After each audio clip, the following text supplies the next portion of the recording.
add something else. So just give me a second. Where is my actual screen with that? Okay, stop screen. I have to add the actual Hey, Kathy. How's everybody? Yeah, just turn up your mic if you can. Oh, If really? you can. Okay. Just Does a this little bit. help? Is this higher? Is this higher? Is this higher? Timer says 2 minutes. Yeah, that sounds a little bit better. Let me just move it closer. What about that? Closer, yeah. The great debate. The great debate. The great debate. Where Hi, is it? Ryan. Glad you could make it to somebody's live. The great debate. Here we go. Alrighty. So that's on the screen. I'm just gonna show you some funny stuff right now. Yeah, I got do it. this. Hey, what the? Ow! Stop that! People are sending me this stuff, okay? Wisha, That's thank you so much for sending me that. We got Blake Neff in a car too. Is this Blake Neff? No, it's not. That is. Yeah, that I think Andrew. it is. No, that's Is Blake it? Neff. That was Blake. He just had a little bit more facial hair than normal. Oh, here's Blake Neff. Beep, beep. I wonder if Candace will notice me. Oh my God. So there's some. So I guess that vehicle has some compression, some video compression. I guess that's why it's a little small, everybody. Yeah. That's hilarious. Yeah. This Yeah. is funny. We're laughing here, okay? Did you put the I have. poll up? Yes, I have a poll up. It We is. don't see it. You don't see it? Yeah, that's what I was just saying. I didn't see it either. Let me do it again. Yeah, because I think you threw it up last night. It says it's here. Oh, I don't see it when I log in. Good morning. another Good one? morning, y'all. Let me do Or another one. evening. Actually, it timed out. It timed out. Okay, let me Yeah. do another one. Yes. Let me do another one. Yes. Who will win the debate? Oh. I think I already contributed to this, but I'll do it again.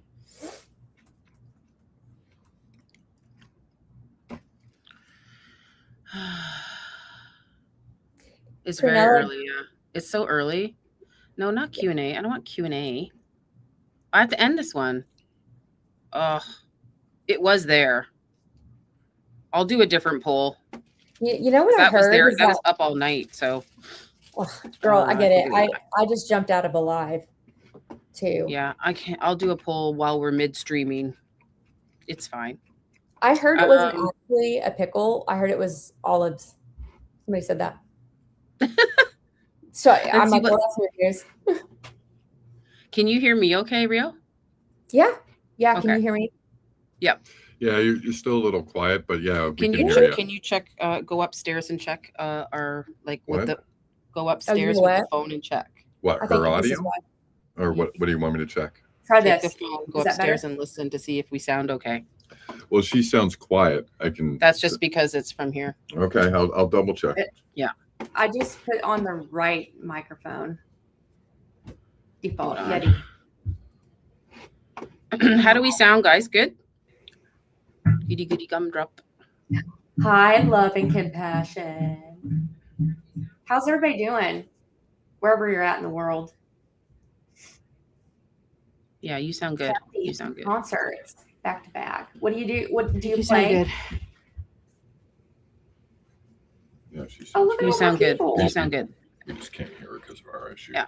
Thank you so much for becoming a new member, Carrie HS and Jewel. Oh, Lemon Curd. Thank you for the 100 jewels. Can't talk this morning because it's so early. Oh my I gosh. know. Got up really Oh, early no. for this. Yes. Here for the pickles. People are here for the pickles. We're here for the pickles. Aren't we all? I'm here for the crash out. I know. Hello, everybody. Hello. I know everybody's streaming this. I think the YouTube's going to crash. I don't know. I know. What you You're gonna think, break the internet. right? Oh, look at that, everybody. Everybody was. Oh, Justin, where were you this morning, huh?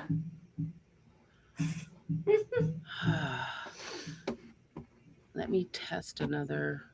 When are they Alright. going? I think at The 10. timer's up on the Candace's channel. So Six minutes. It says 6 minutes. 6 Y'all- minutes. Y'all want to see one of my dogs? He is like Yes. wanting the attention. Come here, buddy. I don't know if I've shown everybody him for. He's so cute. I might have to take a break real quick midsection and run him down the street. Yeah. No worries. Come here. We got 6 minutes Come to on, show babe. time. You want to see him? Oh, jeez. Oh You'll my see. goodness. He's like almost as tall as you when he's He's huge. standing. He's Wow. huge. He's massive. Can you say good morning? Or you're just gonna hang out in there. Oh, This it's is so Moose, cute. everybody. Aw. He needs to get a haircut today. He starts to turn ginger red, and I'm like, okay, that is my litmus test. He's a big boy. He's 110 pounds, you guys, and he's not fat. Wow. Love of my life. Thank you, Orion. Cutie. My other one is being her morning self. Whatever. I'm sure we'll He's hear tall. from her. He's Yeah. tall. I am Everybody's sure saying he's it's cute. He's a big boy. He's He's a big boy. gorgeous. Be careful Thank what you for you the name jewels. them.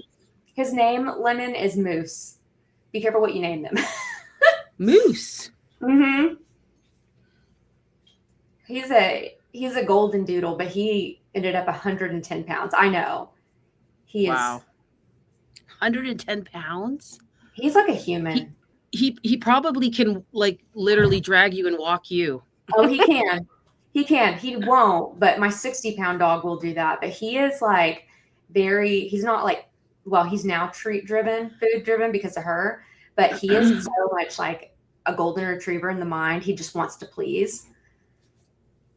I don't think we can see Anna's because I don't know. I don't know what happened. Naughty I Poodle. really don't. She probably has to log back in and set it up. I'm not sure what happened. Yeah, I don't know where she's at. No. For those of Still y'all waiting for her. asking about the poodle's name, her name is Bouvier. She is named after Jackie Kennedy. I thought she was going to be real classy. She looks classy, but she's a Maryland. She knows how to party. They all know. I'm not do you know where Anna is? I got an No. update on that. So she is up and awake. She Okay. did start the stream from her side. She just hasn't joined us yet. Oh, Tell okay. her to- Because I'm looking at it. She just popped up, or the stream is going. She has chimed in on her chat. She's probably just running a little bit late. Yeah, I'm funny. pretty She sure texted she'll me at join when she 6:30. gets a moment. We're all late. We're just having a party here, guys. Yeah, she's kind of like, yeah, Marilyn, not a Jackie. I think Jackie was a Marilyn behind the scenes. She looks fancy, but she parties, you know. I bet Good Anna morning. fell asleep. Well, maybe she's up for good now, but she texted me at 6:30 and then never texted me back. I think she was up late. I was up late. What should be Yeah. my poll? Will Andrew smoke cigarettes? What should be my Oh. poll, Rio? I was thinking, why didn't we do like a Super Bowl board, like however many times, or like who has the first crash out, you know? Okay, Or- we should have done that. that's a good one. How many times are they gonna? Oh, I don't know. You know, and when Anna comes in, we might have mic issues because It's okay. I can we didn't do a mic check. mic check. We didn't do a mic check before we all got here, so we're just doing this on the spot. I didn't Lemon even know if I was says, going to do this, to be honest. will Who Baby will have the Bump have a first crash 70? out? Who all thinks that he's crazy for debating a woman who is 7 months pregnant? I know. He better Ooh. not swear at her. That baby is going to be born with fierceness. Who will have the first crash out? Candace, Andrew. Who else should I put? Blake Neff. PBD. PBD, Ooh. PBD, and then what should be the last one? TPUSA. Well, Yeah. Yeah, Blake Neff. yeah. You guys in the chat have to go check Blake Neff on X and see what he's posting. Looks like we're still live in about a minute and a half. Okay, See Did what poll. y'all- happens. Did y'all A minute see and a half. Wow. the Venmo I posted? The screenshot of the Venmo? Did you see that? Yeah. Like, I wonder, I don't know. I hope she brings it up. That'd be really great. the Venmo of Andrew Wilson. No, Blake paying Andrew Wilson something with like a little black woman emoji saying poker. I found that. Wow. It's crazy.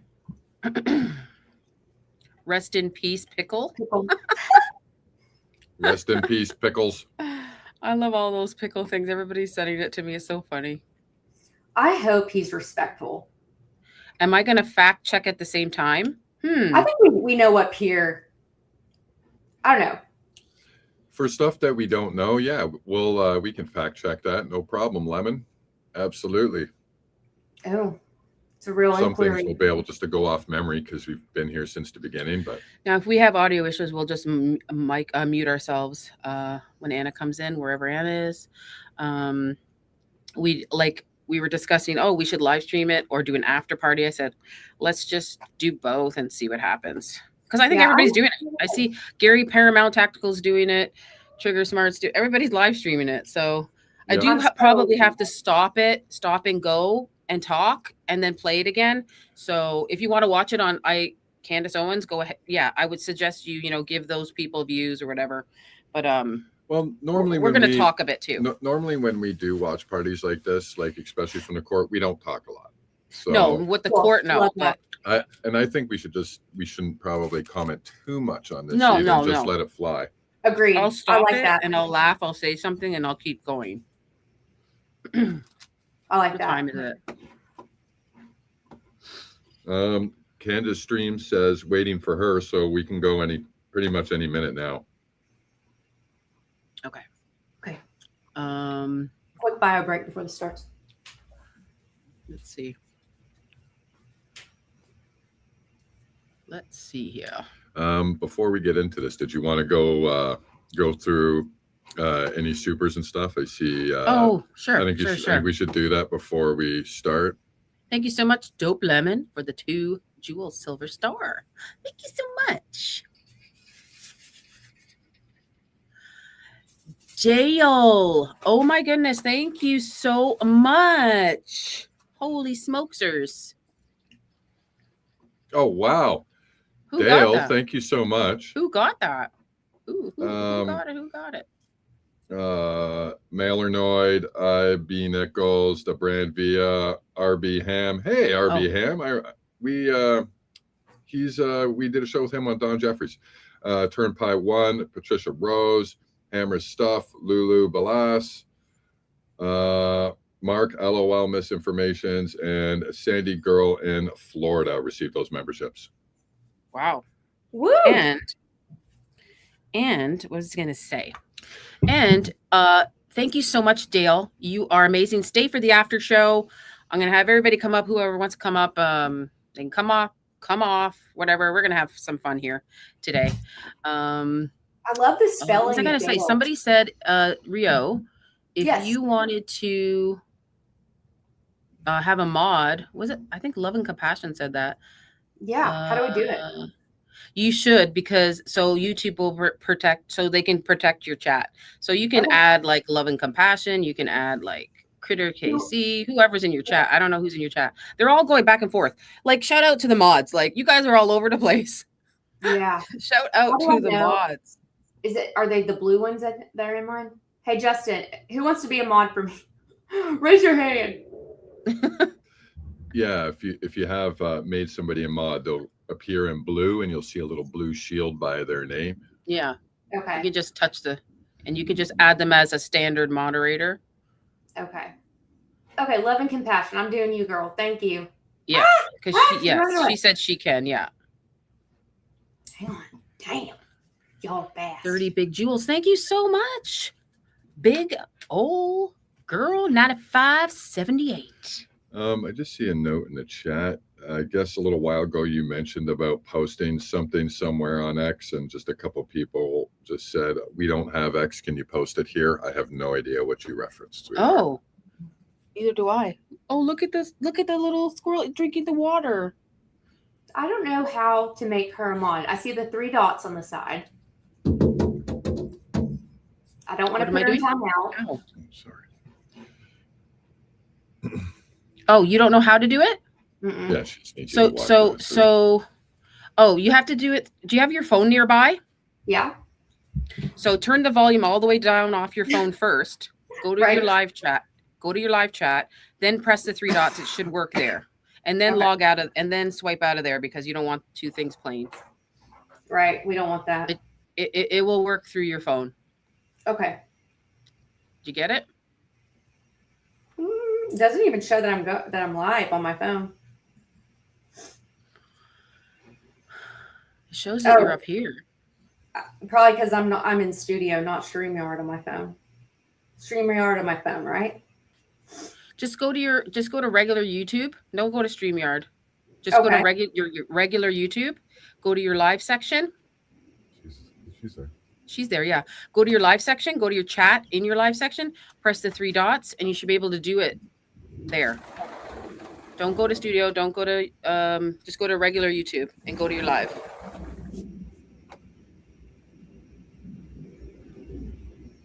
Haha. Got it? Y'all are geniuses. What would I do without y'all? I'm always here. And then swipe out of there. Like add a couple moderators and then swipe out of there. Okay. So it doesn't conflict with the sound. I'm making everybody a mod. Did it work? Yes, it did. Yeah. So that's where you do it. I don't know why I can't do it from here. You can do it elsewhere, but that's the quickest way I know. Okay. Guys, Cool. you Thanks, guys are guys. so generous today. What is happening here? Critter, Casey, morning, y'all. Rio, my Newfoundland weighs 160. She's Oh a my big gosh. girl. Bessie Oh my Lou is her goodness. name. Oh, Well, I'd love to see a picture. baby. Send me a picture. I'll play it Oh, in the I after love party. She's probably Oh, not okay. even overweight. She's a newbie. Where can she send it to me? Pumpkin, what are you doing? I just have cats. I used to have dogs. I used to have German Shepherds. Oh, yeah. Oh, I love them. I love German Shepherds. So Me thank you so too. much for that, Krita. And gifted one Anna Escobar membership. Thank you so much for that. Oh, how funny. Wherever I'm she looking- is, she's I'm coming. looking at you on my phone. It's starting. Okay. It's starting. Let's just keep going here. Dale, 22K into Candace Owens chat, 7 a.m. Central this morning. She's going to break records. Yeah. Let's go, Candace, go. Thank you so much, everyone. All right. Let's go. All right. So now I can unstar these ones because I already did them. Thanks for bringing this to us, guys. I love watching it with my family. I love you, Debbie. Thanks for sticking around. You mods are great. I know you're all over the place. You know, yep. She's starting soon. I see it. Look at her chat. For my I know, it's mods, crazy. you have full power. If people start getting sideways, just Yep. out. She's starting soon. I'm worried. We probably have to mic herself. I hope everybody can hear it. Let's do it. Mic check for this thing. Mic check. Okay, I already read all those. Good. Got it. All right. Next. I don't hear it. Do you guys hear her? Is this supposed to be no music yet, right? Okay. Thank you to When- my mods who just volunteered. I voluntold some of you, but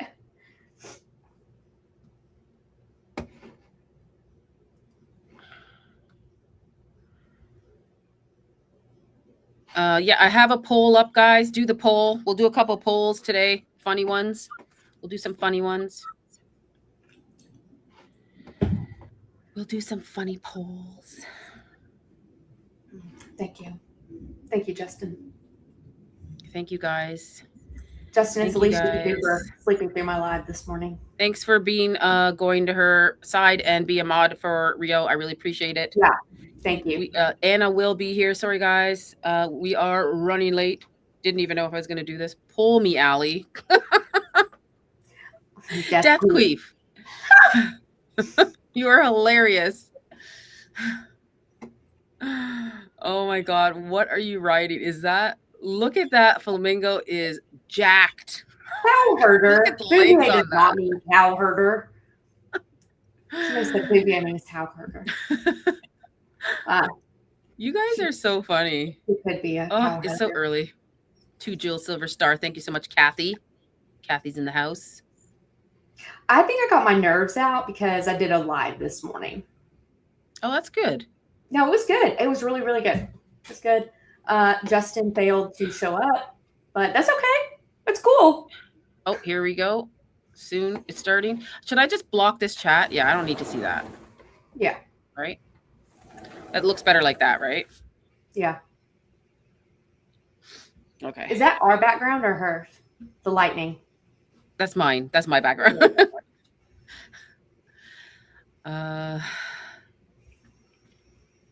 Yeah. So let me know when Anna does come in because I can't see her. Okay. Herdsman, known as Fluffy. Oh yeah, Bouvier is a breed too. I didn't know that until after. They're actually closely related to the poodles. Yeah. I know miscellaneous. Somebody was saying a Bouvier is a cow herding dog. It is actually a dog breed. But oh, Hello, everybody. She's starting soon. well, Rabid, you showed up. I think you should gang up on Justin too. Okay, awesome. Thank you. I will. Let's see who said that. All right, Kathy, I'm going to add you. Don't take no BS. Just kick them out. I don't have tolerance. I really hope everything works, the audio and stuff, or else I'm going to cry. Don't cry. Don't cry. I'm going to cry. Let me see. Where, oh, where? Fancy pants, lot of more. Hello. Okay, Kathy. Welcome in, everybody. If you're just joining on both streams, welcome LA Top Files chat. Welcome Real Gauge chat. Anna's Yeah, okay. welcome. She's just setting up. She'll be here. Hide your kids. Hide your wife. Hide the goldfish. They didn't Put the update on that Pomeranians guy. in your purses. Hide everything. It's going to be explosive. Wish it made me lose control of all bodily function. Oh gosh. She's sending Yeah, some people funny like actually- memes and stuff in the chat. So What the hell? yeah, she's funny.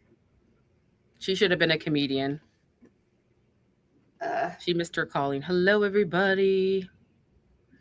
Hello. Aloha from Hawaii. Aloha, Orion. Ooh, Aloha. our little Samoan cookie in here, huh? Who's a My Samoan? spirit animal. What up, Scotty? What up, Scotty? In the chat, I was reminding everybody to get their coffees and to have their bacon and eggs. And Scotty said he didn't need it because I was his bacon and eggs. Oh my. You're just a snack, aren't you? Oh my gosh. Oh, this chat. They are funny. I love that Candace is late because I'm always late. I'm trying to It's be better. okay with the poll. It's okay. It's okay. Yeah, I did have a poll like who's gonna win, but the second one is who's gonna crash out, right? Is that what it I is? think That she's gonna do it first. I think there's no way she'll let herself do it. Yeah. Let's see if I can do this. Um, I'm gonna turn off that light. Are they still waiting? Like, what is happening? I bet they're He fighting. probably needs a cigarette. That's probably what's going on. Yeah, one needs a cigarette, one needs a pee break because she's pregnant. No, Yeah. that's not good. That's too dark. No, this Like, is let me look on my phone. Like, can I know I what's think happening? it's going. Candace? No, not yet. Still got the same screen up. I was just checking on the phone. Still says starting soon. Let me check. Wow, she's got 132K waiting. wow. Just waiting. That's crazy. 100. Wow, babe. I think Somebody that's the said- most she's ever had. I think that's the Somebody most she's ever said- had. Hello, everybody. Come on in. Come on in, little girl. She's probably Look, we gonna are make a having some million. fun here today. Oh, Nana! Hey, Oh, Nana Boomer, you know her? yeah, Where is she's she? been hanging out with me lately. Yes. Andrew has 10K people watching, and everybody is trying to boost his algorithm in the chat. Oh, Interesting. for real? For sending the algorithm boost trophies like crazy. Interesting. That's Interesting. hilarious. Thank you so much. Allie, click my name and you can see my 2 Newfie in pics in video. Okay, so where? Where? Is that in X or tell me where? Tell me where, where. Keep singing. We're we- partying. We know the woman's gonna get it. She's gonna get it. She's gonna get it. I bet they're fighting. I'll find the picture. I'm so sorry. I will find it. I think I know where you sent it. What's an algorithm? Yeah. You're saying like Andrew Colbert only has 10,000 people? Thank you so much, guys. Death Queef 69, 10 jewels. Jacked up, 10 jewels jacked up. Thank you so much. You think Blake has his security blanket? Oh, I'm pretty sure he snuggled up with that pretty good. Sure. Let's go, Candace. Let's go. Let's go, Candace. Let's go. Thank you so much, guys. This is going to be fun. Hey. She's going to kill it. I can't wait. I'm like, my stomach is like, oh. Thank you so much, Death Queef. What do you bet he's pacing around on her back porch like just? Probably. Dale, the real crash out will come after the debate. You know, she's dropping. Yes, she is dropping the nukes today. Hope the pickles are going to be everywhere afterwards. This whole thing is going to go fire. I don't I expect bet that. he's covered in nicotine patches. I bet he is. Not gonna lie, I have one on myself. They're really good Thank you for so much. long COVID. I'm expecting Andrew personally to come pretty hard. Christy! He can't afford to, after the talking he's done, he can't afford to have a bad showing. So he's going to go hard. And that's, just my opinion, but I think he's going to go pretty hard. Am I reading He's these probably right? faking a Slowly medical emergency right now. So I read that one. Hello, thank you so much for that. I read this one. Did I read this one already? I hope. If I Oh didn't, my god! I hope they have an ambulance on standby. I hope they don't. have ambulance! smoke. Oh my goodness! Yeah. Unlike that day. Thank you I hope guys. they I don't love the jewels. I love the jewels. Thank you so much, guys. 10 jewels. Buy a big. Is that big? Big O leg girl. Did I say that right? Big old leg girl. Girl. 9578. I love your Big- emoji. Your teddy bear. Ted. Big old girl. That's from that movie, right? Ted. That looks like Ted, isn't it? Yeah, it does. That one movie. Yeah. They have like 2. I think maybe there's even Ted 3 now.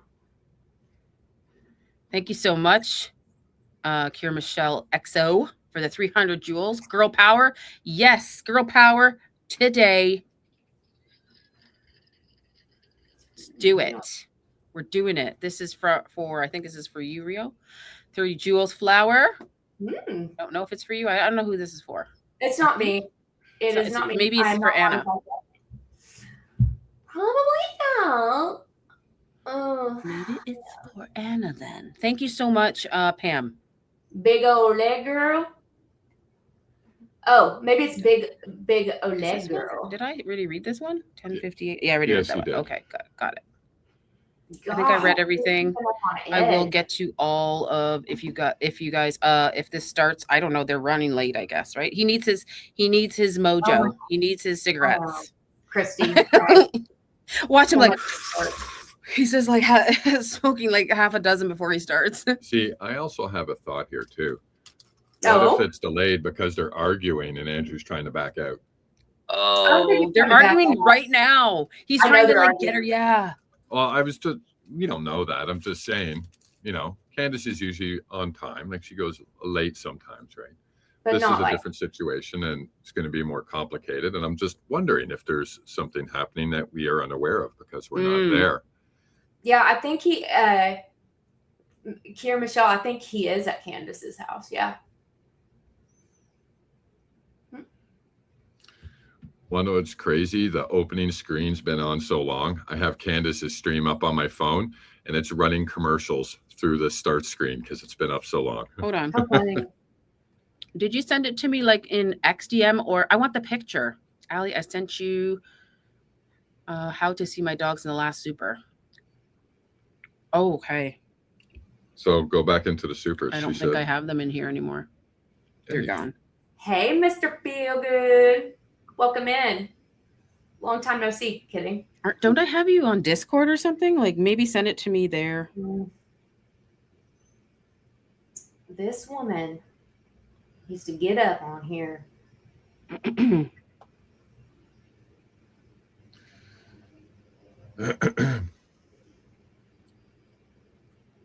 The anticipation's crazy. Can we just start this already? You're right. There. I sent you a message, Critter.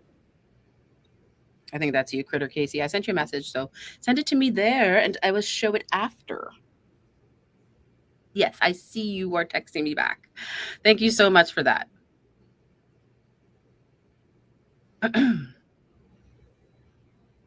Shout out to the mods today. Like, Yeah. seriously. Yeah, big time. Big time, big time. Thank you guys. Stu Peters is on the Kick platform. Yeah, everybody's doing this today. Everybody's showing it. It's going to be great. It's going to be great. Yeah, lots of panels What is happening today happening? too. How many cigarettes does he need? Let's go. Well, you've watched one of his streams, right? It's every second. Why does he Pretty do sure that? he has some nicotine patches on his body for today. They're all over. Oh, we should make memes of that. If anybody's in here, put like these nicotine patches all over himself.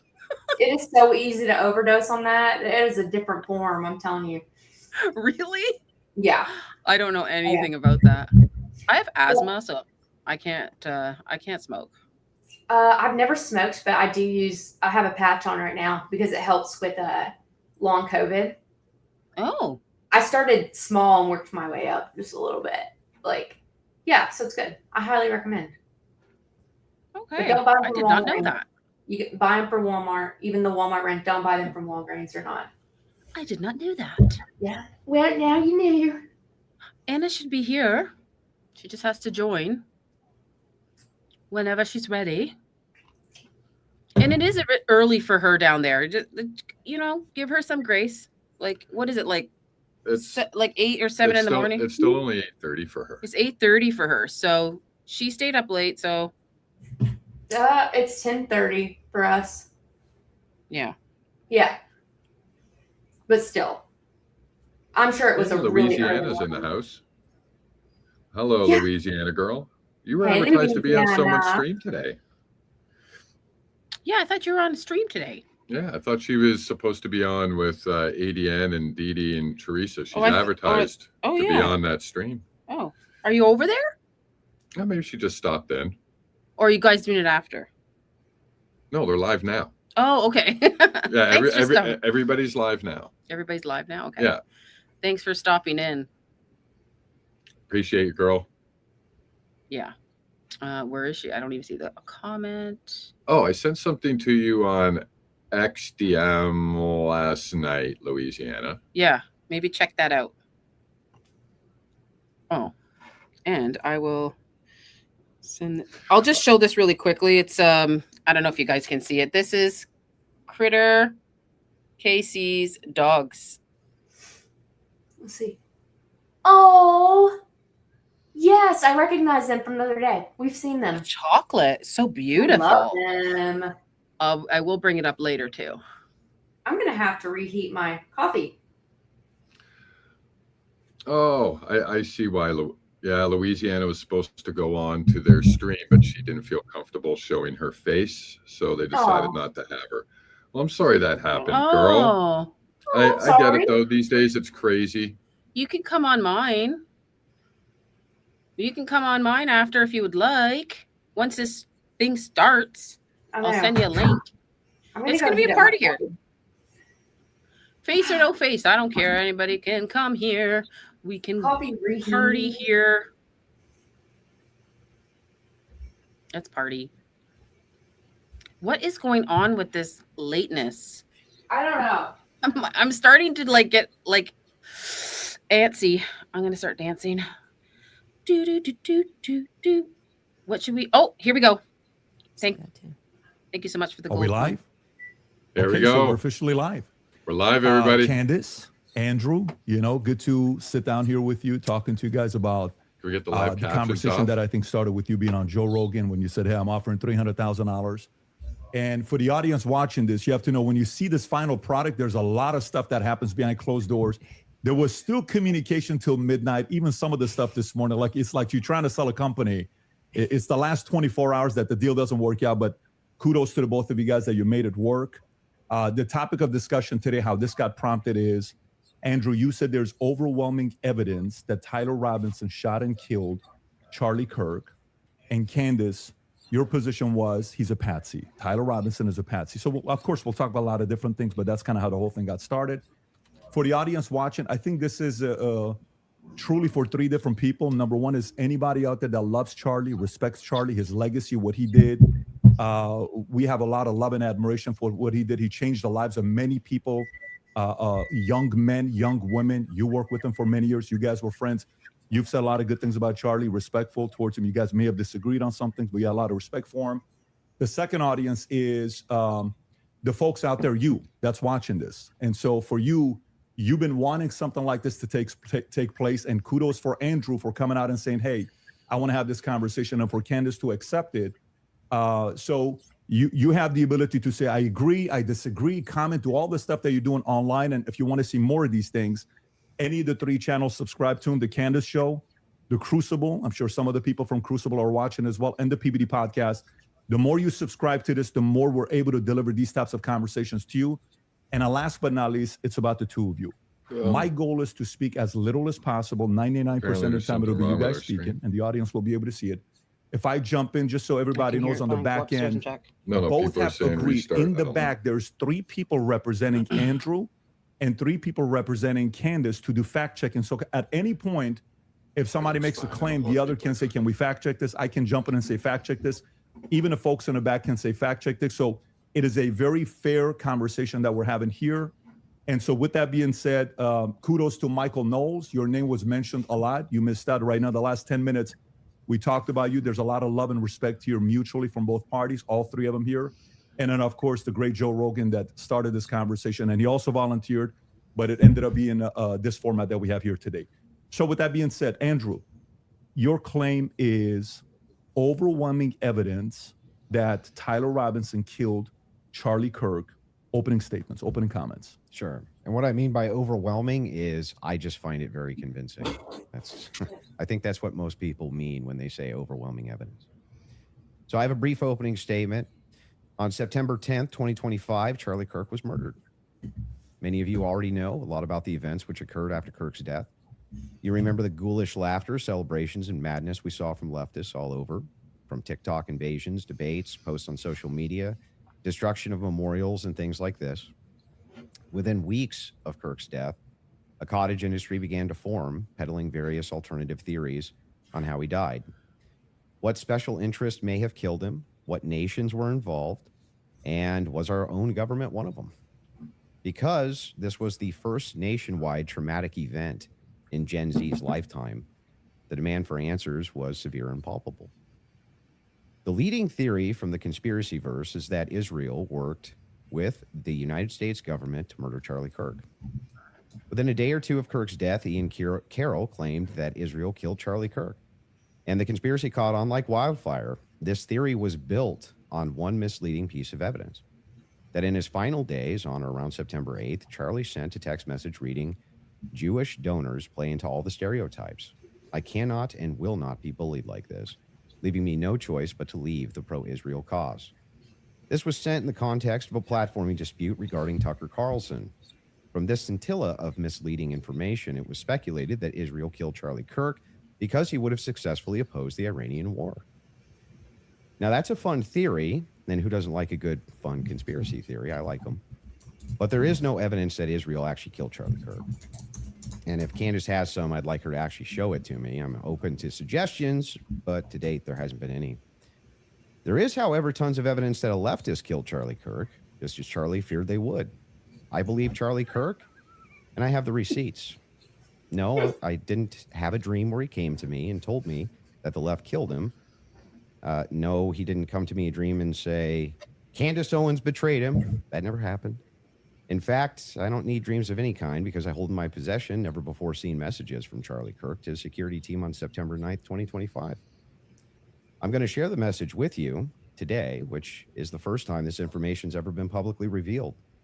On September 9th, Charlie's security team wrote to him, yes, law enforcement has been fully supportive and agreed to a security plan and posture.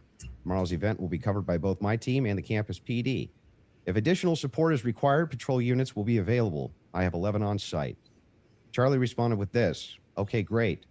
Remind them that they are there for one person's security only, because I'm somewhat worried the left is trying to kill me. That was a message sent September 9th. Whatever could he have meant by that? Well, I think he meant exactly what he said, that he was worried the left was going to try to kill him. Now, we'll discuss this more later on in the debate, and maybe I have more never-before-seen evidence that exposes just how wrong and, in my opinion, idiotic many of these conspiracy theories have been. But that's what happens when you rely on what's called the evidence of the gaps. In other words, they don't have evidence, they seem to just make up evidence. And what did they make up? Well, in my opinion, kind of whatever lined the pockets. And I think it's ghoulish to profit off of the death of a good man. But we came here today to debate, and so let's get to it. The debate topic today is 1, my belief that there's overwhelming evidence that Tyler Robinson killed Charlie Kirk, and 2, Candace's belief that there's overwhelming evidence that Tyler Robinson was a patsy and didn't kill Charlie Kirk. In sum, the audience is going to decide who has more evidence supporting their theory. My theory is that the state is correct that Tyler Robinson is the killer, at least based on evidence so far. And Candace's theory that Tyler Robinson is not the killer and he's a patsy set up by the feds. To be clear, this is not a question of reasonable doubt. If it was reasonable doubt, and that's all it was, and that's all Candace was proffering, I wouldn't even be here having the debate with her. It's fair to have doubts, as a trial has yet to occur, and the state hasn't even begun to try to prove their case beyond a reasonable doubt. But Candace makes a more forceful claim. She claims that there's more evidence that Tyler is not guilty of murder and was set up as a patsy than there is for the state's case. And I just think that that's absurd. And she will not be able to demonstrate that in any way. In fact, she has almost no real evidence at all of her theory, whereas my theory is supported by compelling witness testimony, physical evidence, multiple confessions, all of which are independently compelling, but which are even more convincing as each piece of evidence corroborates the others. You'll notice the term overwhelming was included in both theories. This is because Candace demanded I defend my use of that term, which I think is fair, in describing the evidence against Tyler Robinson. She, on the other hand, only wanted to defend her theory as merely viable. That is, until I showed her clips in which she said she believed the evidence of her theory, that Tyler Robinson's a patsy, was supported by overwhelming evidence. Only then did she agree to defend that position. Regardless, we're both defending the claim that there's overwhelming evidence on our side, so it's worth defining that term. When I say the evidence against Robinson's overwhelming, all I'm saying is that I mean that as of right now, I find it very convincing. I see almost no evidence at all, only speculation on verified claims and suggestions of things that could merely be hypothetically possible. Dreams, vibes, feelings, things like this. Almost done, by the way. I have no problem defending the state's case and welcome Candace bringing up any challenges she would like. But if I'm honest, the reason I was willing to pay the $300,000 for this debate was to finally have a chance for someone to demand Candace be held accountable for the unbelievable theories and claims she's been making. Candace's investigation is indistinguishable from a leftist operation. She couldn't be doing more damage to the right if she were trying. She uses her considerable platform to relentlessly attack one of the most influential conservative outreach organizations for young people, and she's making a mockery of the online right-wing commentary class. She's harming Republicans in an election year by dividing them. She's attacking the very organization Charlie spent his life building, and she's attacking the people he loved, including his wife. And it cost me $300,000, but today I hope that she finally answers for some of that. You wanted her. Candace? Did you get it out of your system? Did. Okay, great. Well, I'm not going to waste time with the preamble because I think I just want to get to the substance of the debate, and we'll just speak to the audience. I've obviously had an audience since we've been covering this case. People know that there was a personal friendship between me and Charlie. and diminishing the pursuit of something that makes sense regarding what happened on September 10th by throwing it to this is just people who are conspiracy theorists. These are people who are just trying to generate clicks. I don't think that people should be satisfied by that. I want people to remember that it's important to think. We've been lied to by the government a great many times over, I mean, just the last couple of years, if you just think of the things that we've learned about our government.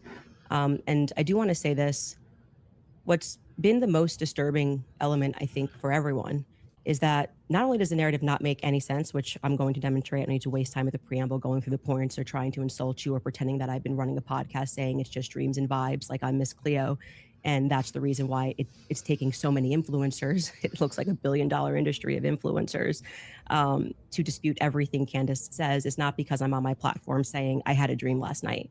I don't think I think that diminishes you as an argument. Obviously, we have presented a lot of evidence. You just presented a text message and said, this is evidence. Well, that's how this entire thing began. You're talking about how Israel got into the conversation. It was because immediately after Charlie died, one of the first things we saw was this push to make us all think and remember how much he loved Israel. It's because the prime minister of Israel, who's fighting like a 27 front war, felt that he needed to come do a little mini tour and to be strangely to state that I did not kill Charlie Kirk when nobody was having that thought that I can remember. Nobody was going, I wonder if Bibi Netanyahu killed Charlie Kirk. And then we had a round of influencers who lied and said Charlie was not changing on Israel, that he wasn't having any disagreements regarding that topic, that the day he died, he just loved Israel so much. And I demonstrated via a text message, which you just mentioned, and you're now contextualizing and pretending it was just about Tucker Carlson, which is not true. It was a part of a broader shift that Charlie was having over the last, I would say, actually, on your show, it began since October 7th, which is when I began asking myself more questions about Israel as well. And so, yeah, when all of these things happen in the immediate aftermath, and then I drop a text message after everyone is denying that, Tucker Carlson then comes out and confirms the conversations that he had with Charlie. Megyn Kelly then comes out and confirms the private conversations that she had with Charlie. People then begin to ask a reasonable question, which is, why are we lying about this? If they were forthcoming with that and they had said, hey, yeah, Charlie was starting to ask questions. I think after October 7th, it's reasonable that people are starting to re-examine our relationship with Israel. We wouldn't be here today. But it has been lie after lie after lie, debunk after debunk after debunk. Yes, I did share that I had a dream that Charlie was betrayed. It's not a dream anymore. It's a reality. I look at what the organization has become, the people that they are partnering with, the lies that they are telling, the extraordinary people that they're sending out to say that I hadn't speak to Charlie since 2018, and it begins to look like a conspiracy. And just as a historical fact, that entire term was created by the CIA to gaslight people after the assassination of JFK. So it's not exactly one that makes me nervous. Like calling somebody a conspiracy theorist is essentially saying that they demand further answers and they're not accepting the FedSlop. So I'm grateful that you came today. I don't need to, like I said, take cheap shots and discuss your manner of debate or your strategy. And I'm also grateful that you shared that you had that text message today, because everybody watching knows that I have been demanding not a debate, just an open conversation with Turning Point USA. They should be here. It shouldn't be you in that chair. It should be the person that took Charlie's place, maybe Erica Kirk, maybe Andrew Colbert. He's a spokesperson. And rather than doing that, they send us another influencer. So let's see how it goes. Just out of curiosity, between 0 to 100, what is the likelihood that you think Tyler Robinson shot Charlie Kirk and killed him? Based on the evidence right now, I don't know. I'd say 75, 85%. Candace? 0%. 0%. I'm at 0. So with what we've seen in terms of the evidence, I'm at 0%. So not only, that maybe somebody was behind him as a patsy influencing him. You're not even saying that he didn't even shoot Charlie Kirk. Right. I would, if you said, was he involved that day, as I have consistently said on my platform, I would say yes, he was. I don't know what role he played, but as the shooter, 0%. Do you have any evidence for it? For what? My percentage? The fact that he didn't shoot and kill Charlie Kirk. Yes, which I'm hoping we're going to get to all of the evidence that he feels that he has. I mean, I'm not even convinced that Charlie was shot from the rooftop on Losi that day, based on the evidence that has been. Do you think he was shot? I do not think that Charlie was shot from a 30-06 from Losi. Yeah, but just shot at all. I don't know. I think that a projectile hit Charlie, and I'm open to other people's presentations, but I have not seen any compelling evidence that Charlie was shot by a 30-06. Can we see maybe if we're going to have an olive branch to each other, if maybe we can establish what we consider the facts of the case to be first? Yeah, sure. Okay. So you're not sure if he was actually shot.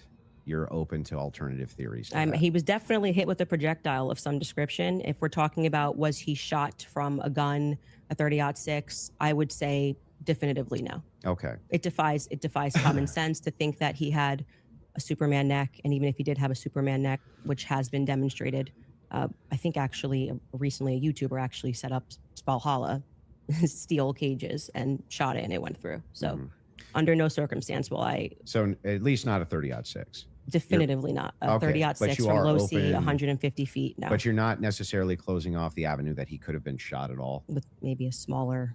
Smaller caliber. Okay. And then there's some things that I'm going to make concessions on that I do think we need more answers on, and I'm fine with that. And we can get to those things as well. The other thing is in the timeline, one of the things that we dispute, I think, on the timeline is that you think that Robinson drove hours away to a steakhouse in Yes. the timeline. Is that correct? Yes, Okay. And what's the compelling evidence that you think you have there?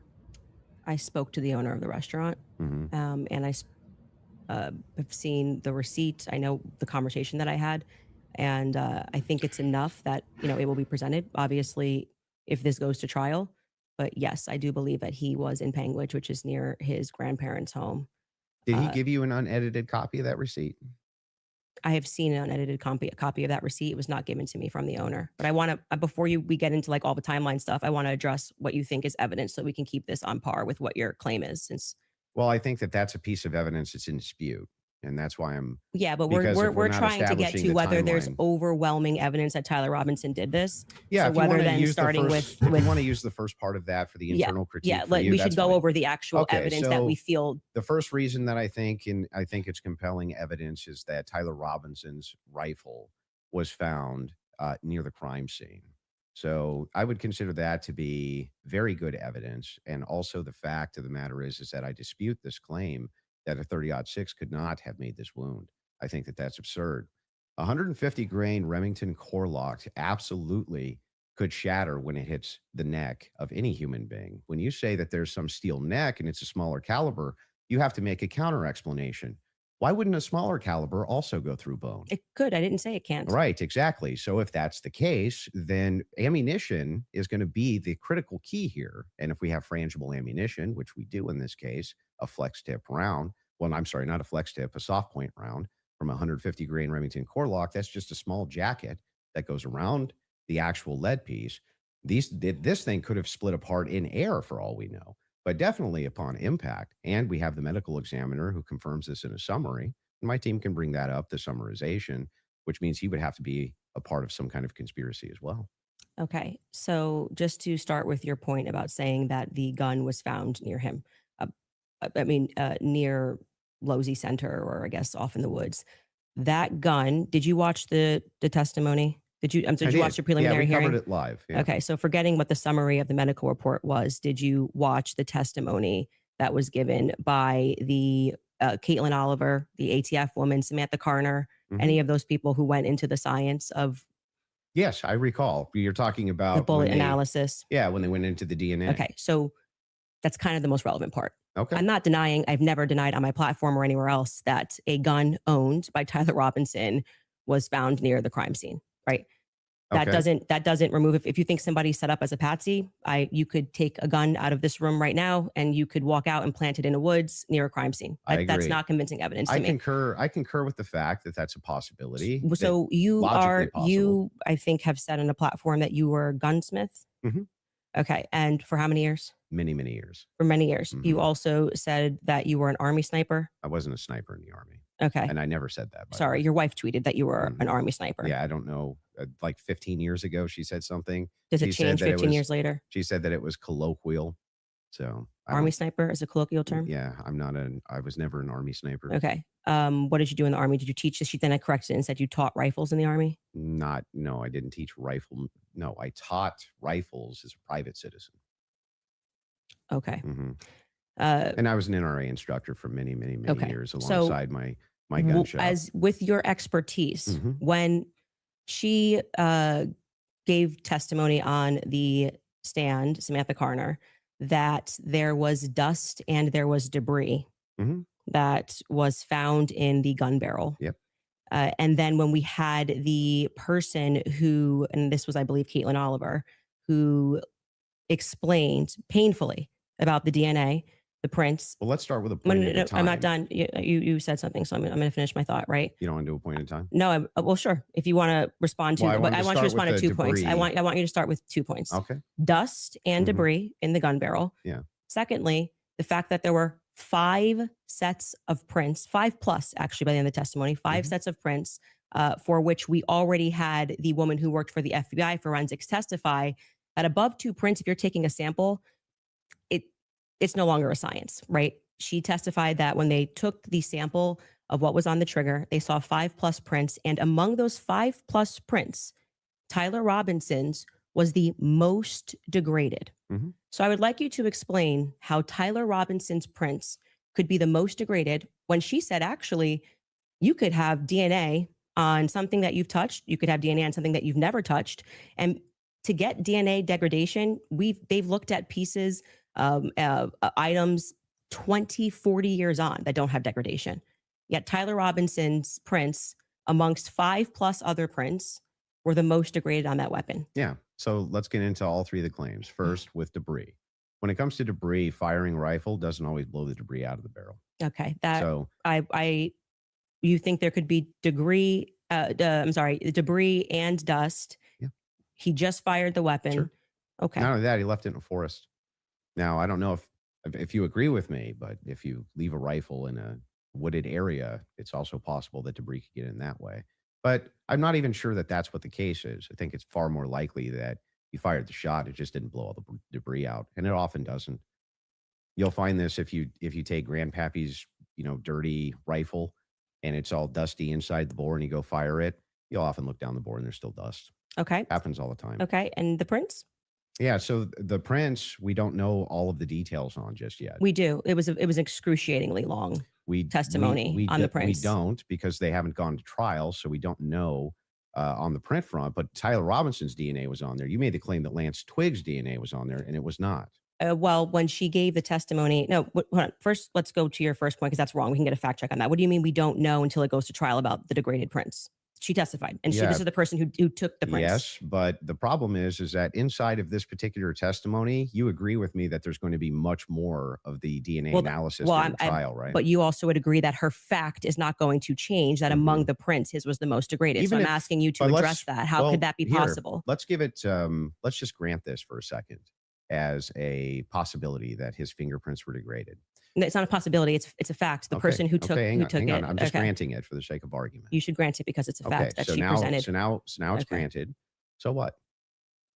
What do you mean? So what? Yeah. So what? What does that prove?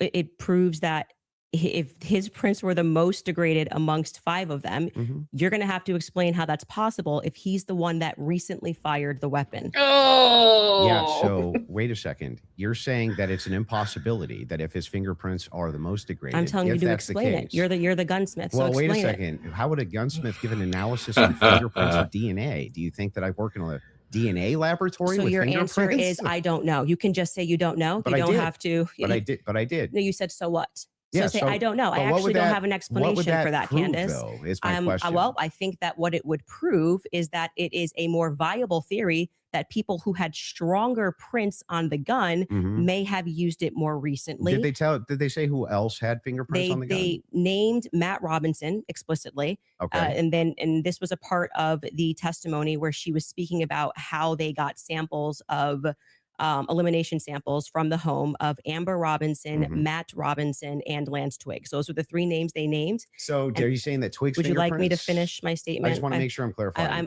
I'm trying to finish the answer, but it can't be clarified until the answer comes out of my mouth. Okay, go So ahead.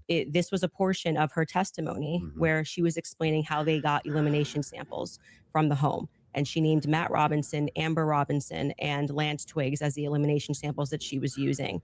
And so she explicitly said, some of them, so we can assume 2 out of the 3, Mhm.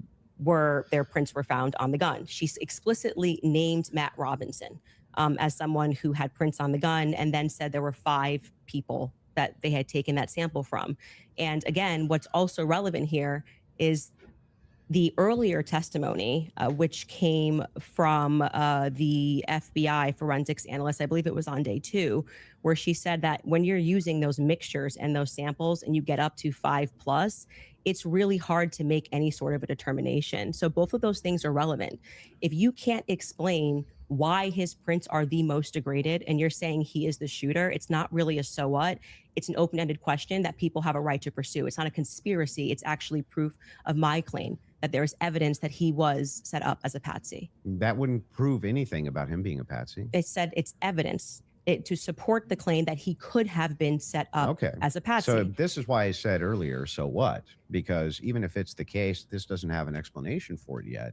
That doesn't actually give you any evidence in your corner for Tyler Robinson being a patsy. Okay, Hang on. I didn't cut you off, right? You would need to actually explain how this would demonstrate Tyler Robinson. This is tied into Robinson being a patsy. Mhm. Are you claiming that these fingerprints were Lance Twiggs or that he had any DNA there? Claiming. I'm saying that it could be Matt Robinson, it could be Amber Robinson. That sort of information is going to come out during the trial. How would that tie into the idea that he's a patsy? Yes, though? because if his is the most degraded prints and the information that I shared on my platform is true, that this gun was given to Tyler Robinson Mhm. as an heirloom. I had conversation with members of the Robinson family, Twiggs family, both of them. You know, Okay. like I said, we're not just dreaming. And if we're having those conversations and they told me that that gun was only given to Tyler Robinson because it was a family heirloom. Okay, so it was his grandfather's gun or great grandfather's gun. Okay. I don't remember the difference. I don't remember which one it was. And so he got it because he's the firstborn. So, but he's not much of a shooter, is what I was told. And so he has this because he inherited it, essentially. So if I get something from my grandpa and I put it up on the shelf and I own this, you could see that could be. How do we get to the patsy part? Oh, you don't let me ever get to the end of the sentence. So how could we Whoa. get to the patsy part Okay, if I I'll can't get to the end of I'll the wait sentence? patiently till we get to So the that patsy could be a part. reasonable explanation as to why there was dust in the barrel because he doesn't often shoot this weapon and he is indeed a fisher.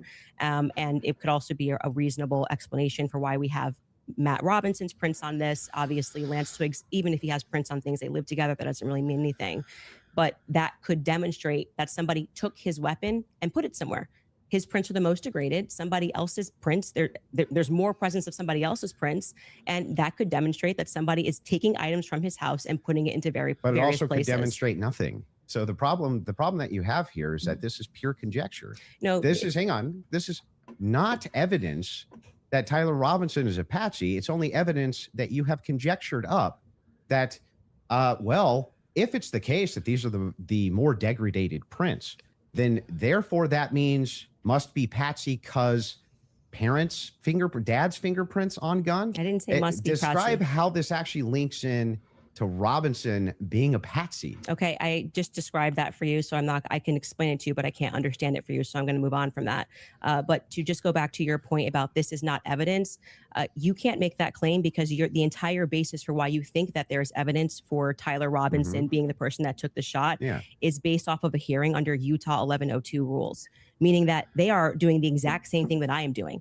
This is the state. You said you're here to represent the state. Well, did you watch the preliminary Well, no, I hearing? didn't say I was here to represent the state. The state's position you think is strong and No, convincing. What okay? I'm here to do is represent my own opinion. You which said is in that your opening based on statement- based on the evidence presented so far by the state, The state has that I find it presented convincing. evidence Mhm. under Utah's 1102 rule. But this doesn't demonstrate any patsy. No, that's very behavior. important because that rule is hearsay.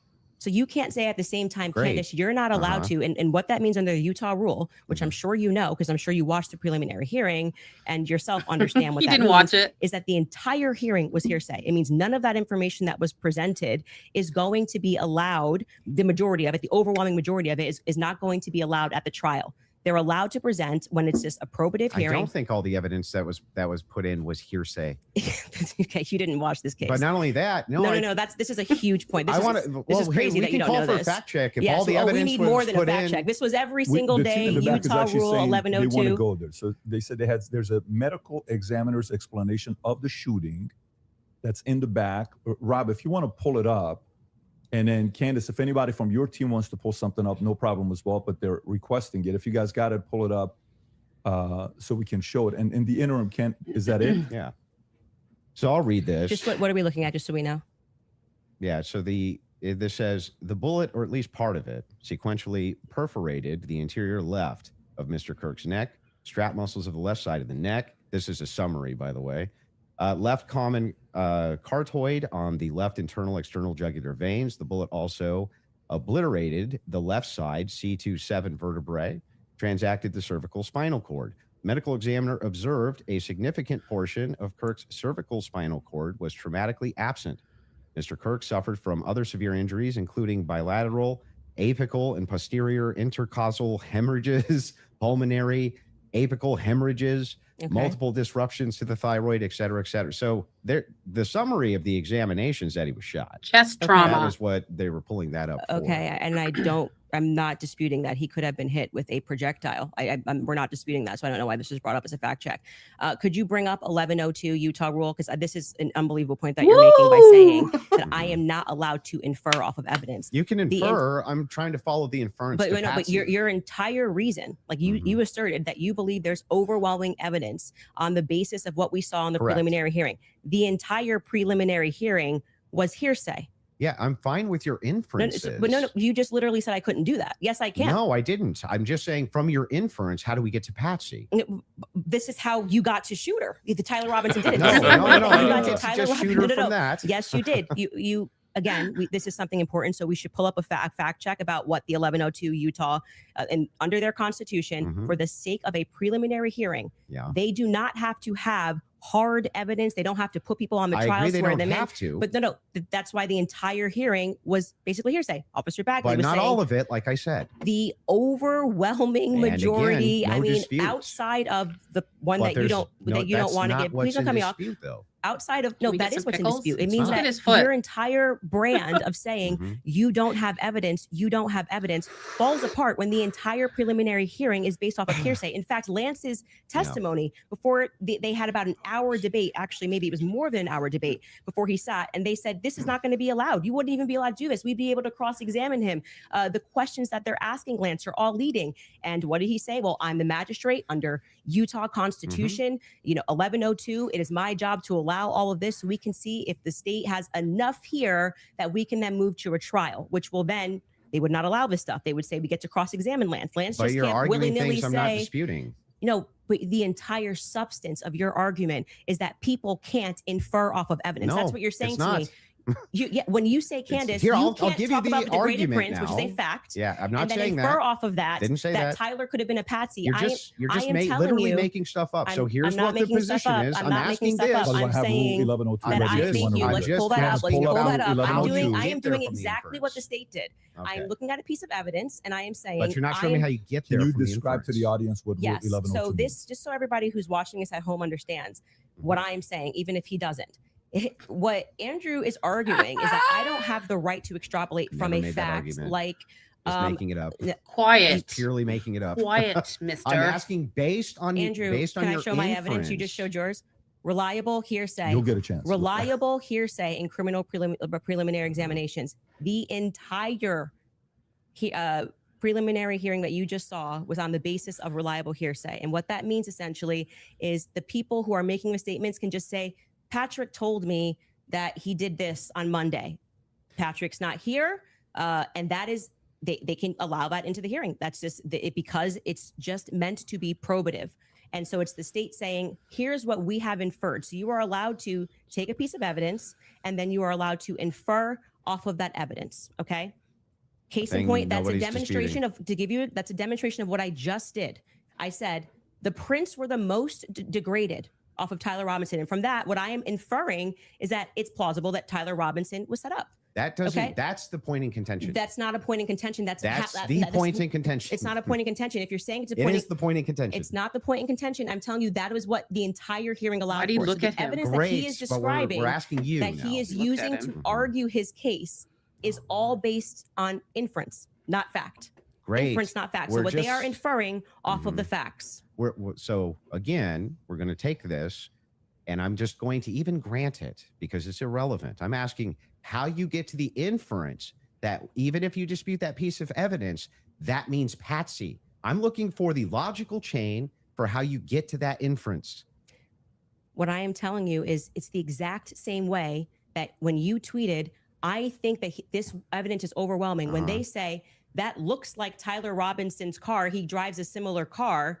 Okay, they are inferring that that's Tyler Can Robinson. you walk me through the inference so that I Oh. understand? It's not a fact. It's not a fact. When you show a Yeah. blurry image, which you kept citing that we No, have I'm images. talking about your inference that the fingerprints, even if they're degraded, equals Patsy. How do you I get didn't say that it- inference? I didn't. He's say gonna it be on equals Patsy. I Patsy think for it the is next enough 15 evidence minutes. that it should be explored, which is exactly what this preliminary There's was no- in the but inverse. That's not what in dispute. What's in dispute is when you said, I'm using this as evidence that he could have been a Patsy. I'm asking, how do you get the inference to Patsy from that? Because what I am saying is that it shows that somebody else had more DNA presence on that gun than Tyler Robinson did. So it is plausible, which is all they're doing. They're presenting plausibility based off of the facts. Mhm. Okay.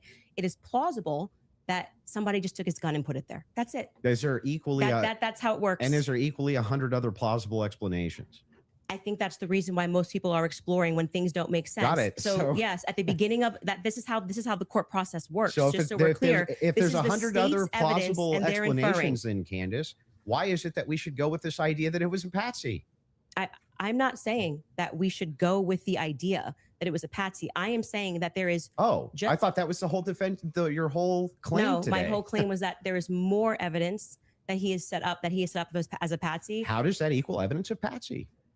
I don't know how many times I can say this. Like I'm saying that I am using the exact same mechanism that you are Mhm. accepting for some reason in the Utah courtroom. Yeah. Right. To say, I'm going to look at the evidence and I'm going to infer an alternative theory. So you just saw the states and you're accepting it. And they have not presented any concrete facts. You listed on your own Twitter that what you found to be convincing was something that looked like his car pulled into the driveway, a blurry image. No, I The didn't. standard white guy coming up the steps that could literally be anyone. This never happened. Can You we can get a fact- fact yeah, check on fact that? check Can it. we pull up his I tweet didn't- where he goes I over didn't the say four? that's what convinced me. When you actually didn't say it's what convinced me, but you said Right. this is the evidence that you found to be overwhelming, and you named, I believe, actually 5 things. I think you said it was his car. You said it was. Well, there's multitudes of things that I find. you to just be said you didn't compelling say it, so we're going to get a evidence. fact check on that. You Sure. did. Go ahead. You said the blurry images coming up the steps. Quite literally, when Mhm. Officer Bagley testified, they talk Yeah. about when I'm talking about making inference. This is the most I thought was the most absurd testimony I've ever heard. And pardon me, it was actually Hull, David Hull. They asked him a question: how did you know the guy in the maroon shirt was the same as the guy that came up the stairs later that was wearing the American flag black shirt? And he said, they're wearing the same shoes. Why is that absurd? That's how you decided these two are the same people. Oh wow, what a scientific. They're both wearing Converses. Okay. That's an absurd thing to say. That is not evidence that these are the same people if we're both wearing Converses.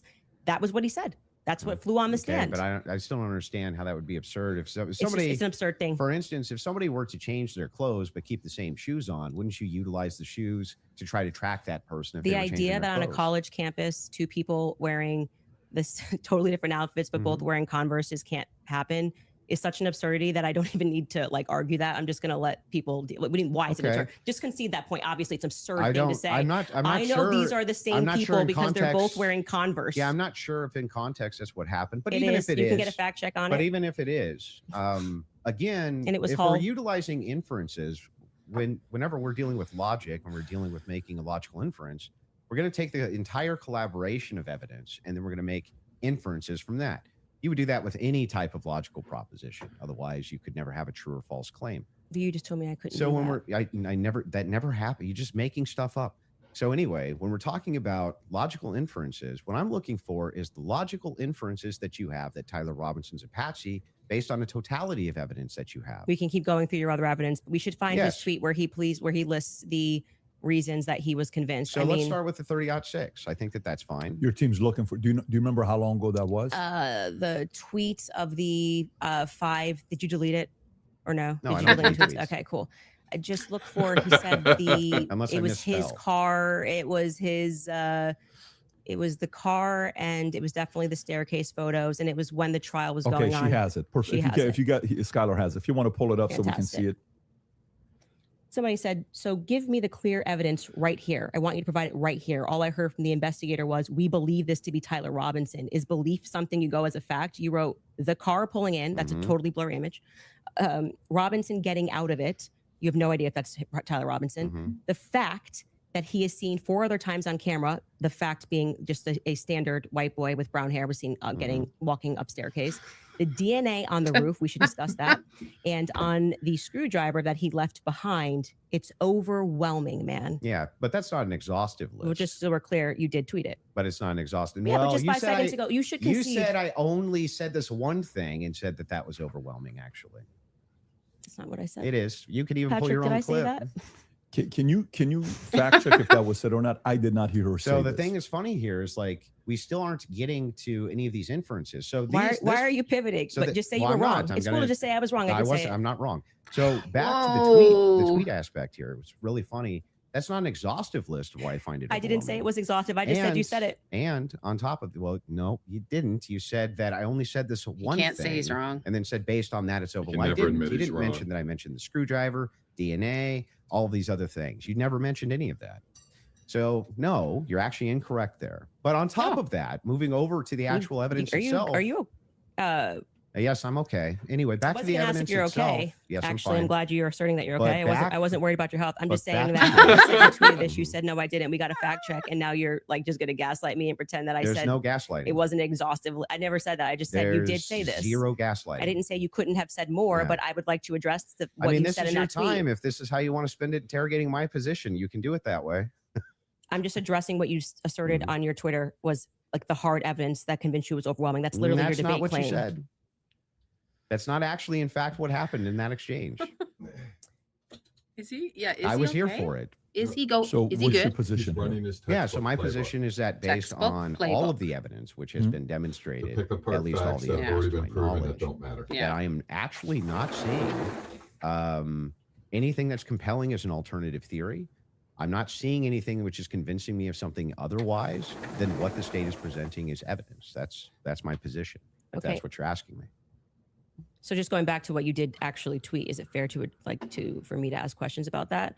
That's Is that the only evidence. tweet you're going to ask me about? Well, we're addressing your claim that the evidence is overwhelming, and this is a tweet where you listed what you felt was overwhelming. I think that's fair, but not right? ex- I feel like sure, that's fair. but not exhaustive. Just so And I never said it was Okay. exhaustive, Go even though ahead. you said I did. sure, whatever you want. But yeah, so going back to that, all Sure, of whatever that, you want. As you say to Oh my me, God. well, Candace, why are you addressing and making inferences off of the testimony? No, I never asked you why.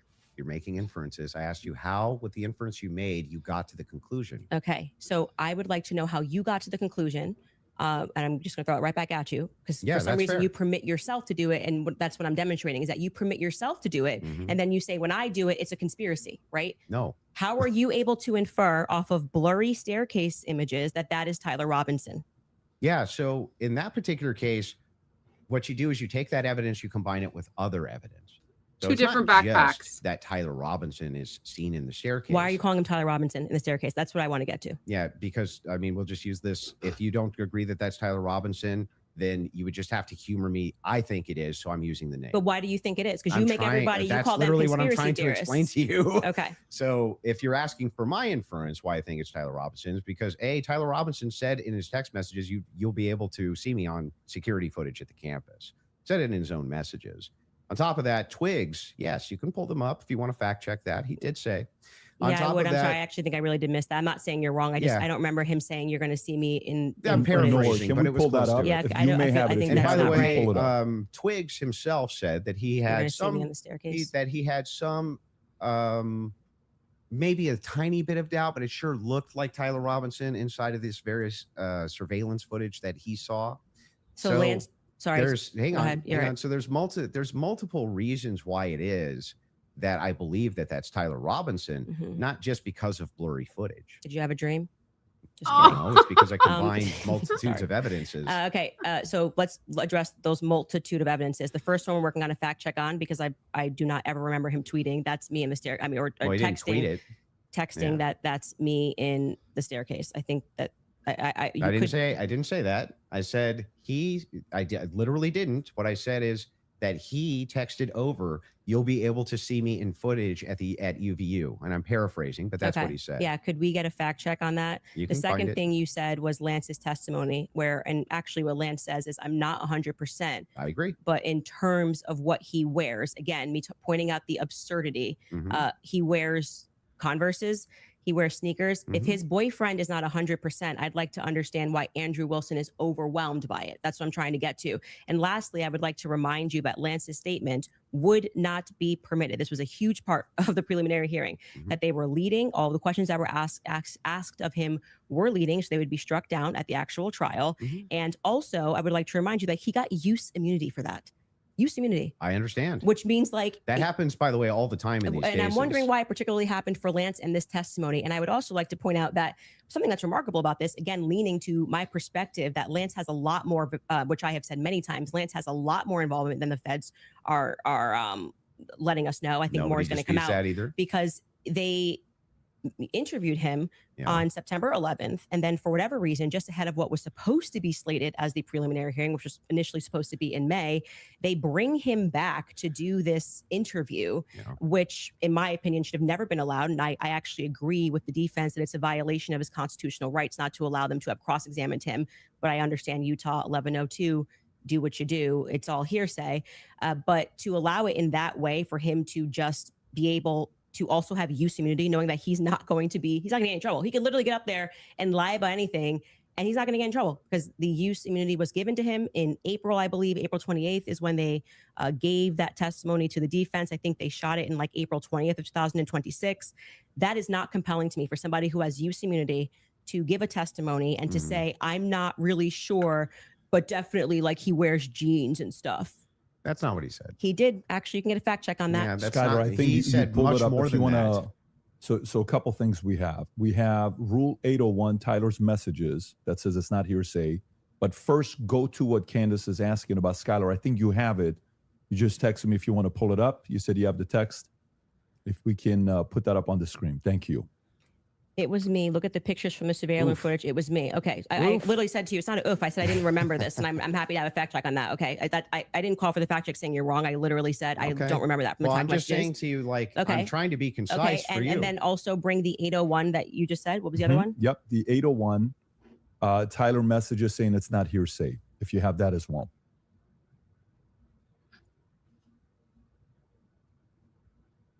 There you go. Wait, what are we saying is not hearsay? I thought Statements you said that the are not messages. hearsay. A statement that meets the following conditions is not hearsay. It was hearsay. They said it in the trial. Like, Hang on. okay. Okay. Is consistent with the declarant's testimony and the declarant denies having made the statement or has forgotten, or is consistent with the declarant's testimony and is offered to rebut the express implied charge that the declarant recently fabricated or acted in recent improper influence or motive in testifying. So then wouldn't that mean that a bunch of this wasn't hearsay? So the issue with his I just want to make sure. Yeah. Would that mean that a bunch of this wasn't hearsay? So the opposing party, which down the line, like I said, they talked about this for about an hour and a half, and they discussed how if Lance was in court and he was giving his first party, giving his testimony as the opposing party, whatever, all of this would be fine. They had an issue with how the questions were being asked and that they were not allowed to cross-examine him. Mhm. So that is why his video testimony would not be accepted in the main trial. And what I said to you is this entire preliminary hearing is under Utah's 1102. So they are allowed to just use hearsay. And No, so the you didn't judge, say when that. he You said most of it was hearsay, actually. yeah, The it was. overwhelming majority. Well, I mean, I'm leaning now into my opinion that some scientific aspects, which they kept asserting, like the federal rule 403 or 402, Mhm. some of those parts were quite Sounds scientific. like you're backtracking quite a bit. No, I'm not backtracking at all. What do you feel Okay. like let me help you. Where do you feel like I'm backtracking? It Well, literally was done under Utah's 1102. Yeah, nobody disputed that. Okay. What the dispute was is whether or not most of it was overwhelmingly hearsay. Is that Yes, the case? it was. Yes, that's Okay. a fact. I'm not backtracking on And that at what all. are the things? How many times did you, Yeah. if you watch the preliminary hearing, it's like Yeah. they constantly, I'm 1102, 1102, 1102, Mhm. 1102, That's true. 1102.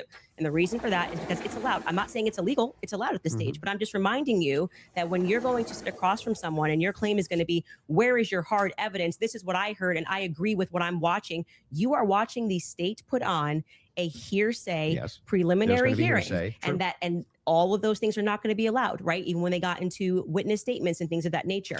There's a reason why they swear you in and they say, you swear to tell the truth, the whole truth. Did you, write this statement?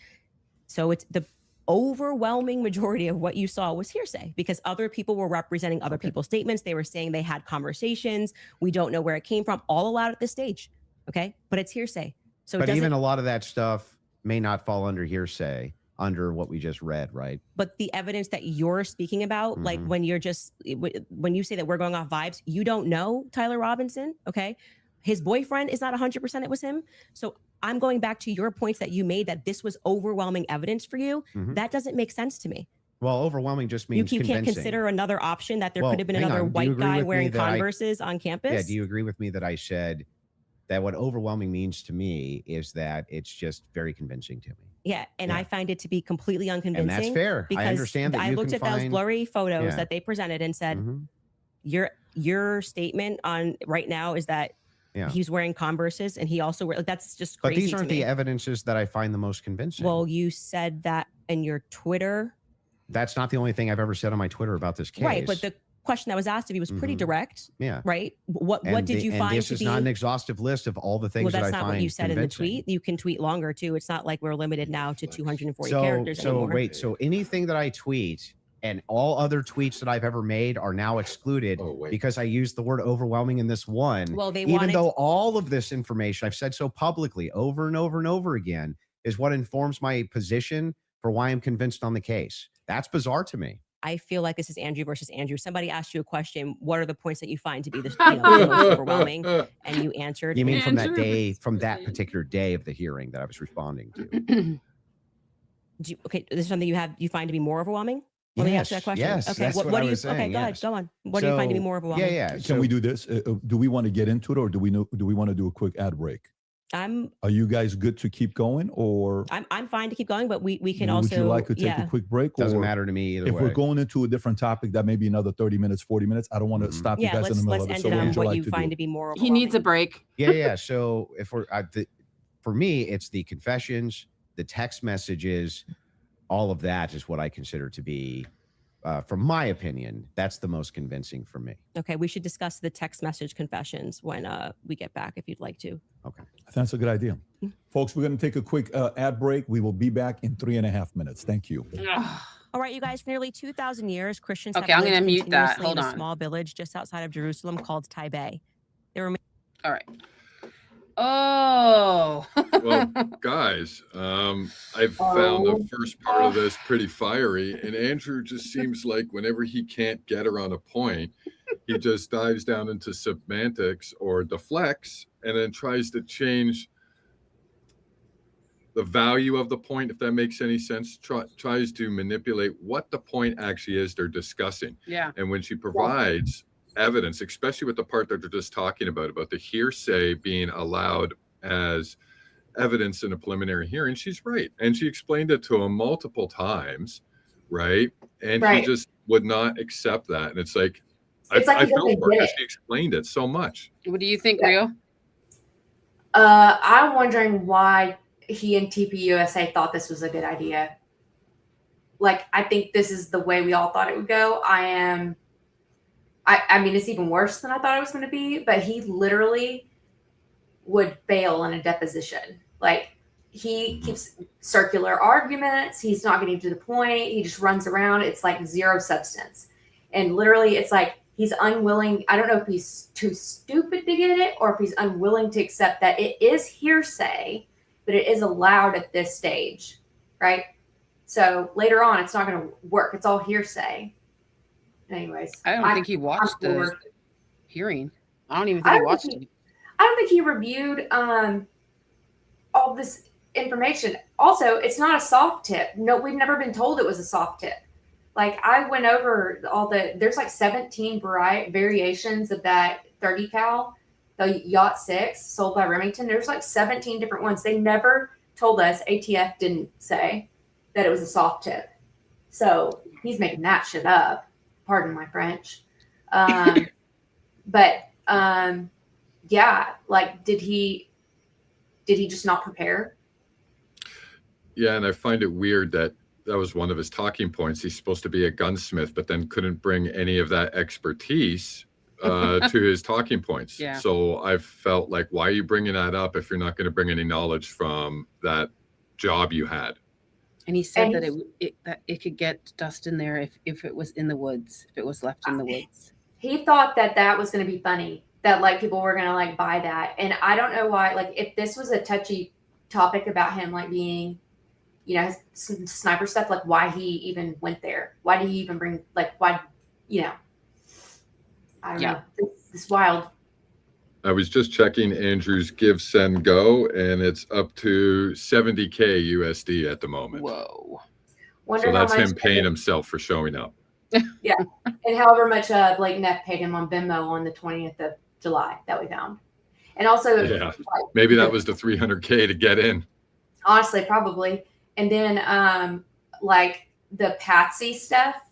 I mean, I reposted it to X just now, but that was like our first video together where we found where they were being Googled out of Vegas, you know, in like June or July. So these kids weren't even known, but they're Googling their address, both of them at the same time as the Franz base.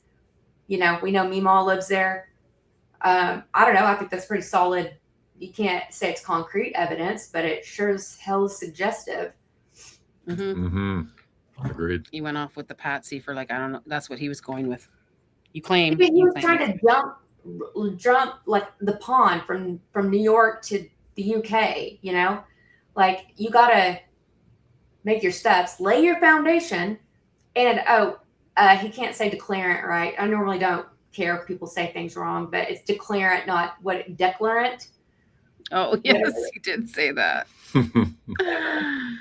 Anyways. And I saw you taking notes, or you were doing something when you were listening. Oh, I was. Oh, yeah. I was rage tweeting. And I also popped in over into her chat and said some stuff. So, anyways. I should do that too.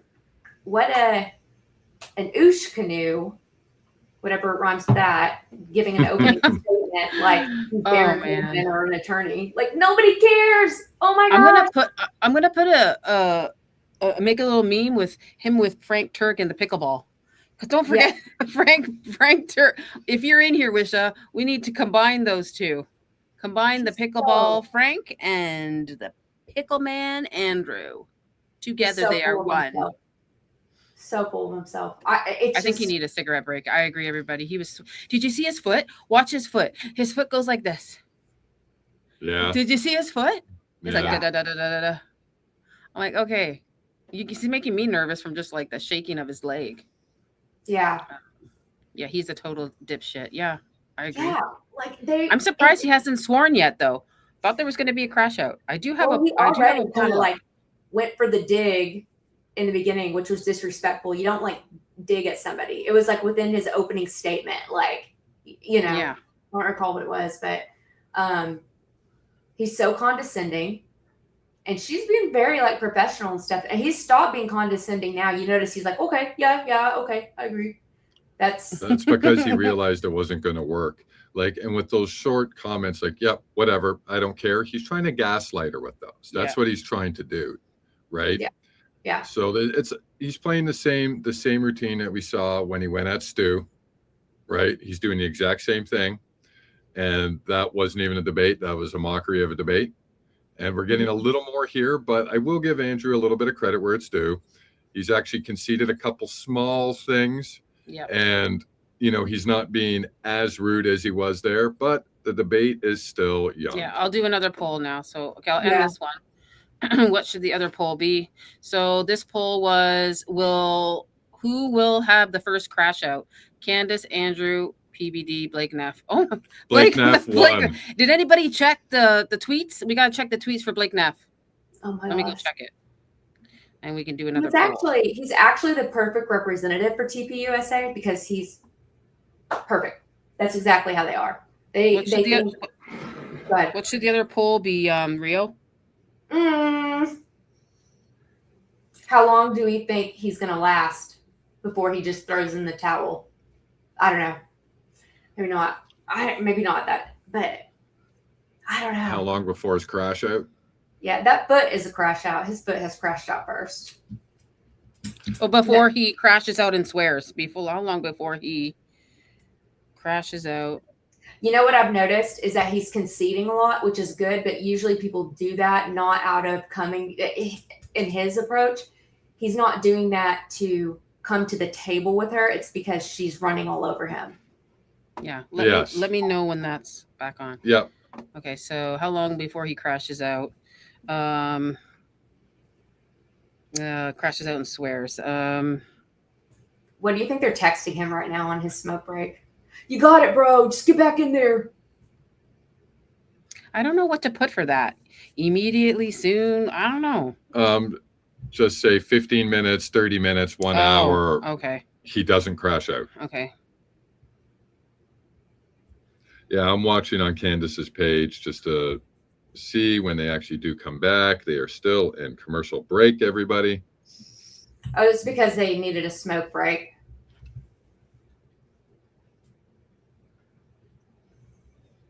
Oh, and somebody was asking about earpieces. I think they either both have earpieces in their ear that's facing PBD, or they don't.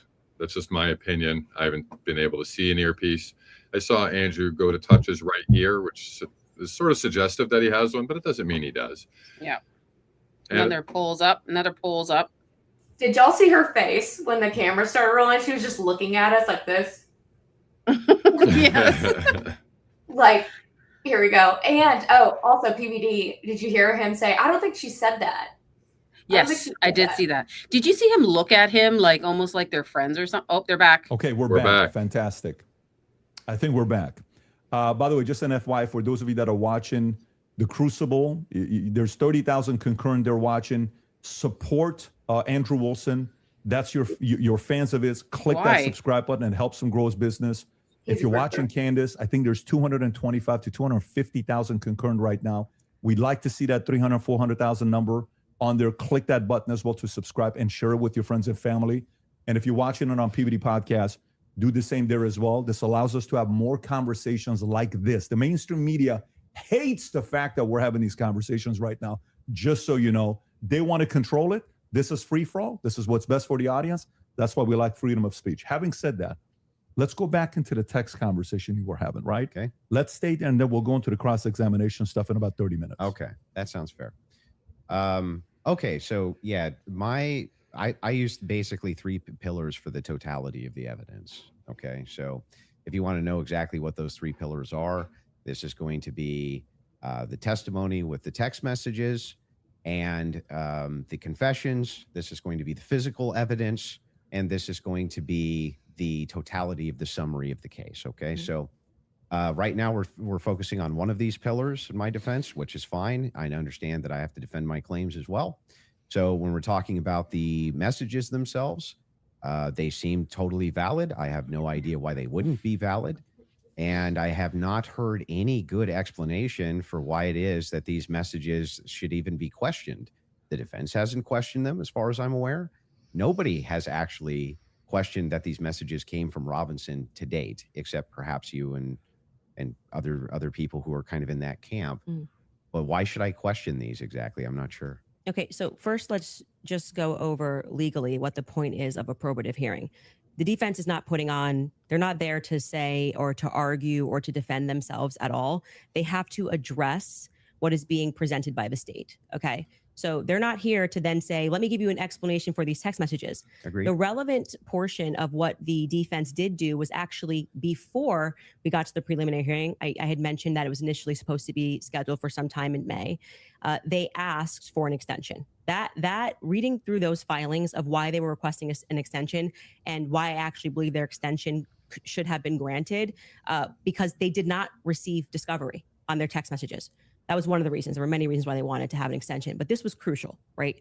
So forget just the general sense that these messages feel off, and yes, you are allowed to have an intuition, you are allowed to have a sense and just go, this is very weird. We're being told this kid had like above a 4.0, Tyler Robinson. He wanted to get away. I think the text messages almost run head to head with themselves. Like he wanted to get away with it. So he thought the best thing to do would be to text a full confession of what he did, down to what I didn't even remember, saying, yeah, and that's also me in the surveillance footage. It felt a little too on the nose. People have common sense. You just don't text message. But then we're also supposed to believe that he put a note under and burn this and get rid of the evidence. But don't worry about that because I'm about to text you a full confession. That it felt off. It felt weird off the bat.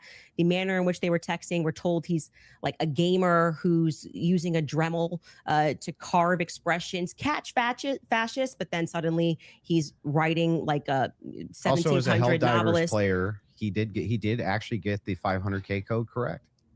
Yeah, I'm not a gamer, so Look at his foot. If we start debating that, you'll be way over my head. But yes, yes. But my point being yeah. is just that, first, it's a general sense of why people had a reaction to these messages that seemed like they were written by Jane Austen rather than like a kid who games and writes catch Yeah, but do you see fascist. how that's intuition? That is, I just said that. I said just parking aside the intuition of just something feels wrong here, which you should follow your intuition. You should actually do that. If you say the COVID vaccine is running out, feels like it's coming out too fast and there's too many celebrities telling me to do it, I'd like to take a pause. That's good. That is, you are allowed to do that. I believe in intuition. But hang on. Let me respond a little bit here because you've been going for a minute. Let me at least respond to a little bit of this. So the first thing is like when people bring up the COVID vaccine, not trusting the COVID vaccine en masse was the science.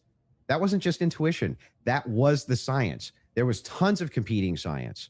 Now they try to suppress it. That's true. But there was tons of competing science for why you shouldn't take a risky mRNA vaccine and masks and things like this. Kept telling us was 100%. Now, when you're talking about intuition, though, when you say trust your intuition, I'm actually giving a different message.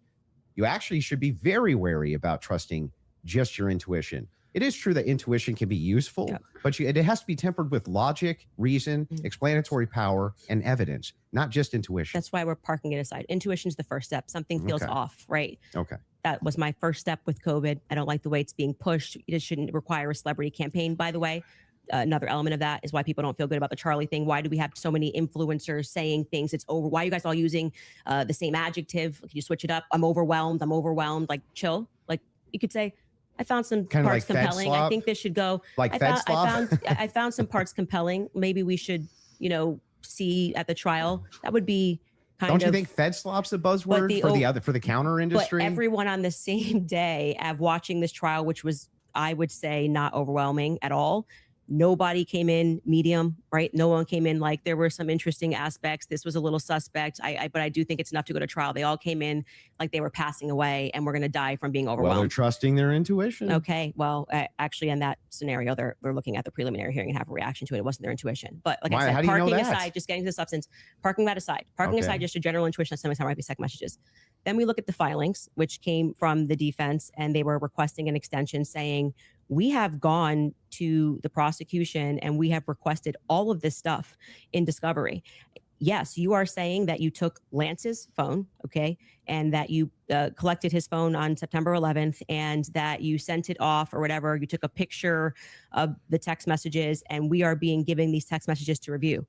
Crucially, Kathy Nestor said, I have not even been given access to my client's phone during this hearing. She said, I haven't even been given access to my client's phone. She can't tell you, as a part of their discovery request, it's not enough to say to me, Candace, I just got a text message from Candace. And I say, I didn't send that text message. Maybe that's what her client's saying. We don't know because we're not at the trial, right? Maybe he didn't send those messages. Could there be someone who logged into his Discord? Could there be someone who logged in to his Apple? George could be sending text messages right now. We are married. He has every login that I have.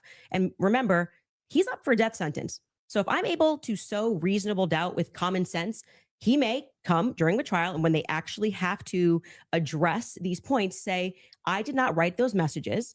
I was here. Lance, my boyfriend, was logged into my phone, logged into my Apple ID and my iCloud sending messages. I know that we have the capability because my husband does it. He has the capability to send messages from my phone. It is not convincing to the public when, for whatever reason, the FBI combined with the SBI, it was not the prosecution's fault. They made that clear during that hearing, would not allow them that discovery request to be able to see where did that message come from? Because you're saying my client was here, right? I want to know if that message actually was generated from his iPhone when he was waiting to retrieve his, rifle, hoping that the pooch doesn't have a bad sniffer, like just weird messages. I want to make sure that, yes, it was actually him. He was holding his phone and his boyfriend didn't just log in to his computer when he was home. Lance was his boyfriend. That is a crucial fact here. That discovery was not met by the time we got to preliminary hearing. So I remain unconvinced by these text messages. Just as you feel convinced by them, I feel unconvinced by them. Okay.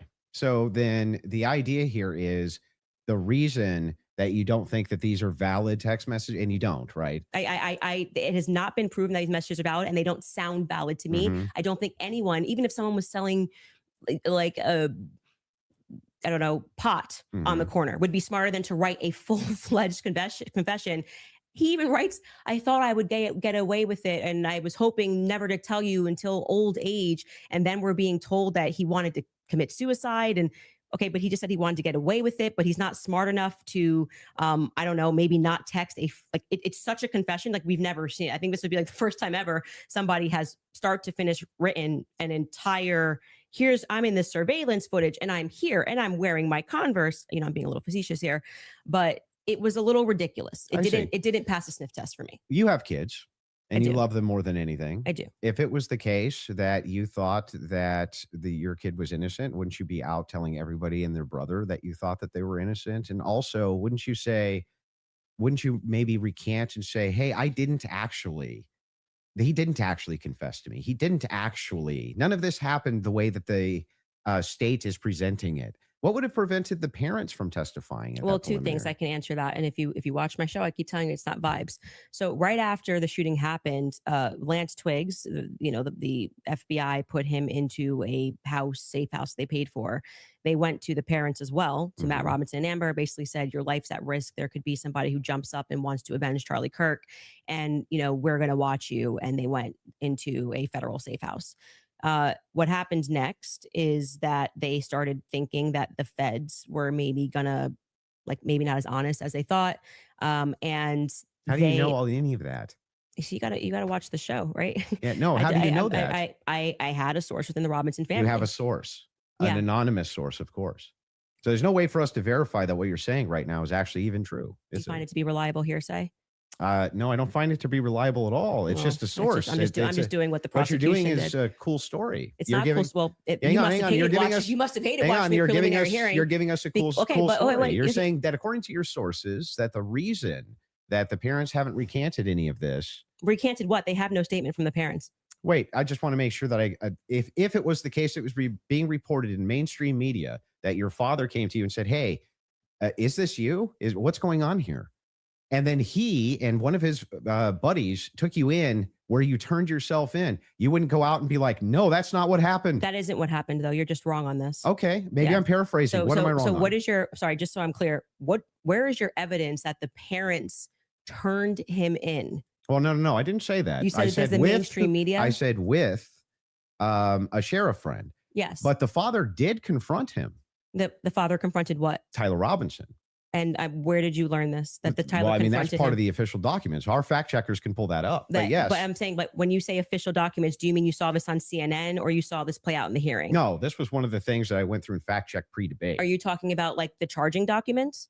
I think it could have been in the charging documents, but we can pull them up. No. And yes, are you disputing this? Do we have that in the back to pull it up? I can already tell you what you're talking about, the charging documents, because Okay, this go is ahead. where we had to figure out where this story came from, because everyone was operating under the assumption that Matt Robinson turned him in. Until we got to the preliminary hearing and we understood, like I said, even for that, when you are charging someone, you can use hearsay. It's all probative, right? Sure. Nothing. So they didn't have statements. It's not like Matt Robinson, even though he was interviewed that night. Amber Robinson was interviewed that night by a Fed, separate rooms. Tyler Robinson was interviewed by a Fed. They did not produce statements saying, my son did this. I believe my son did this. But what happened was they did interviews, but also the crucial person here who you just brought up is Mike Mitchell. Mike Mitchell is the biggest unknown in this entire case. Everyone keeps saying they heard from Mike Mitchell this, they heard from Mike Mitchell that.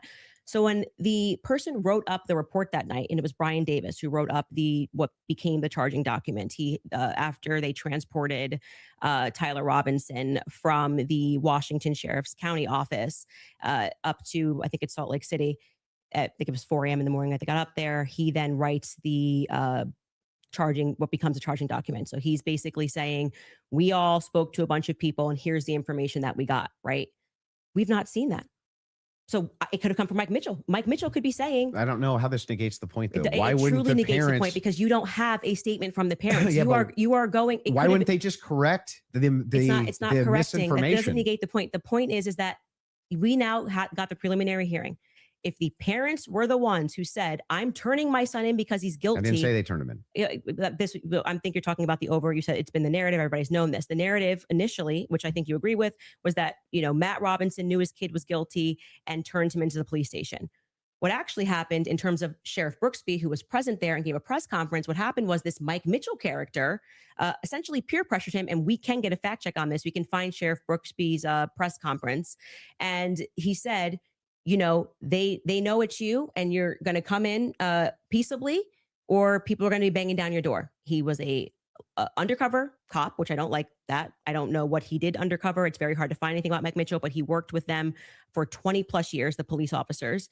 The reason why Tyler Robinson knew him was because he lived nearby and he was also his Boy Scout How does leader. this negate the parents could write this second? And by the way, if you had I'm the going to evidence, address that point. I'm just saying that your first point, which is that the parents did this. Yeah. We don't know that the parents. I didn't say that they did ever. Never Well, happened. you're quoting the parents as having said, you said that Matt Robinson said that his kid was, you say involved. I don't want to misquote you. Confronted him about it. Confronted him. Yes. And I'm telling you that we have not seen any evidence that that is true. We can fact check that. Okay. Because we do have evidence. And I'm saying it's the charging doc, which could have been Mhm. derived from a statement Mike Mitchell said. Two things I have ready in the back. One Cool. is the charging doc, and the other Yes. one is a video of Kathy Nestor saying she hasn't seen Tyler's phone. Okay, we can Okay, run which Kathy to one go would you back wanna and see then first? just to You go wanna see backwards Kathy to first? It's in Kathy first in court saying Quantico. She didn't get her client's phone. Yeah, and then I think we'll go to the.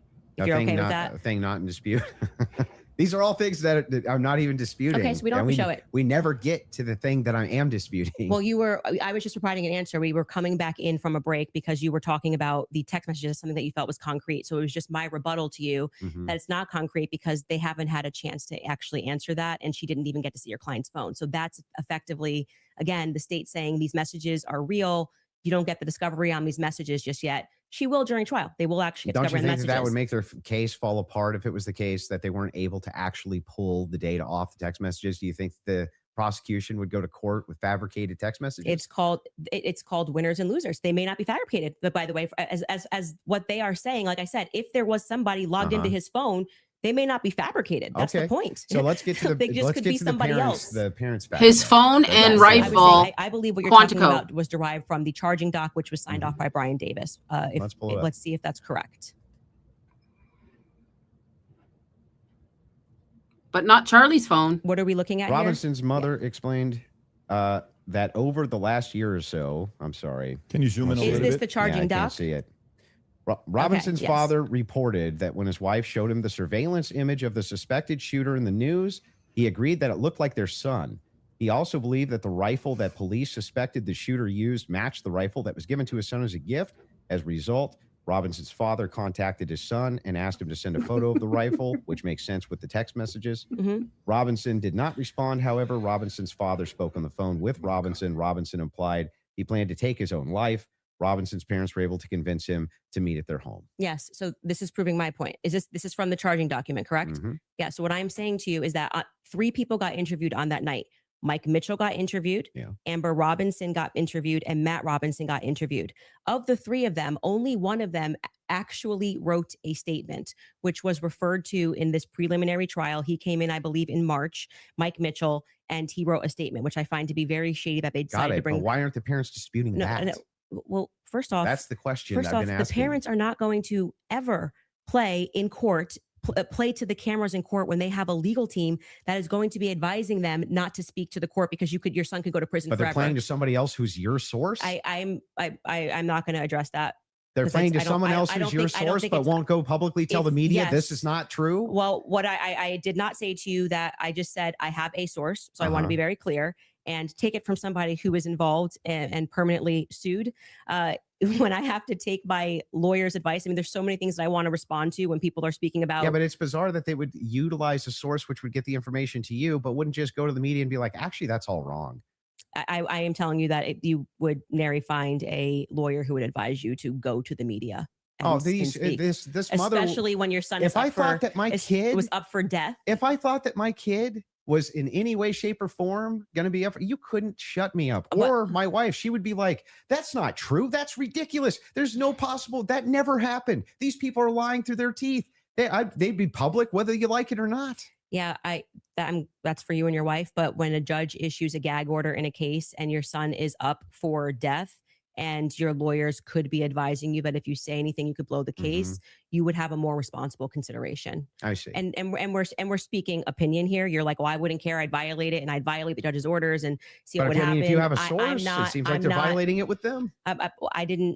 I'm not speaking to a source, but what I am saying to you is speaking just relevant to what this is. We have not seen any proof that statement that is included in this charging document. I think it is highly likely on the basis of the preliminary hearing that all came from Mike Mitchell, and Mike Mitchell would be a part. He's Based saying, on "Oh, the statements of well, the it's him parents. saying the parents told me this." The parents could dispute that. That's going to come down the line, right? They're going to be able to seat the parents.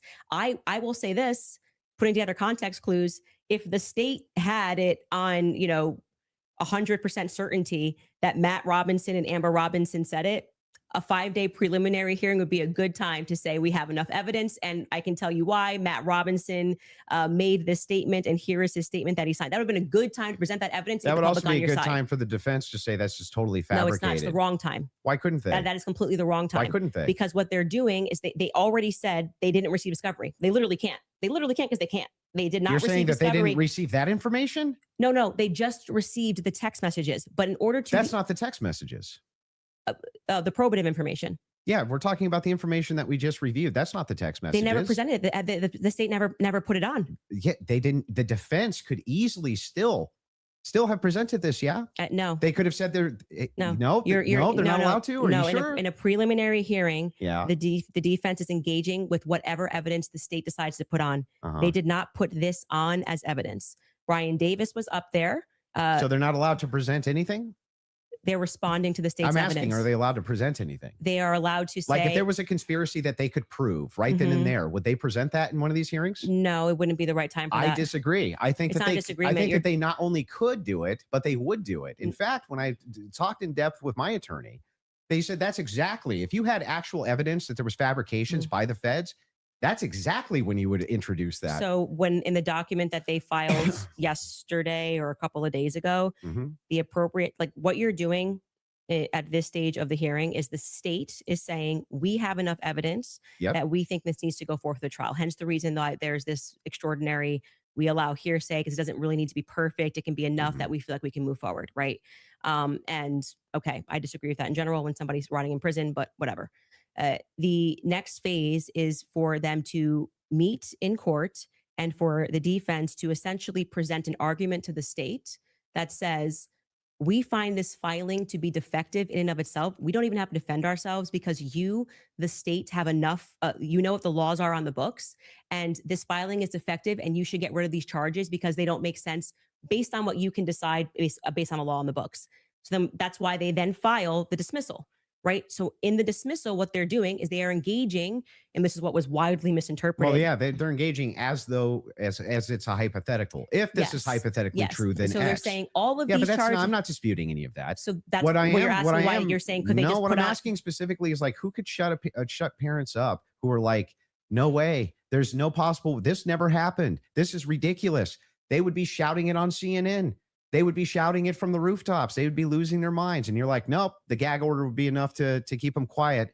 Not enough for them to talk to your source, but enough to keep them quiet. I think that that's quite ridiculous. But I'll even concede this whole point to you. Let's just say maybe this was misconstrued, right? If there's a little bit of reason to doubt it because we're still waiting for the evidence for trial. If that's the case, then why not take the same standard for the evidence that you present? You're just waiting for trial. Well, you didn't do that. Wait the a reason second. we're here. Wait a second. I just want to make sure that I got this right. That's your argument to me, right? My argument to you is what? Sorry. Your argument to me Uh-huh. is that, hey, wait a second, Andrew. There's not enough here that convinces me, right? Well, that's actually my rebuttal to you, is that you are saying, why are people engaging in what you term to be conspiracy theories? No. I term it to be thinking. They're Mhm. just thinking because they're recognizing there are a lot of holes in these stories and that this is not strong evidence, right?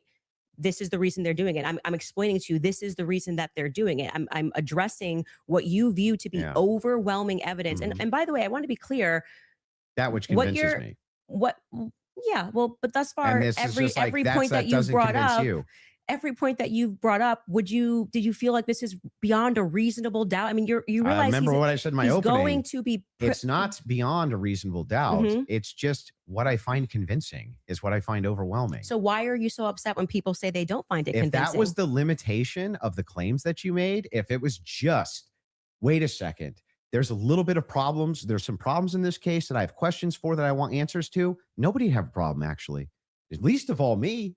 I would be the least likely person to have an issue with it, you, any of your fans, anybody saying. In fact, I've had tons of Discord calls about this. My position's always been clear. Of course, conspiracies exist. Some of them have way better evidence than others, but I've seen them myself. I know conspiracy. In fact, the federal government has hundreds of thousands of laws about conspiracies. They see them everywhere. We both know this, right? That's never what the problem is. The problem is when you make claims outside of, well, wait a second. I'm just questioning evidence here. I'm just questioning what the state's case is here. I'm just asking questions. It's when you make claims outside of that, where you claim that there's good evidence or good standards you should believe because, and then it turns out that it's all nonsense or it's wackadoo stuff or it makes no sense. And when we have a chance to cross-examine your evidence that you've presented, I'm going to show a lot of that. A lot of this conjecture that's based on literally nothing, that leads from no inferences whatsoever. Like you couldn't even infer it logically. That's the problem. The problem has never been whether or not you just said, you know, there's not enough in this case so far until we get to the trial. I remain unconvinced. I'm sure there's tons of people who remain unconvinced yet until we get to the trial. I think that's fine. I think it's fine. There's people who are convinced too. That's never been my problem. My problem is the claims which are external to that. Okay. I'm not sure I really care if you have a problem with what I think in my own spare time. I don't understand this like lecture that you just gave. But beyond that, what I'm saying is that What the state lecture? is allowed to use. I didn't This is lecture what you. this is what my problem is. You guys are not allowed. Yeah, you guys think while it's still legal. You can. You are allowed to do that. So, but mean, anyway, nobody said you can't. going back to you saying I wouldn't have a problem. I think I just demonstrated pretty thoroughly that what you claim that you have a problem with is exactly what the state is engaged in at this stage. So it just doesn't make sense. That's not the case. In fact, So the if people thing look is, and they say, the thing I'm is looking at funny- the gun and I see and I'm inferring this, and someone else says, I'm looking at the gun evidence and I'm inferring that, they're both doing the exact same thing. they're not. You're just saying, I want to do it for the state. That's propositionally false. and That I'll is not explain- I'll propositionally explain false. exactly how. It is the case that every proposition is going to have a true or false conclusion, period. That's just logic, right? It's the law of excluded middle. All propositions are going to be true or they're going to be false. When we get into when we're making inferences based on propositions. We can actually come to true conclusions with false premises inside of a proposition. In fact, what we're talking about here is not whether or not you feel that you're convinced by this evidence. But you felt like you were Right? convinced. Sure. But here's the thing. When you ask me my reason, Andrew, why are you convinced by this? I can give you my reasons why I'm convinced by it, why it seems reasonable and rational to me to be convinced. You could even say, but Andrew, I'm just not convinced by it. If that was the limitation of your claims, we wouldn't even be having this conversation. That's why I wanted to have the conversation, in fact, was so that we could move into your actual claims that you've made, which transcend the idea of I'm just asking questions. Before we get into that, your Claims, team has one claims. thing That's they all he wanna show says, before we go claims. into that. Okay. So if you want to pull that up, this is the prosecution filing showing defense had full discovery by April 1st. Oof. They did not. That's not true. Wait a second. Yeah. To date, the state's prosecutors have disclosed all evidence that is presently and reasonably Reasonably available available. to them as required under Rule 16, Utah R Criminal To be more precise, as of April 1st. Yeah, that was not 100%. That's why that they're caging that by saying what's reasonable. There was an entire, and we can pull this up. Like, we should now play the Kathy Nestor clip because that's from there. So, and they were basically saying you don't need it at this stage, meaning it's not reasonable that you're asking for this when we're going into a hearing that's just going to be based on hearsay and stuff, things of that nature. But of course, by the time a trial comes, you're going to get all the Where discovery it's just show documents. cause. Yes. Yeah. So that's what they're saying. Yeah, I there. understand. Okay. So that's and I'm even fine with yeah, it. that we all know. And then, by the way, just now that the hearing is over, and you can also fact check this, they now at the end of the preliminary hearing dropped like an insane amount of the discovery stuff they gave to them like the week after. You guys can give me the exact amount. I don't want to say because I don't know my I don't remember how much it was. It was an absurd amount of stuff that they gave to them right after the preliminary hearing that they had been asking for. Because that was one of the things that I kept saying on my show is as we were watching that preliminary of the preliminary, why not just give them the stuff now so they can engage in these arguments? Because I feel like you, it's like, I want to hear what they have to say about the text messages. Why can't you just give them what they're asking for so that they can actually engage you? And it didn't happen. So, but the judge ruled that it wasn't necessary at this stage. And that was the whole point of that because it's preliminary a show to the cause. preliminary. Yeah. Would you like to play the Kathy video? Well, he's saying he's not disagreeing, so I don't think we need There's to. no point here. There's no Okay. disagreement All right, that she said that. Yeah. So so I guess Yeah. the I'd like to disagreements now also- would move into I, the evidences that you have stated Yeah. on the record, which transcend elements of reason. Why are we in regards having to this a case. transcendental conversation now? Because I mean, Because first, they're all because related to this your case. entire thing Because he's going to give was it to about TPUSA looking at after. the evidence, which never made sense to me. Again, because all of the evidence that you felt to be overwhelming was hearsay. That was bizarre to me. You told me that I could take as much time as I No, wanted you to can. question you on No, these but things. I'm just asking you to lay the groundwork of what you're saying is Because you've problematic. made That many, you many decide that it trips claims. into I'll something explain. else. And I do still want to hold you for going through because we've discussed the gun, we've discussed Mhm. your and you can hold me to those things, but I yeah. would like to get into the and we things should that you've discuss said. the screwdriver as So, well. and I'll explain exactly what the groundwork is. Mhm. When you make claims which pass the idea of I'm just asking questions because the state's evidence is not convincing, I think you have to answer for those claims because they are in regards to this case. You're saying, I have a claim. It is in regards to the assassination of Charlie Kirk, which is what we're talking about, not just the case of Charlie Kirk, his assassination. You should have to answer for the claims that you've made in regards to the assassination itself. You should, agreed. So if that's the case, then I would like to finally dive into some of that evidence and dive into Well, it. just to be clear, Yeah. and I'm happy to have you talk about, like I said, publicly, you want to engage in some conspiracies, but I said I want to make sure that we get to the substance of our debate. The substance of our This is debate this is the major is me substance. demonstrating that all of the quote unquote evidence that you feel that Mm-hmm. you have, which demonstrates that Tyler Robinson shot Charlie Kirk. You don't find convincing. I get it. It's been invalidated by the testimony that we saw, and in your answer for when I Well, you haven't explained to you that he had invalidated the it. most degraded prints was I don't know. Okay, well there lies my ability to process that. It's just fine for you Okay. to not be convinced up to this point. All of your viewers, Mhm. everybody watching, So you're nobody's just giving you're conceding. nobody's on giving a that. dispute that if all your claims ever were just up to now, the evidence that the state's given, I'm just kind of not convinced. That is not what's been happening. What's actually been happening is that you've made tons of claims in regards to this case and in regards to the Kirk assassination, which are far above and beyond, I just doubt, the state's theory.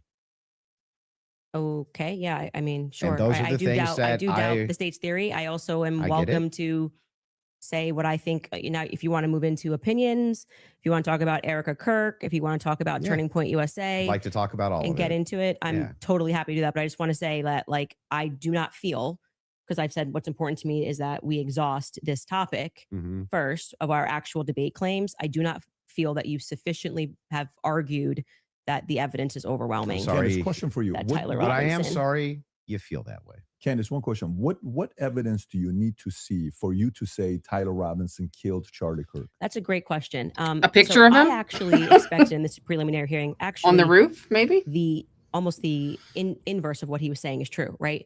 So this is now the time the state is putting on their evidence. That's the purpose of this hearing, right? The Mhm. state is using hearsay, but they're also putting on their evidence. So I was just expecting some sort of a slam dunk. Like, we got him on camera taking the shot. at least we have them clear on camera. You're telling me this guy drove 13 hours all around. Like, we can definitely show you a picture that it's going to be beyond a reasonable doubt before we even get to the trial. People are going to see and go, oh crap, like it was really Tyler Robinson. I was expecting to at least see evidence that, because I had reported early on that the source was saying that Tyler did not step foot on campus that day. It is my perspective that he had something to do with something. I do believe he was disposing clothes at this stage, at this phase. I do believe he was disposing clothes. He was involved somehow. I find Lance to be more suspicious, if I'm being honest with you. And also, like I said, the use immunity that was given to Lance by the feds, the fact that the feds didn't ask him any questions, the fact that I spoke with Lance Twiggs' family, and they were like, it's very weird that the feds are not asking him more questions. He's exactly the person that I would imagine to be involved in some stuff. Allegedly, I'll say allegedly. But when we got to the preliminary hearing, there was not a single piece of evidence that I felt was slam dunk. I was waiting for that, a photo. I mean, anything would have made me go, all right, I think this could be the guy. If they had handed over the discovery on the text messages, since that was their big ta-da, we've got the text messages, that would be the first thing that I would hand over. But actually, who was holding them up? Like I said, it wasn't the prosecution. They're right to say we were handing things over, and we heard the defense argue on behalf of the prosecution, saying it's not them and it's not the SBI, it's the FBI that's holding on to things. As the FBI took everything. The FBI took the gun. The FBI took initially the screwdriver. And then when I heard testimony about the things that they found that were suspicious, example being the backpack, that's something that really bothers me, that they say they traced the shooter, they traced the route that he went on, and then there was an abandoned, we know it looks like he's wearing some sort of a backpack. We know that there was an abandoned backpack found at the bus stop in front of a library, and they felt that this should be taken into evidence. They took it. The FBI, this was the testimony of Amanda Baker, I believe her last name is, but you might want to fact check that because I think I'm blending last names. She was the forensics for the FBI. And then she says she gets a call on the 13th and they stop testing on this backpack because they find that the backpack actually belongs to somebody on Charlie's team. But if you know the map of the layout of the campus, you're going, well, what the hell are they doing all the way up? This is nowhere near anywhere. And by the way, that's not an acceptable answer for why you just gave it back. That's like, why would you give it back? You're acting like no one's ever been killed by somebody on their team before, right? So I found that to be very strange that it was on the exact route that the alleged gunman ran, and that their excuse was, we just gave it back because we heard that this belonged to somebody on Charlie's team. So that to me is, this is why the investigation itself feels underwhelming. When you learn, and this is completely crazy to me, that some of the artifacts that Charlie was wearing were immediately returned to Erica. That's absurd. That is absurd. Everything should be in evidence. When you learn that the car that they carried Charlie in to go to the hospital, they had immediately towed, cleaned, and back up for resale, that's absurd. That should be sitting in evidence. And any police officer that you speak to will say, what are you going to say, Andrew? That's been involved in a crime will say, I didn't get my stuff back for years. It had nothing to do with anything. It was just around. And they kept it into evidence until the trial was over, and it has to be approved. I think somebody said by the attorney general has to sign off on giving you those objects back. And we were told this is all fine. And we see, this is just one example, Erica holding the crucifix. Point The on necklace. SUV That should be is in what evidence. Andrew- Irrespective of if you feel bad for her and think she should have it and it's sweet, that should be in evidence. Immediately paving over the crime scene. This is like the craziest thing ever. This is like defies common sense. You immediately, and when you heard the guy who did it actually go up on a podcast and explain, I got the call. They said it was a paver emergency. It's an extension of the crime scene. Heard of a paver It's an emergency. extension. They had already had someone come up and dig up the dirt. So by the time he got there on Sunday, the dirt had already been dug up for him to lay down pavers. That is what people are looking at and going, this is weird. There needs to be answers for why this was done. And he tells us the call came from the feds and the governor's office. UVU's washed their hands of it. And what he's saying sounds true, because we heard during the testimony, one person described the regions of who was in control of everything. The feds were in control of the courtyard. So in order for anybody to have paved anything, that was federal territory, so to speak. Maybe not. He using had the best arguments cop for term, me but the feds were in control of this the part. courtyard. So Yes, he did. these are He did. things None that for I Candace think yet. We'll see how he should be answered responds. for. Why are we doing things differently than Yeah. you would in any other criminal scenario of keeping the evidence until we know more, until we're confident. The various decoys. I did it. It just doesn't look right. Okay, so go back to the question. So what would you need to see for you to say Something, if they had, I was expecting, here we have him, he took the shot, here it is. And then I'd be like, great, a clear image of him on the staircase where I'm like, that's definitively Tyler Robinson and he was on Right. campus. We got nothing. We got literally nothing but hearsay of people saying, But you basically get no case. what? You basically no case on planet Earth. You get the, Sure. oh, we got a picture. Okay, Here's no, him with no, the no, murder no, you're weapon. right. Here's him taking the But shot. most of this doesn't take place on a college campus that has surveillance everywhere.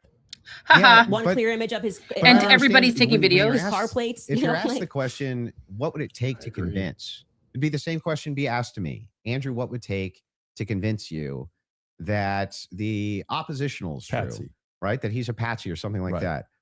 Just good, clear, concise evidence that's been presented, right? And is being presented that I could go through and link all together to see if there's actually some clear picture of there being a patsy. That's what it would take from me. Okay. Just I a don't- good, I don't disagree with just that. a We haven't good- heard the hang on, defense just respond. a good evidentiary standard. And then, of course, I would change my mind. Just to qualify this, so there is a possibility in the next few months that you may come out and say, guys, it's done. Tyler killed him. So you're saying yes to that. Yeah. I think it's very important for the audience here that from you. Without question. For you, is there anything that you could see for you to say, yeah, this guy was a patsy? The Of government was course, involved? I'm going to always Okay. follow evidence. Perfect. So my whole thing is just this. It's really important to me.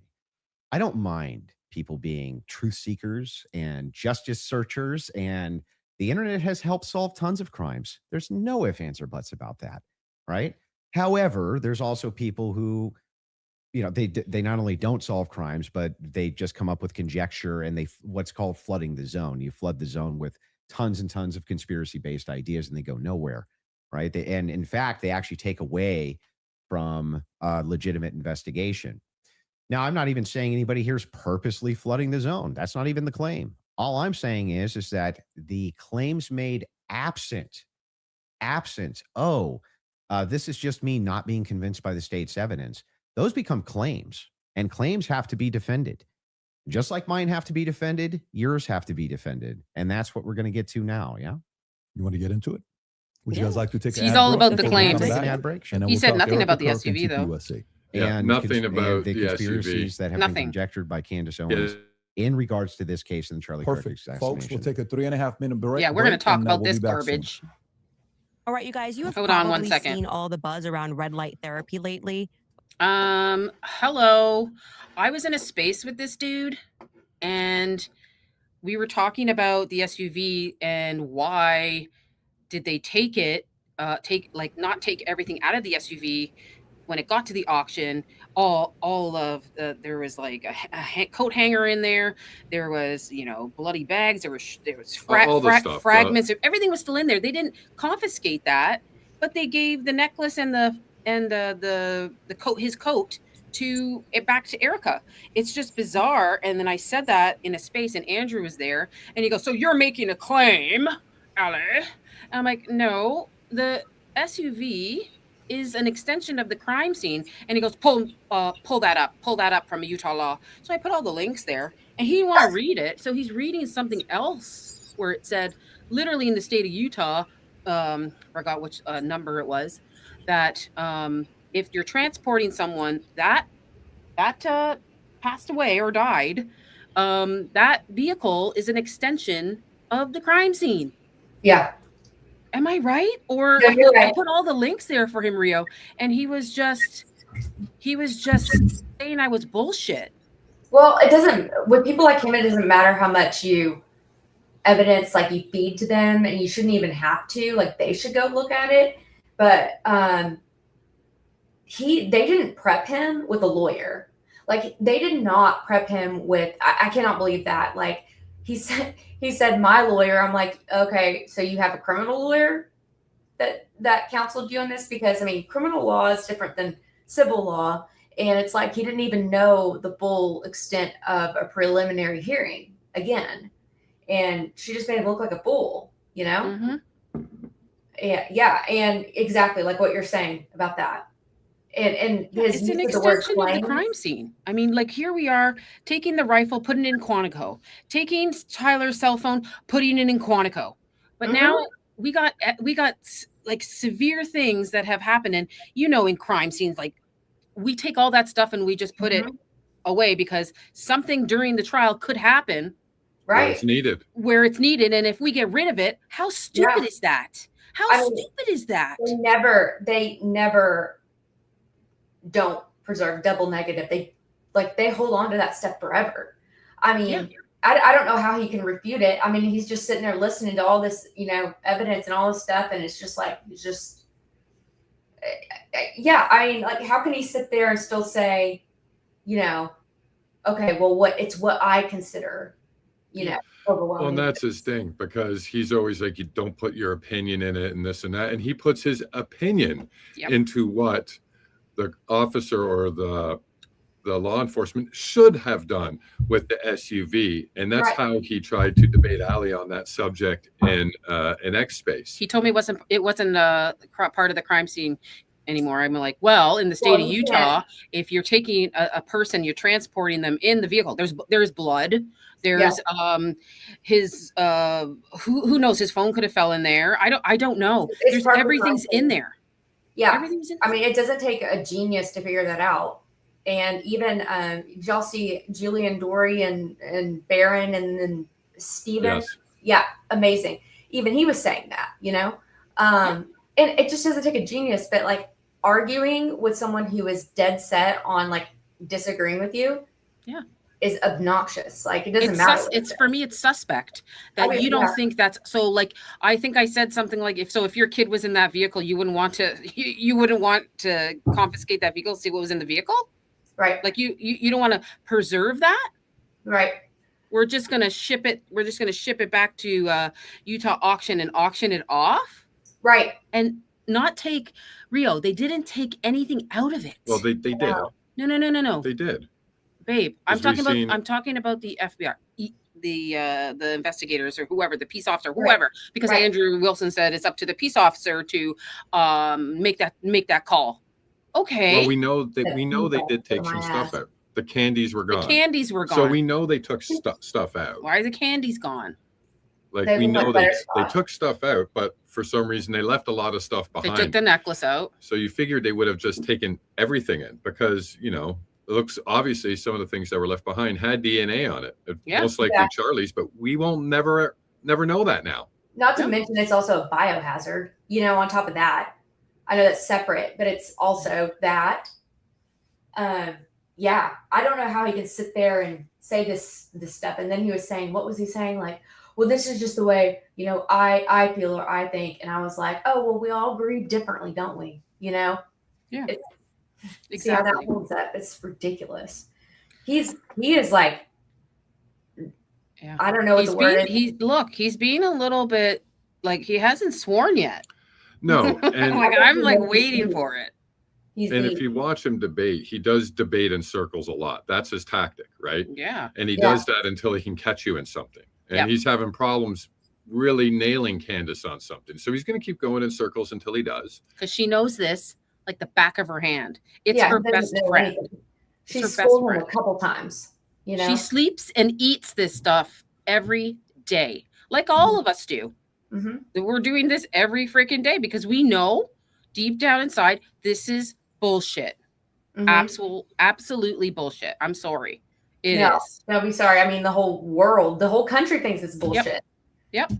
I mean, Yeah. Yeah. I'm surprised. I don't know. I think, he thinks that he might have made money coming on of this. He's going to lose a job at TPU. Tell me when it comes on. I'm just going to play something really funny to Okay. break the ice. Ready? Sure. Let me play it. Just tell me when it comes on, okay? Yep. Let me show you what freedom looks like. Time for some pickleball. Here we go. Yay for Fed Slop!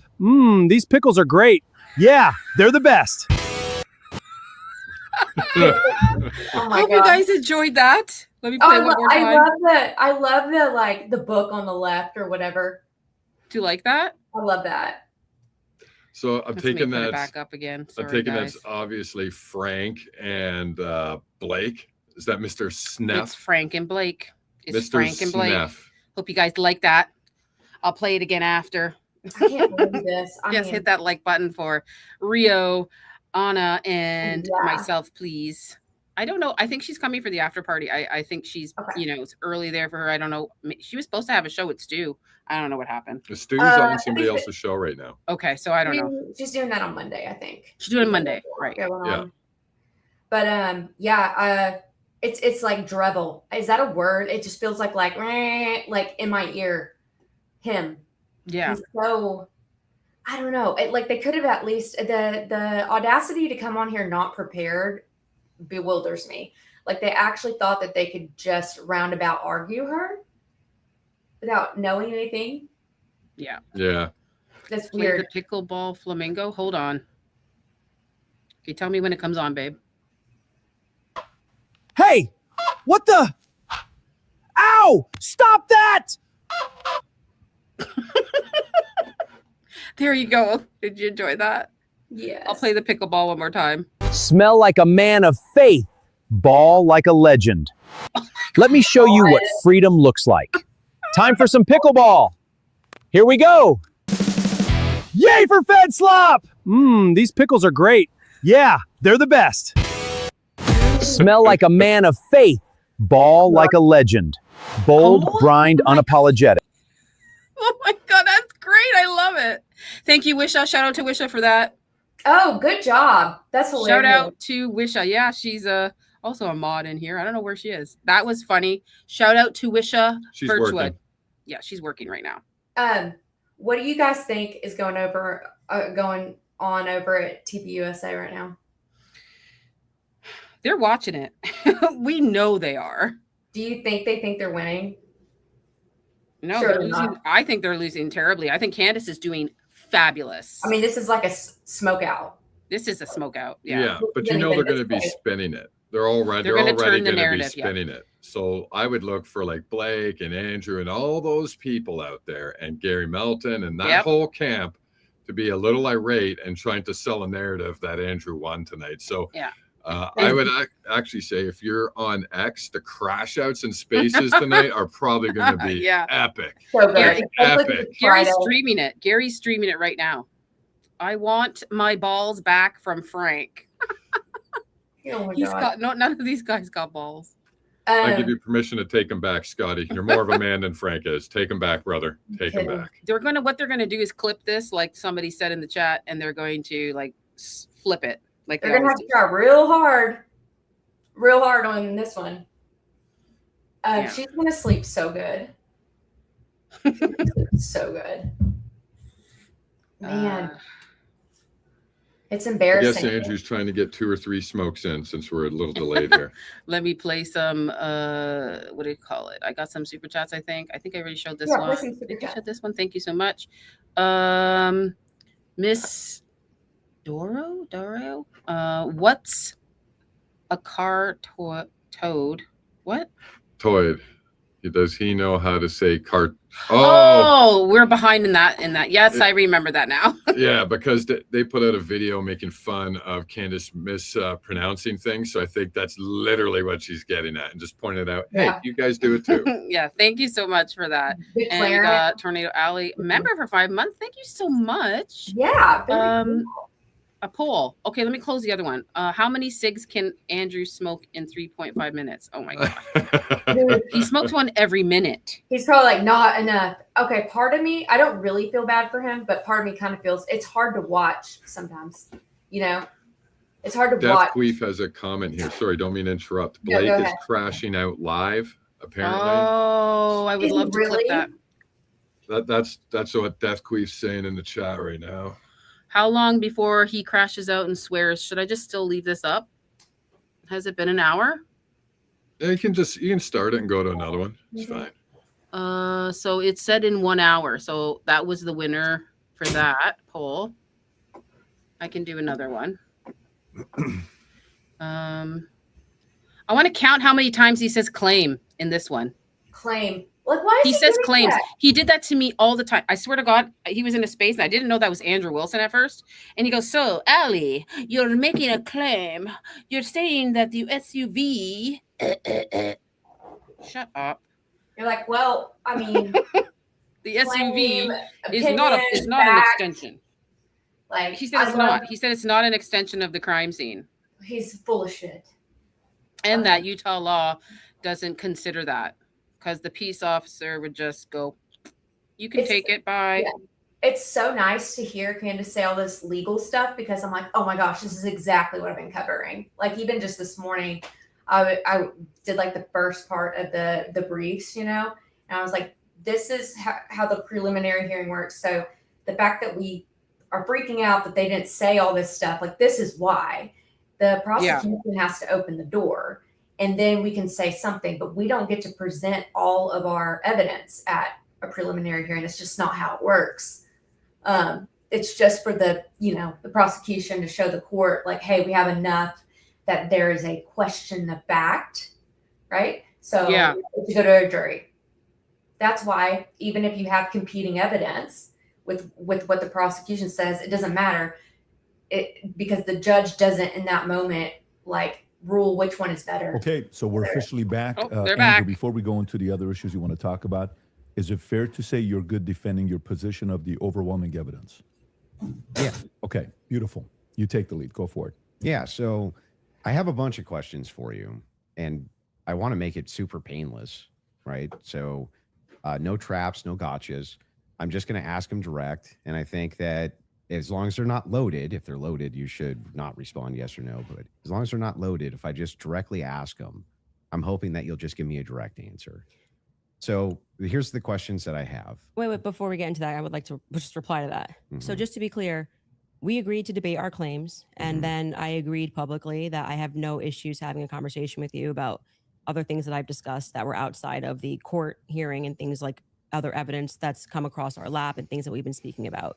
But I just do want to make it clear to viewers that for whatever reason, you think that you have a right to sort of depose me. I'm not deposing you. I just want to ask you some questions. You literally said that I want to be able to question you. This is a meta conversation. Right, we're having but a meta okay, so debate. now we're transcending. Like let's use a word to use a word that you're saying. But this is what you're doing, right? Okay. So this part to me feels like a bit of am I allowed to ask the questions?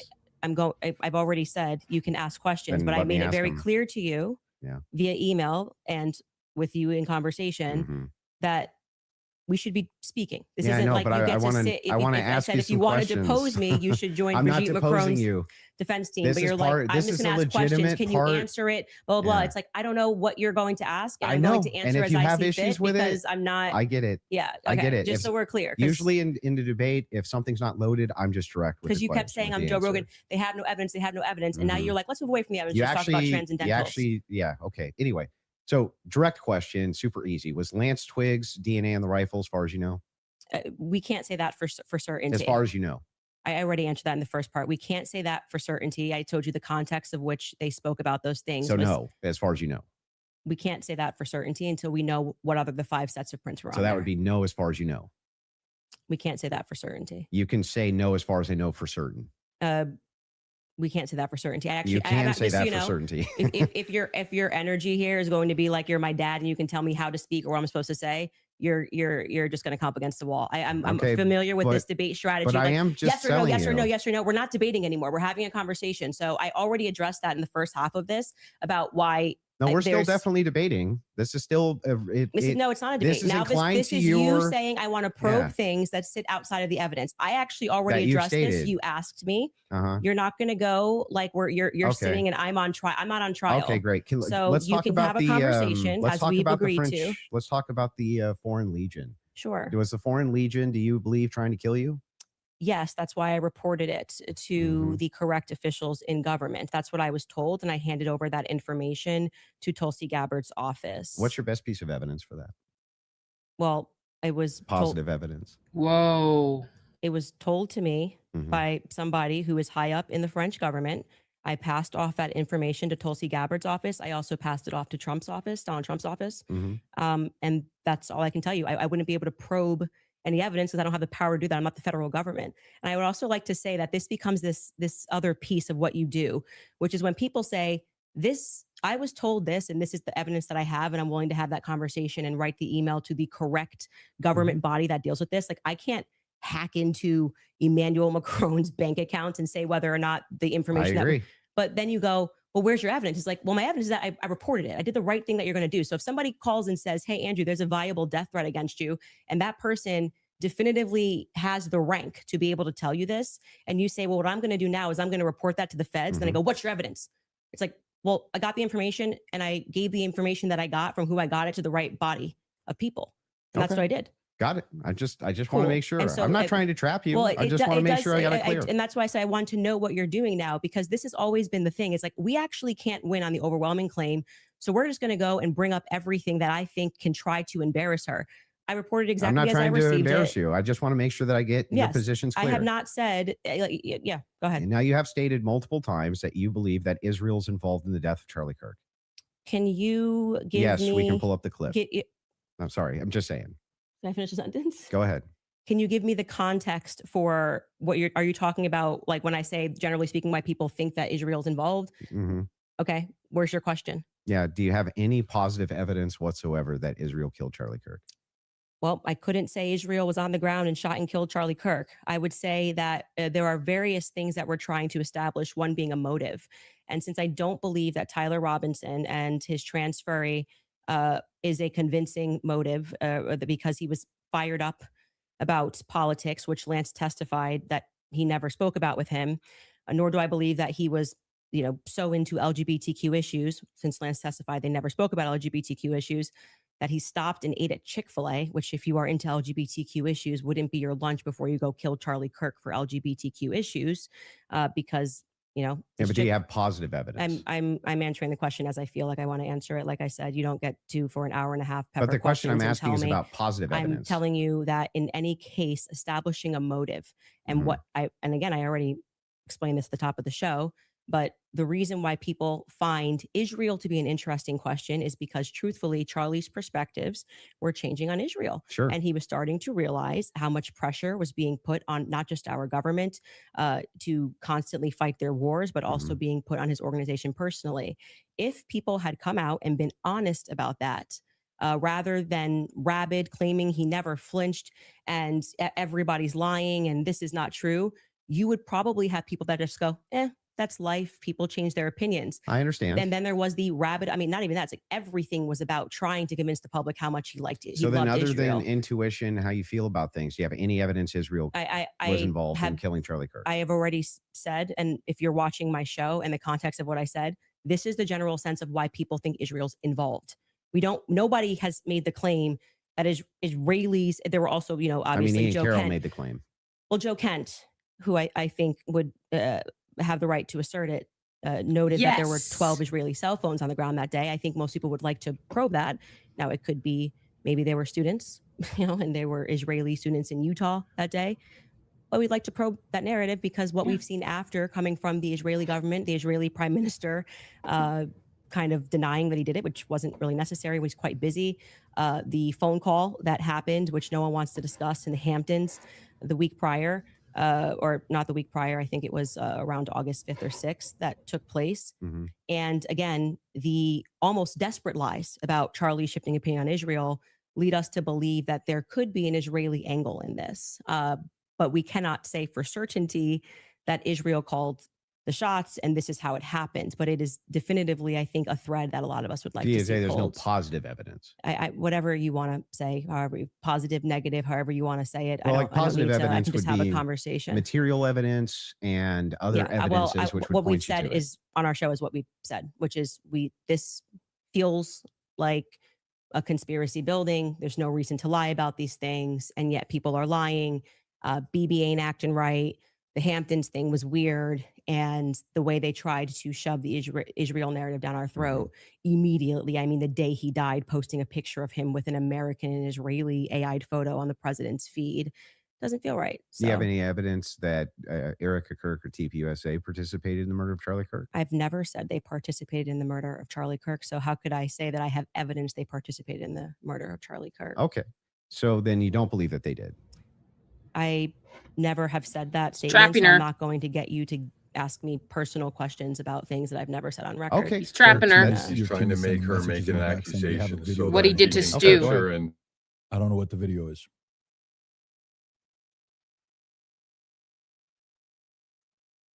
If you're Yes, you said that there's a video you want to play that Candace said she has full confidence Israel was involved. Yep. He said evidence that they killed him. I said ahead this is and why play it, people think though. their involvement. So she If can they have the clip, Yeah, they if they can got play the the clip. clip. Yeah. They're referring to This it. is what he wants. This is what he wants to do. Via who? My guess is Pierre. Erica. I think that there's a reason Pierre knew that Charlie was dead first. I think there's a reason he was a priority. How? Why? I think France and Israel are involved in Charlie Kirk's assassination. And I'm going to put that out there with full confidence. Okay. I also Involvement. I understand. Yeah. So you That's- think you with full confidence, you think that Yeah, I think that Israel's France involved. and Israel. Yeah, I mean, the person that gave me that thing that I reported said that French Foreign Legion were on the ground that day. Mhm. Again, this would be at a professional limitation for me to then go and probe that information that I handed over. I can't do that. I'm not But the you United don't have States any government. positive evidence of Okay, that. okay. right? Liz, I don't. Can you just stop? It's actually just like annoying to hear you keep saying positive evidence. I've just asked me what I think, and I just tell you, yes, I think Well, they are that's involved. a claim. No, I said here's what I think. I have every I right think- to ask you about your claim. Yeah, but and if I there's said positive evidence in for this your statement, claim. I literally just Two. said I think. Two and claims. I am allowed to think. And Yeah, you you're keep allowed saying, to do think, you have but you're making positive a evidence? claim. I Three. have tons of positive Three. evidence that I'm allowed to think. Yes. I agree. You're allowed to think. Okay. So Nobody's disputing whether or not yeah, but Candace like Owens is you're- allowed to think. What you're- I'm asking is but you have what's your issue then? positive What is your issue with the statement? evidence. I think Uh-huh. that Israel I wait. is involved. That's I not do. what. That's not just what you said. You said I that did say I it's with think. it's with full confidence. Yes. You That would I think mis- that if you had full Can you have confidence confidence, to think when you think? if I said, for instance, I think I'm going to be late to work, right, with full confidence, I would say my evidence for that is that I'm 20 minutes away and I need to be there in 5. Andrew, That's how you would know whether or not you had full I'm just going confidence. to tell you something. Hang on, sis- let me finish. Sure. Let me finish. If it was the case that I said I have full confidence I'm going to be late to work, I would say my evidence that I'm going to be is that work is 20 minutes away, right? And I have to be there in 5. So I have full confidence. That's why I would think that. So I'm asking if you think that Israel and France were involved in the assassination of Charlie Kirk, and you say with full confidence, I'm just asking for the evidence, or at least walk me through the mindset of why it is that you could think that with I actually evidence. don't have to walk you through why I think. I can give you something that I think with full confidence. I think with full confidence that you know you lost the substance of this debate, and now you're moving toward things that I have said that I think, which I can do. I'm They're allowed to pertinent think to this debate. it's Oh. not exactly pertinent to this It's debate. 100% pertinent. It's not pertinent because our debate These are claims claims made about Charlie Kirk's assassination. That's the complete but substance of the debate. no, actually, would you like to Claim. remind him of what our debate claims actually were? And would you like to remind You that you said- said I could ask you about any of these things I to my said heart's feel content? free, but you do not get to Oh. structure how I'm allowed to reply or Oh. ask me I'm why not are you allowed structuring to how you're think. allowed to reply. I'm just asking you direct questions. I have full confidence that you do not feel that you represented your claim well. And so now what you came That's prepared nice. I to just do is wanna to know- present yourself like a professor of I fallacies just want to know. and to say, you are not allowed to say that. You can't. It's You my can say podcast. whatever you want. Well, I Nobody's said it. disputing that. I'm It asking. seems like you are disputing it. asking I think that specifically when this why is you all think said that. and done, I've already explained to you. I explained at the beginning of this Mhm, why I think Israel is ultimately going France. to be proven to have involvement in this. mhm. Yes, I just and explained to you in the middle, France. and now you're wanting me Yes. to structure the sentence or provide evidence. You don't have to. You're just allowed to think, and I've explained to you my thought process. I don't need to structure it in a sentence. If you feel like a professor today, you picked the wrong day. Don't you think that like tens of thousands or hundreds of thousands of people would want to know what Candace Owens' positive evidence for why it is No, I that don't. Israel and France were involved in the most traumatic public assassination of Gen Z's lifetime is? That's why they watch my podcast. So you're just going to drip to them? Like, here's why it's I not think dripping. that? Every time we come across any of these discussions, they're watching this in context and they know why I'm saying it. So, for example, when you're bringing up, well, Candace, where's your evidence for France doing this? I just told you someone who was high ranking in the French government, right? Who's nameless? Of course. Of course. Of course. Of course. But so there's good reason so to it's not a doubt this. conspiracy, though, if I then took it to the federal government. Like, you can't just go out there making a claim to the federal government. You get in trouble for making false statements and things of that nature. So, and then you go, well, I'm going to probe that. Well, how can you probe that? This happened I to can me. ask you. Well, This that's is not my what I'm probing podcast. specifically. This is my podcast. I am sharing my life and my experiences and what has happened to me. Mhm. And you're basically coming in like you're gonna regulate how I'm allowed to say Nope, it. If I'm I'm not trying allowed to to say regulate it. anything. I'm Well, asking very you're pertinent sounding a bit questions. like a professor trying to regulate and say, Candace, You sound you very can't say, I defensive and think. like you just don't want to answer questions. I did answer your question 3 You times. I just literally- didn't say it in the way that you wanted you me to just say kind of it. obfuscate and you run away from it. But I would like for you to let's actually just go through focus every on it. clip that you guys have prepared because it's pretty. I think with full confidence, people will recognize the strategy that you're trying to employ. So let's get to the next clip you have prepared. Sure, they can pull up whatever clips whatever they want. it is yeah. that you guys have prepared. So But let's go. there, but I would still, on this point, I just want to make sure that you have full confidence that France and Israel were involved in the assassination of Charlie I Kirk, think in and the you end, have no evidence for it at all that you'll give us. well, I did tell you where it came from. Like I said, I can explain it to you. I can't understand Did it that for same you. So if higher you up need to, tell you if that need he was to- going to kill, or that France killed Charlie Kirk, or just that you were in danger? They said that the French Foreign Legion was involved and on the ground that day. I've already said that. You Okay. just don't like hearing it. No, Candace, just out of curiosity, Yes. when you pass down that message to a Tulsi or Trump, Tulsi's office, yes. Tulsi's office, are you giving them who told you that, or you're just saying, here's what I heard from And somebody? I have this information. Sure. And of course, if they wanted to open a file on it, which I thought was quite mysterious, that Trump's office never got back to us. It was kind of weird about maybe they're not the correct office to. I did receive a response from Tulsi Gabbard's office, but I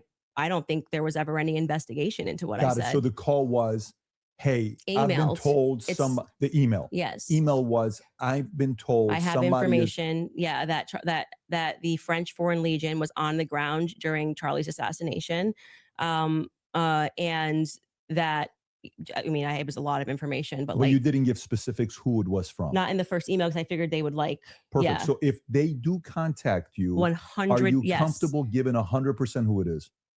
I would absolutely give them as And- much and information can I as ask a possible. question? If whoever's the U.S. government, why are you not? Yes, it's very strange to me. You know, so if that's the case, now they may respond back and say, we did. You know, that's their position. I did. I'm That's not why I involved. did it in writing. And so I'm glad that's the case Yes. because so if they And do right ask away in you- Trump's office, his Margot got right back to me. She said it was on his desk, so he has that. There's no. And if you do say that and they Mhm. contact that individual, obviously you don't have to leak your sources here. Mhm. Is there enough credibility where that person would be willing to talk to them and explain to them exactly what their sources Yes, are? Okay. I mean, that's, it seems reasonable. And so why he's asking me to defend that is like, I'm not. Never Okay. I did. think those are two different things. That's more Two something I'm totally asking different to say, claims. why are they not reaching out to you? I've asked that many times on my podcast. What do you think about that, Andrew? What? The fact that she emailed, she gave Mhm. it, and nobody reached out to want to contact the They source. that she's probably willing didn't to think it was share. actionable, is my guess. But even if they did think it was actionable, great. Every lead should be followed up on within the confines of what's rational and reasonable. Is it fair Mhm. to say that this is maybe a different individual because this is a person that was involved with TPUSA Well, we and don't had a kn- relationship Wait, with Charlie? who? No, her relationship. Like Yeah. this isn't just anybody. So if an average person sends it, yes. Yeah, but I mean, we don't know who the source is. We don't know any Well, of then this. if you were in that department, wouldn't you want to even you assign it to one of your There's guys? no to guarantee say, they didn't look into it. How do we know? We don't How know. could they No, if how they didn't could they come if get she didn't give it the to them? information, more of the information, because it And was a by the way, long this- file. Yeah. This is a separate. This has Did got you send nothing to them do the with the guy's debate. This name? is more on. Well, I sent the email, assuming that's you saying like you go and you make a report. You think they're going to come back to you and say, "Hey, Huh. what's more information? We're investigating this," and that didn't happen, and which is what I raised. No, I I'm found asking, that, did you send them the especially source because of the this was at a claim? time where they were saying that they wanted to explore every possible lead. I even texted Dan Bongino. But did you? So actually, it was three offices: Let me ask one the question. and then executive I'm gonna come to you. office, Yeah. Dan Bongino, Yeah. and Tulsi Gabbard's office. Okay, so a follow up to that is the following: Mhm. if they contact you to say, is that specifically to the French government or Israel's involvement in the killing of Charlie? That wasn't about Those Israel. are two separate things. That wasn't about Israel. It was Okay, they were got it. saying that person as a part of it was saying that it was the French Foreign Legion that was on the ground that So day. I'm And I surprised they haven't think called you. then I find that to be very strange Very- too. I do as well. Because who would want to make a report? Like, I mean, I've never But- made a report with the federal but when Let me he government. ask one did- question. but Let me when he just did ask one send it- question. Mhm. Let me just ask one Okay. question, and then I'm going to bring Okay. it to you. Sure. The question is in regards to, I've not seen that clip, so I'm seeing it now. Mhm. I'm full confidence. I believe that Mhm. Israel and French was involved.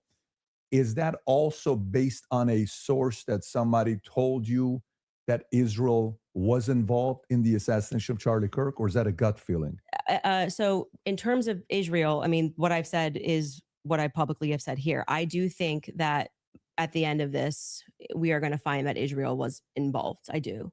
Now, in terms of any of the hard evidence that's been presented, I think this has been a huge problem that a lot of us have had is that they won't even explore anything else that was going on in Charlie's life personally. So if we're not satisfied that Tyler Robinson did this in any way, then every alternative theory should be explored. Other evidence should be brought forward. We've done that in our capacity. Like when people keep saying she has no evidence, it's kind of crazy. I think we've broken like more stories than any news source in the world. I mean, down to pictures, details, police officers, what the dog's name was, because we're not the only people that believe there's a conspiracy here.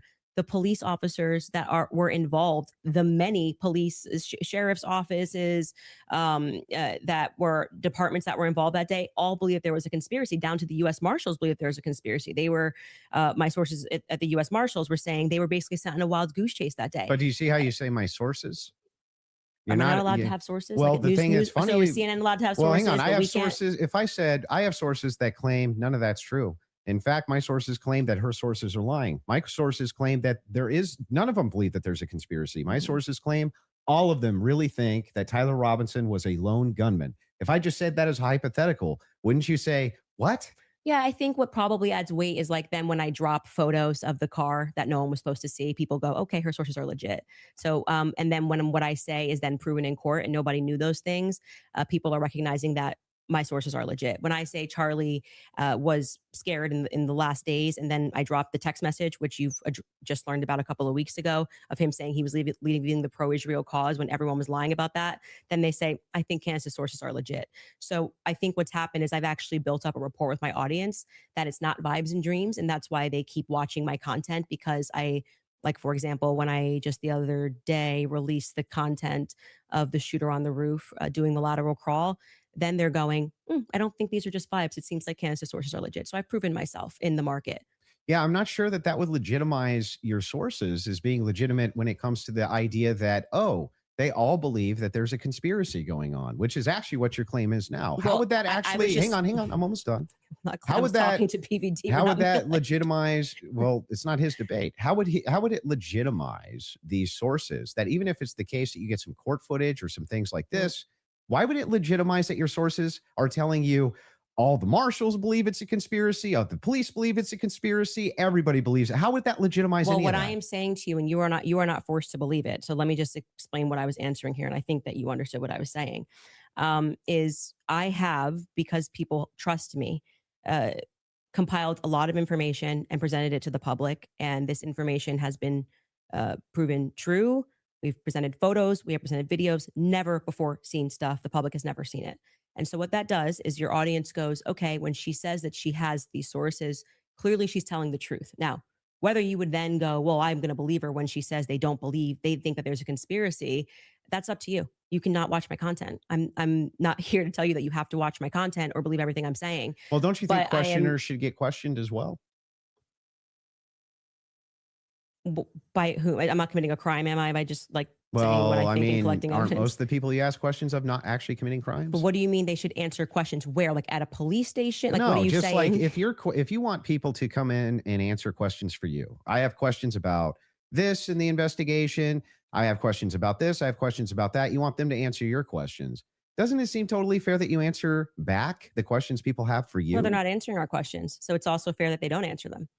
So you're That's okay. why I said so I just Andrew wanna, Colvett should be in this chair. He's not. But That's isn't that his a double? prerogative. But isn't that a double standard? No, it's not, because he's not doing it. Yeah, but what that would still be a double standard. If you're requesting that he does do it, then that seems to infer that you think he owes you answers. Oh, so inferences are allowed again? And they never weren't. So that seems to infer that you think that he owes you answers. If that's the case, then don't you owe answers? Yeah, well, I feel like I'm answering your questions and his questions about, I mean, I'm talking about Andrew Colvett.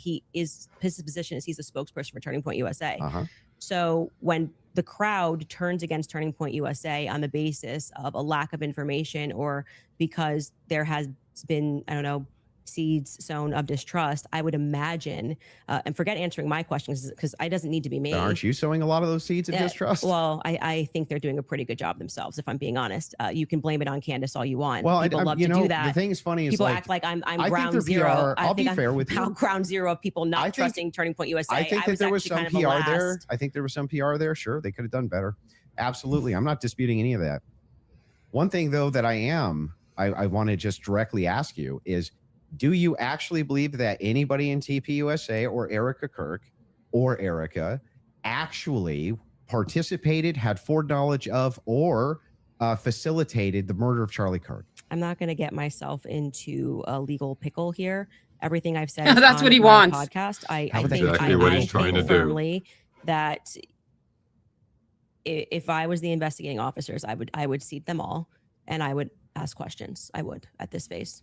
I would. Okay, So but what does using a that mean? hypothetical.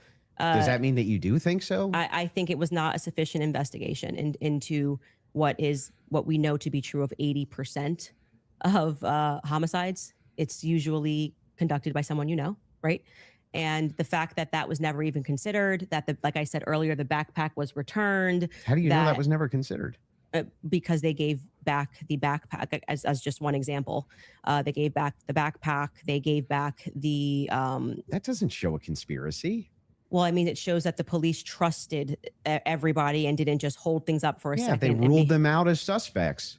that quickly. I'm not comfortable with that investigation. It's a pretty big organization. There's a $100 million incentive. People, this is What $100 million incentive? what I'm saying is his organization, like it had grown to, I think it was 100 million. Plus per year. Yeah, per year. If that's something you want to factor Yeah, in, but that's what was fine. the- Your what- team wants to play video, if you don't mind. Yeah, There's a video they want to play of Candace said it's impossible to not believe Erica's complicit. If you guys want to play that video. Could also just ask. And them, so but right sure. now, their guys are going out and they're going to look for evidence. And then by May, which is fortunately around the corner, then she'll see what they found.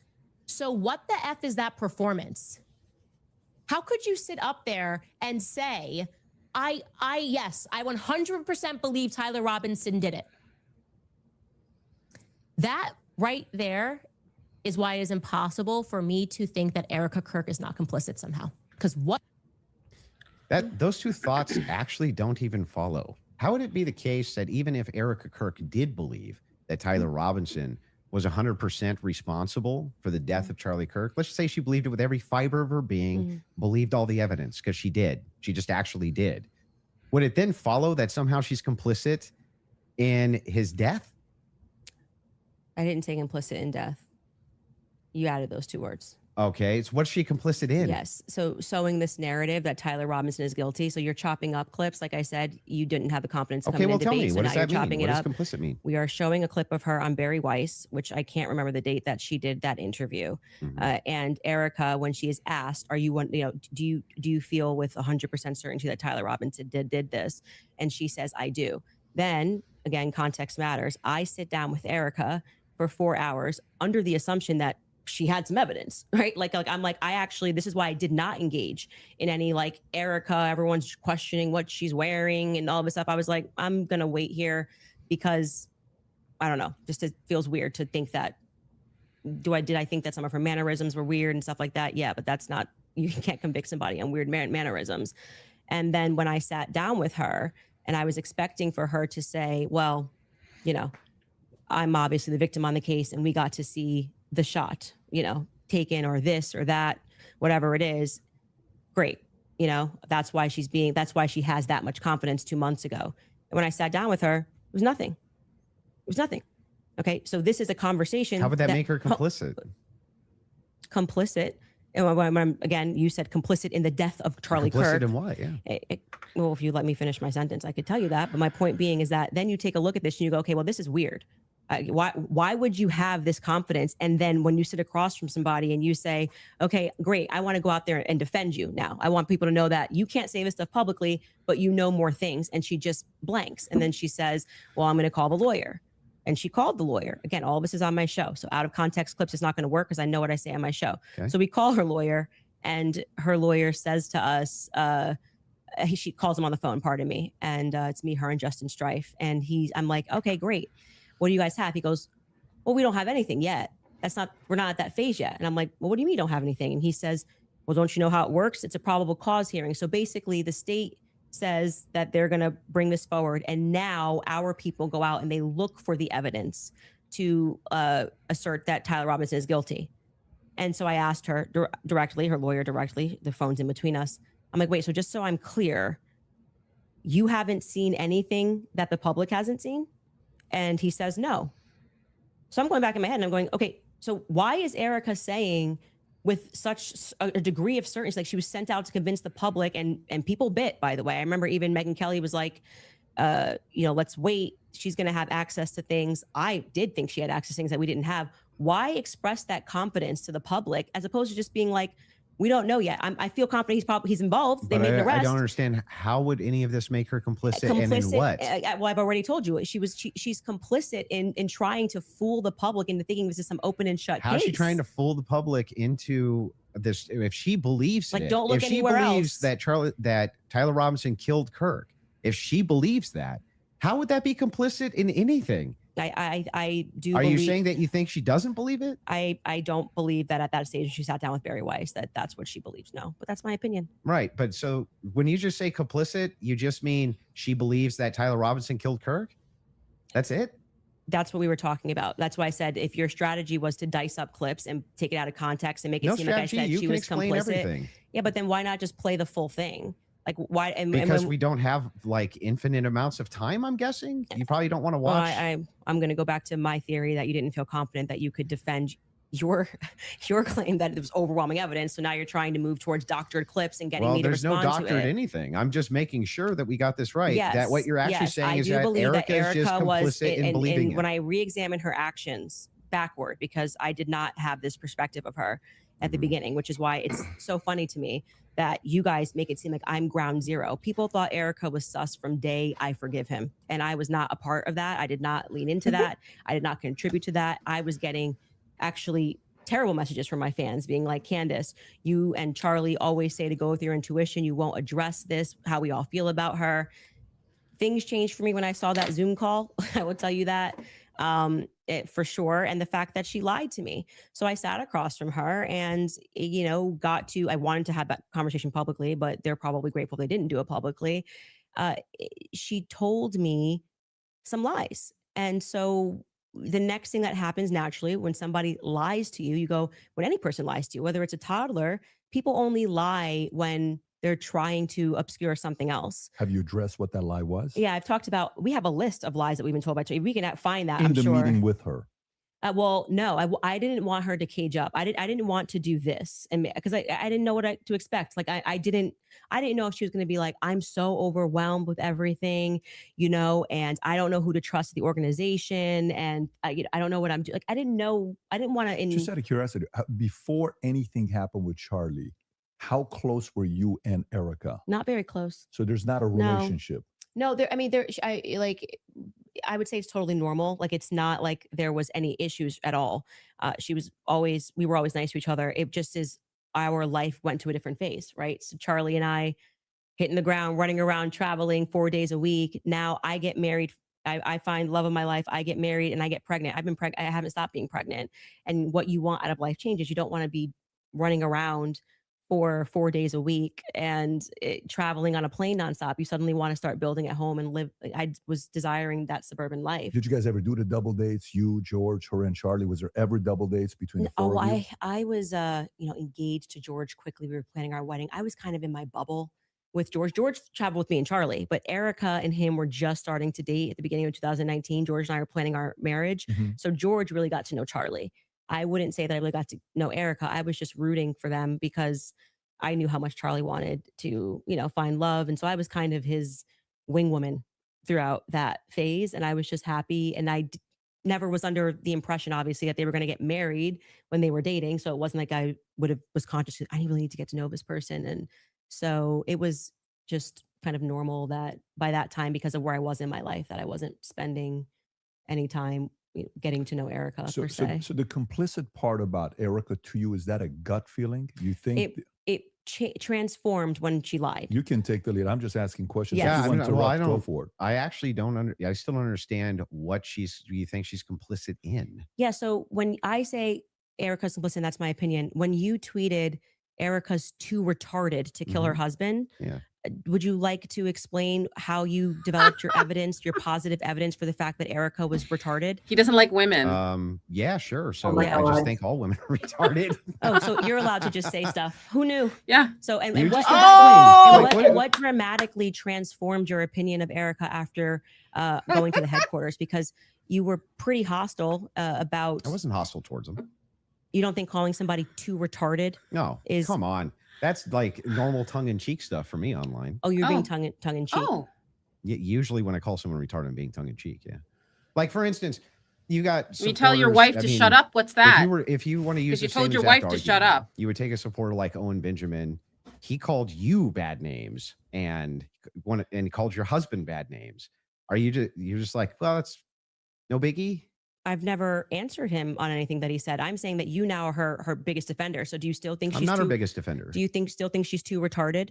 No. I didn't know Erica Kirk. I'd never met her before. Okay, but you had an issue with Turning Point being led by a bunch of fembots talking about Still the do. feminist angle. Still do. And then suddenly you go to the Still think it's headquarters. a terrible idea. You go into the headquarters. Mhm. Now all of a sudden you've got text messages that you're sharing with them. You say that you and your wife are getting involved with management. No. I'm not involved in any management at Turning Point Well, USA. I'm pretty sure there is a clip of you where you say that your wife went to their recent conference and sat down. And then when you were on Joe Rogan. No. Hang on. I'll explain what happened just so that you understand. Yeah. So I was invited there to do some debate training. That's literally what I was invited there to do Mhm. On recommendation. So I went down and did some debate. That's the first time I ever met anybody at TPUSA. Okay. And then you said you sat down with Erica. Well, I didn't sit down to her. I talked to her in a hallway. So you didn't sit down and speak with Erica? No, I didn't have like some sit down long conversation. We talked in a hallway. Okay. For, Is I that don't when know, you gave her the maybe- hug? Yeah, gave her the hug right there. My wife did too. We were both very sorry for what happened. Okay. to So her. at what point did you start receiving text messages from that you cited in your opening statement? Oh, that I you- just reached out to TPUSA and said, I'm prepping for a debate. Is there anything that's pertinent that I can use here?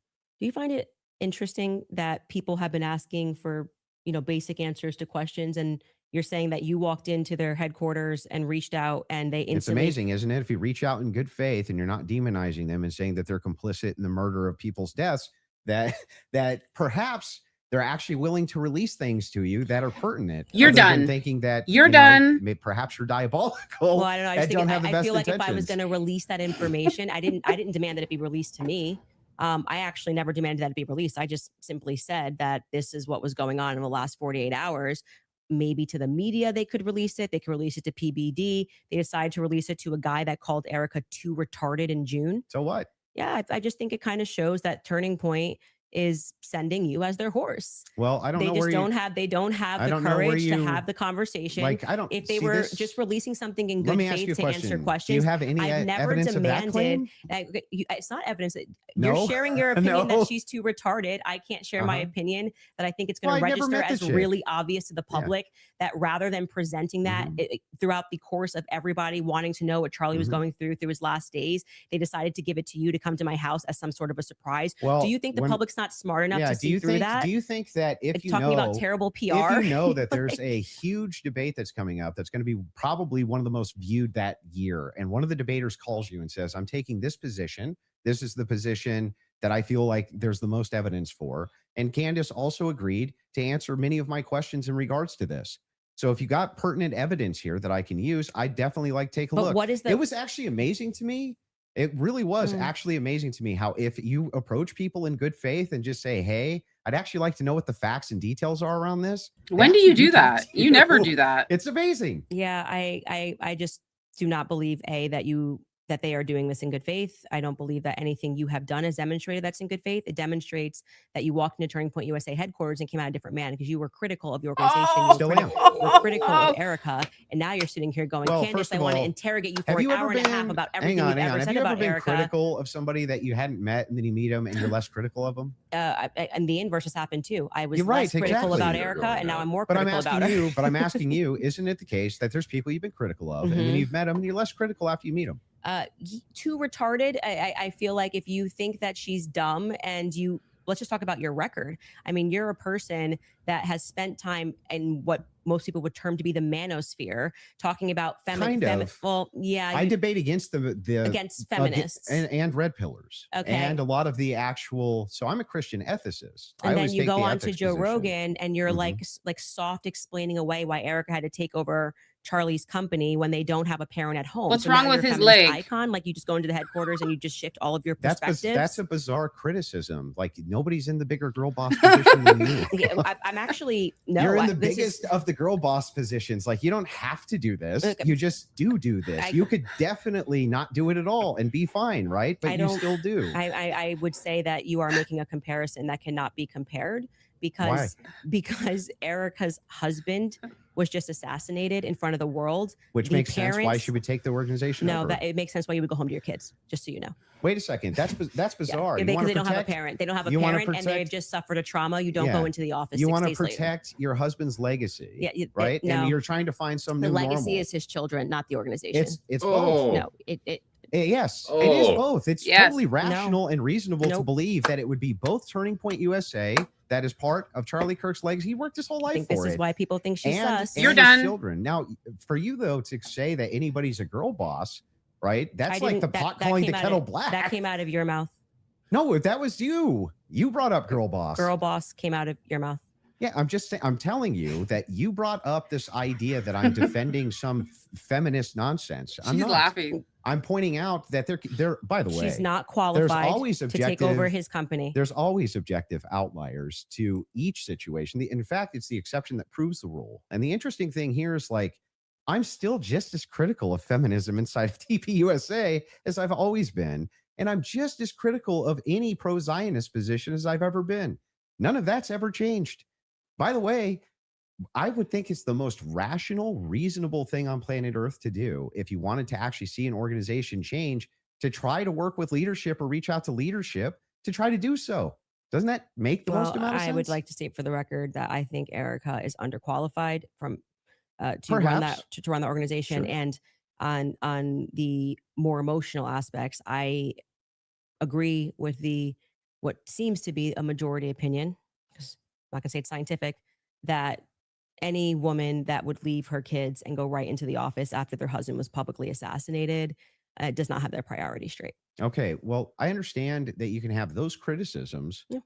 but I'm not understanding still how that would make her complicit. I don't have to keep answering the same question. Okay, so but let's do let, you let's feel get like team you got is an answer asking to how your- it's complicit? Your team is asking to play a clip. So if we Okay. want to play this clip to just finish this segment on the Erica Kirk topic, we can spend some time on that as well. So Okay. if you guys are ready in the back, we're ready.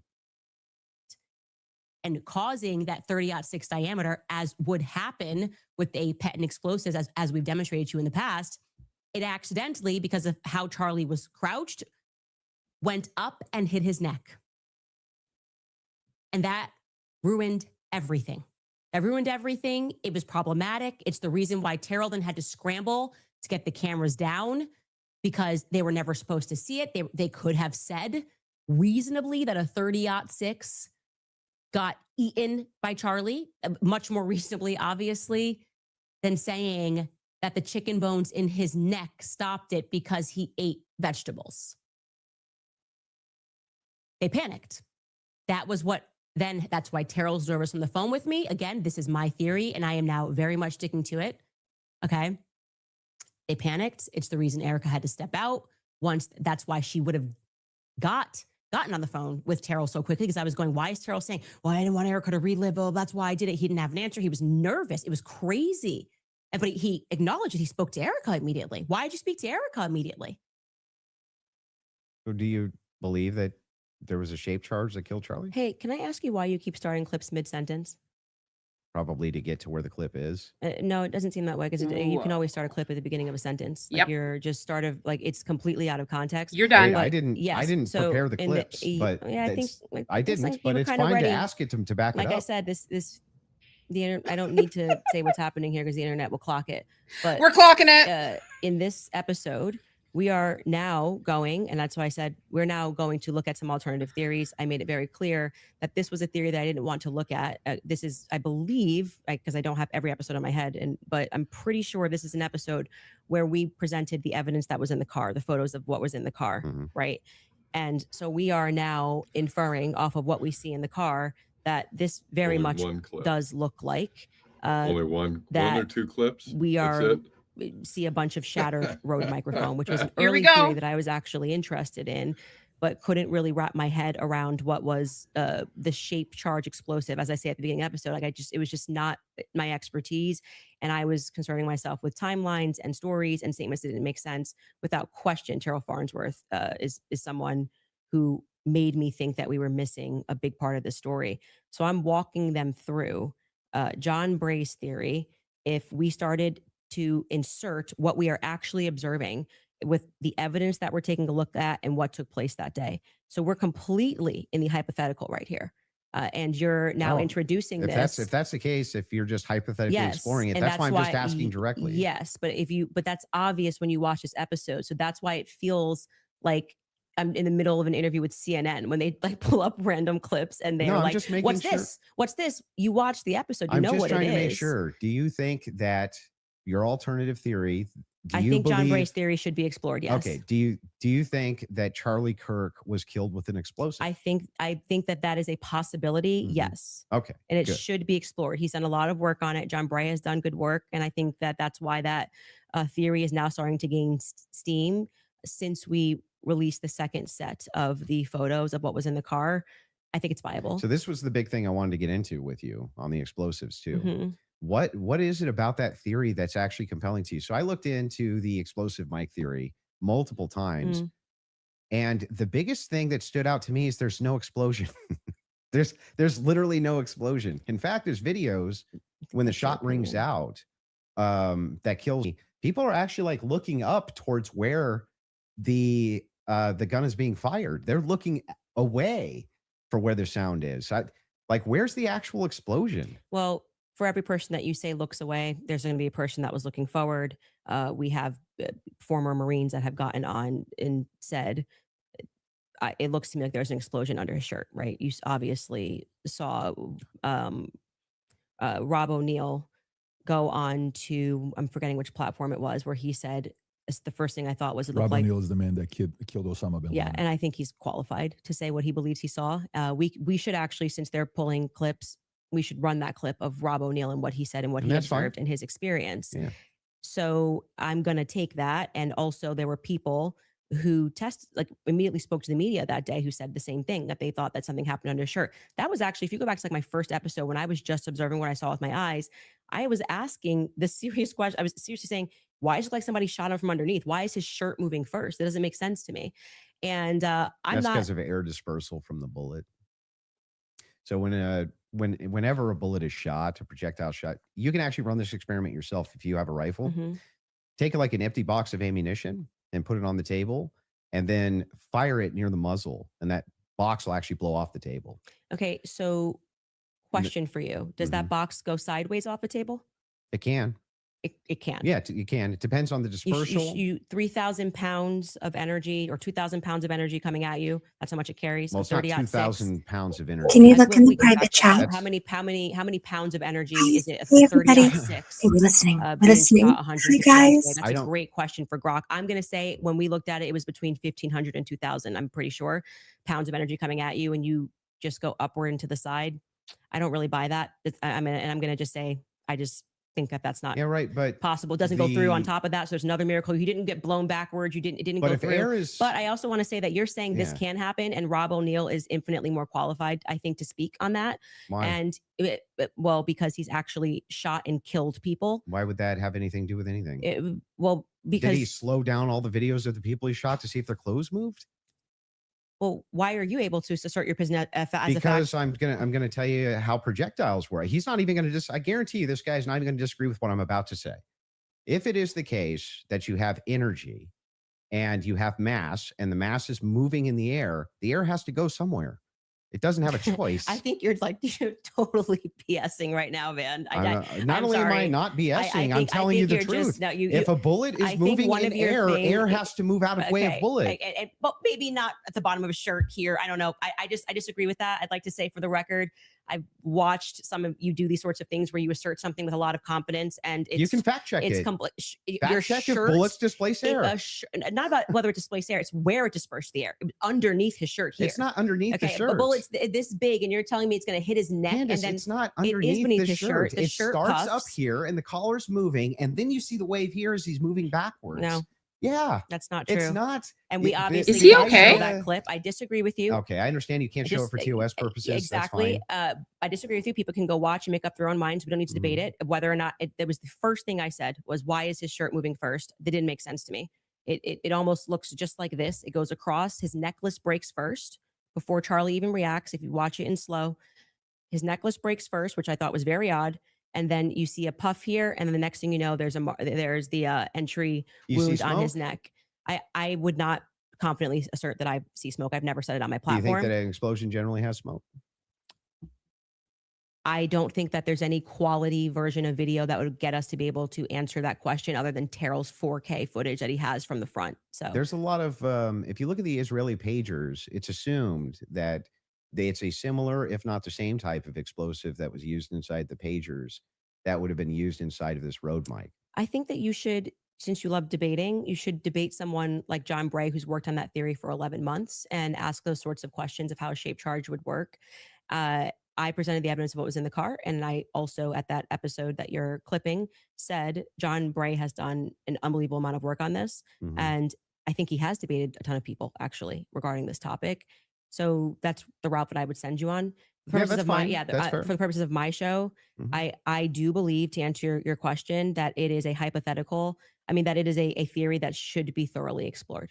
There's two clips your team wants to show. One of them is the Rob O'Neill clip, since we're on it. So if you guys are ready in the back before we go to ad break, if you want to pull it up, this is a good time to do so.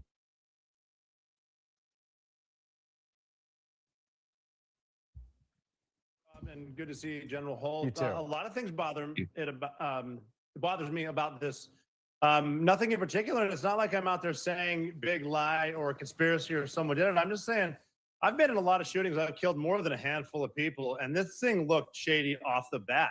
I mean, I've killed people closer than I saw the camera, and I've never seen a shirt move like that. That looks like an explosion to me. Just the fact that no one started doing first aid to Charlie Kirk, they were more concerned about getting SIM cards out of cameras, removing cameras, and then getting him off the X somehow. There didn't seem a lot of concern for his life. It seemed like just clean it up. And then, I mean, I've been told they paved it over a couple days later. And then you get Erica Kirk behind all the razzle dazzle, and she's really quick to forgive the alleged shooter, which technically says that was him because I forgive him, but then she can't forgive Candace Owens for having an opinion or asking questions. And they mock people by saying, "Oh, I'm just asking questions." Yeah, I'm a SEAL Team 6 sniper. I'm asking a lot of questions. No one wants to answer them. And you're able to ask. He's actually said very little about the explosive there.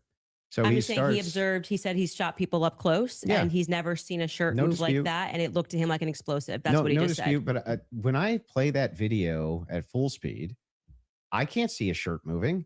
I can only see a shirt moving when we slow it way down. So if I'm in real time, I'm just assuming this, right?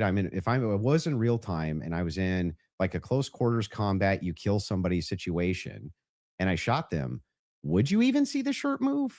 Well, I just feel like 5 minutes ago, you were arguing that it was because the bullet carried air. Now you're saying you don't see the shirt move at all. Yeah, but that's if you slow it down, the disbursement of air, that's where you're going to see it, right? It's going to be very quick, very, very, very, very fast. Yeah, and then that's over. not what I saw. And clearly it's not what he saw. And he thinks that there could be an explosive. So I'm just saying to you, When you, people disagree with you. Your Yeah. opinion's not a fact. That's all. I I understand. think that's a good place for us to, if we have another a break, and then we can keep answering your questions. Yeah, I mean, I think Yeah. Yeah. Break it up. sounds good. Perfect. We'll do a quick 3.5 minute ad break. We'll be back for the last segment. All right, thank you.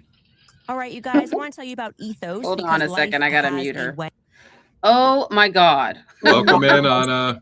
Hi guys. Oh my gosh. Hi everybody. Oh my gosh, I'm so sorry. How did I oversleep that good? Bad. Of It's course. okay. Oh my! I It feel was like I'm early. waking up. It was early. What time was it for you? It was really early, like 7:30. Yes, and I'm like, oh my goodness, like I just yeah. And so and I was up all night because I was worrying about this. Oh my gosh. Okay, I need to be caught up. I need to get caught up. I feel like I'm walking into the Super Bowl at halftime. Well, so somebody give me the breakdown. Well, let's talk about what she said about France, because Anna, I've been on that and I did a paper. So Yes. I literally, we have to go back to his digital footprint, Charlie's digital footprint, and Right. where he was. He was in South Korea. That's I right. did a video on that, and we want to know why, because I said in my video, he called the president. Macron called Right. South Korea president. Why? Right. Where Well, is and Charlie's travel records from South Korea to Japan? where was Charlie in the last days of his life? It is an incredibly important consideration that I think that in most serious homicide investigations, that is absolutely taken into account. Where was this person? Where was the victim in the last days of their life? Now, also, I would like to remind folks that as far as I'm aware, I seem to recall there being a credible threat to her life that she discussed.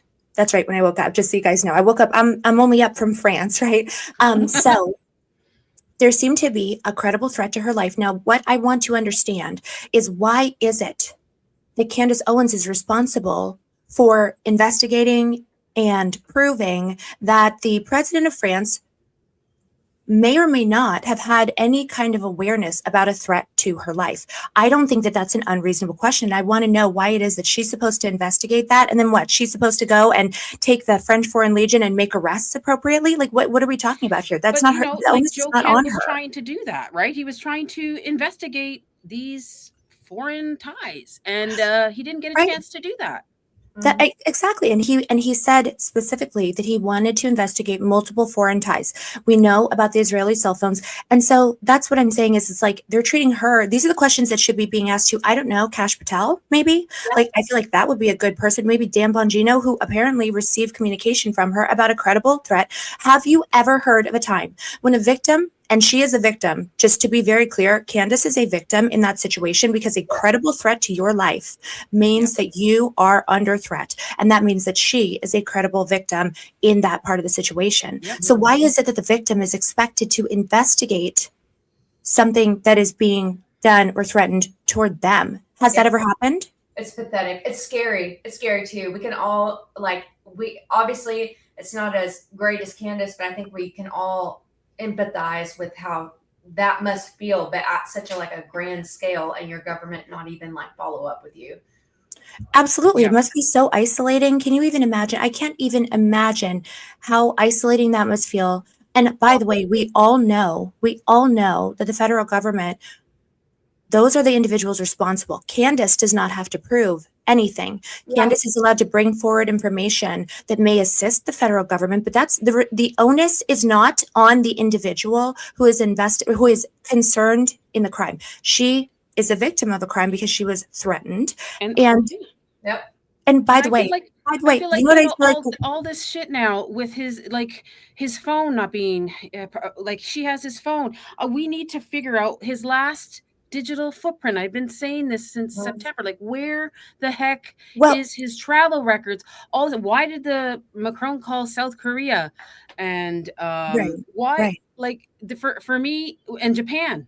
Now and then the pastor went to jail, and he was trying to get him out of jail, and now he's freed. And now the pastor and Rob McCoy's at the White House, and Rob McCoy's on the advisory board for Build Up Korea, and Build Up Korea is like everything. It's a little TPUSA. Absolutely. Right. They're trying to. It gets me riled up. Well, understandably so, Allie. That's what I'm saying is that the idea that we are unwilling to even investigate the individuals that were directly around Charlie Kirk. I mean, how often is it? Candace, I think she stated the right statistic. What is it? 80% of homicides are committed by individuals who know the individual who is the victim. And so the idea, so here's a question. Here's a question. Yeah. If we think that it is so likely, quote unquote, that Tyler Robinson was involved in this, right? Then has there been a credible investigation to find out if, I don't know, what if someone around Charlie had just paid Tyler Robinson to commit this crime? How often is it that we see, I don't know, a spouse who pays off someone to go and commit a crime? Now, if the spouse is then given the victim's cell phone. Well, Yeah. how do we know? Has anyone looked at Erica's cell phone? Because I'm just saying that in a serious investigation, something that would need to be ruled out is the idea that what if, and I'm not saying that I don't think this is what happened, but a credible investigator would need to rule out that Tyler Robinson and Erica Kirk didn't know each other prior. How do we know that didn't happen? And by the way, in most homicide investigations, the rule of thumb is it's always the spouse. And the second rule is if it's not the spouse, it's the business partner. Have any of those individuals even been questioned? No one is saying convict these people. No one is saying, that these people are have direct involvement. What do we all say? We know that Erica Kirk was not on the top of the Losi Center, but the idea that we're not even willing to investigate whether or not they knew each other. What if it turns out, and I'm not saying this is true, but what if it turns out that Blake and Tyler Robinson already knew each other? Yeah. So when we talk about how important it is to investigate the digital footprint, not only does that apply to the victim, to Charlie, but it also has to apply to the individuals directly around him, especially those traveling with him in the last days of his life and those that would directly benefit from his death. That's my feeling. And also too, Absolutely. we're not even saying that they did anything wrong, but investigations are investigations because they lead to more information. They have information about what was going on with Charlie, So it's they literally don't care to go down that road at all. It's, They are wholly uninterested. Tyler Robinson has already been forgiven and convicted in their minds. And that is that's just ridiculous. It makes zero sense. It's sick. Is what it is. I agree. Are we still doing the echo or are we good? Are we good on? I'm so glad that she talked about the France part. I'm really glad. Me too. I keep wondering, is it possible potentially that now that we're done with this nonsense of Andrew Wilson begging her to have a conversation with him, it's so pathetic. Listen, Andrew, I'm sorry to tell you, she is not that interested. She's willing to sit here because you went on Joe Rogan's podcast to decide to sit there and soft pedal. I'm put him back in the chair in the corner of the hotel room. I don't want to be too graphic, but you know what I'm saying. Sir, get back in that chair that's in the corner of the hotel room. Can we get back to a serious conversation now? Because this is a waste of her time. That is my feeling. But also it shows that she is reasonable. She's having conversations that are rational.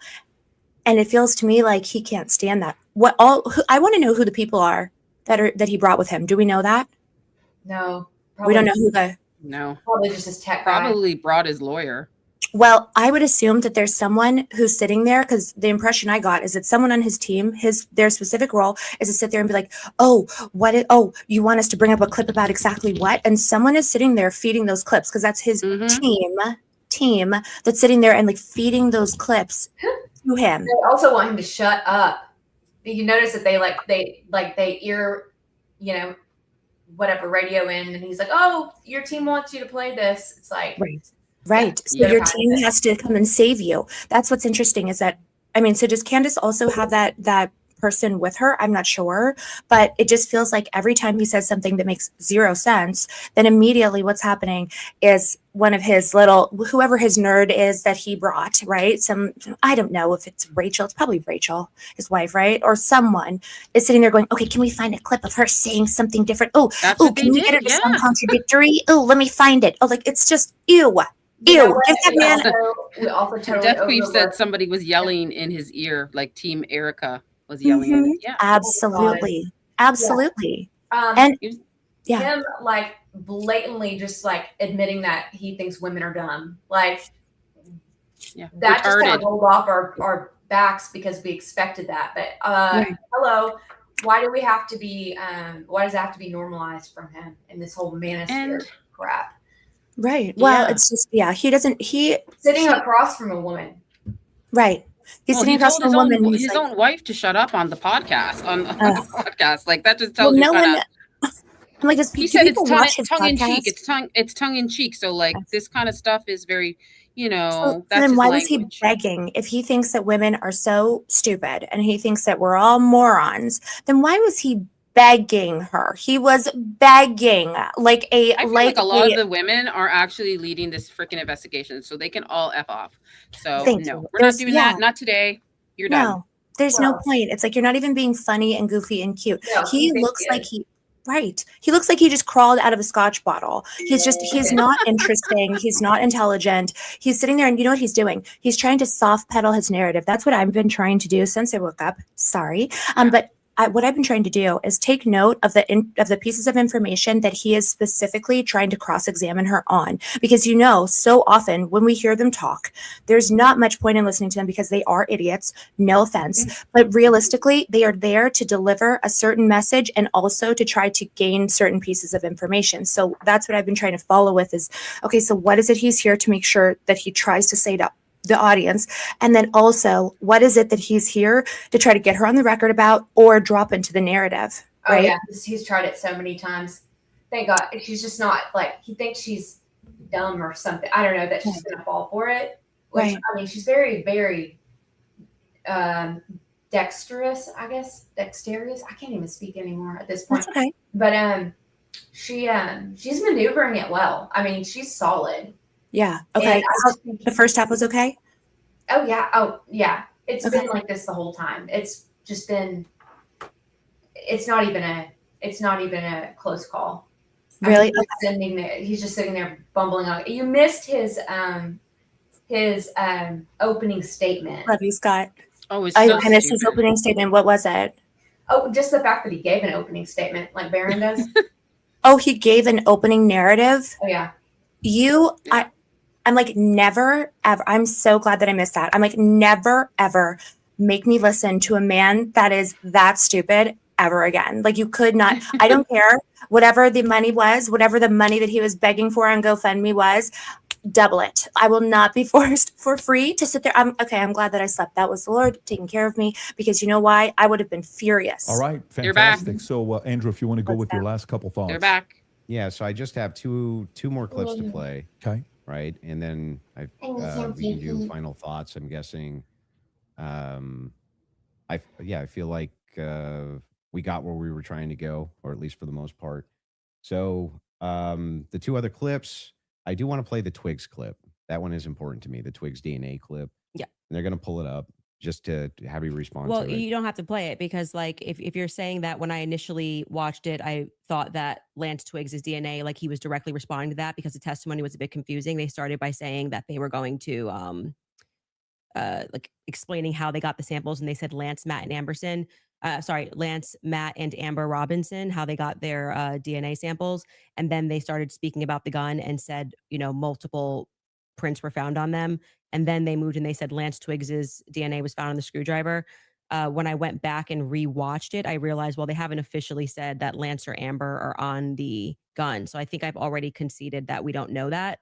So I think, like, but if you want to play the this clip is directly you saying it is on the gun.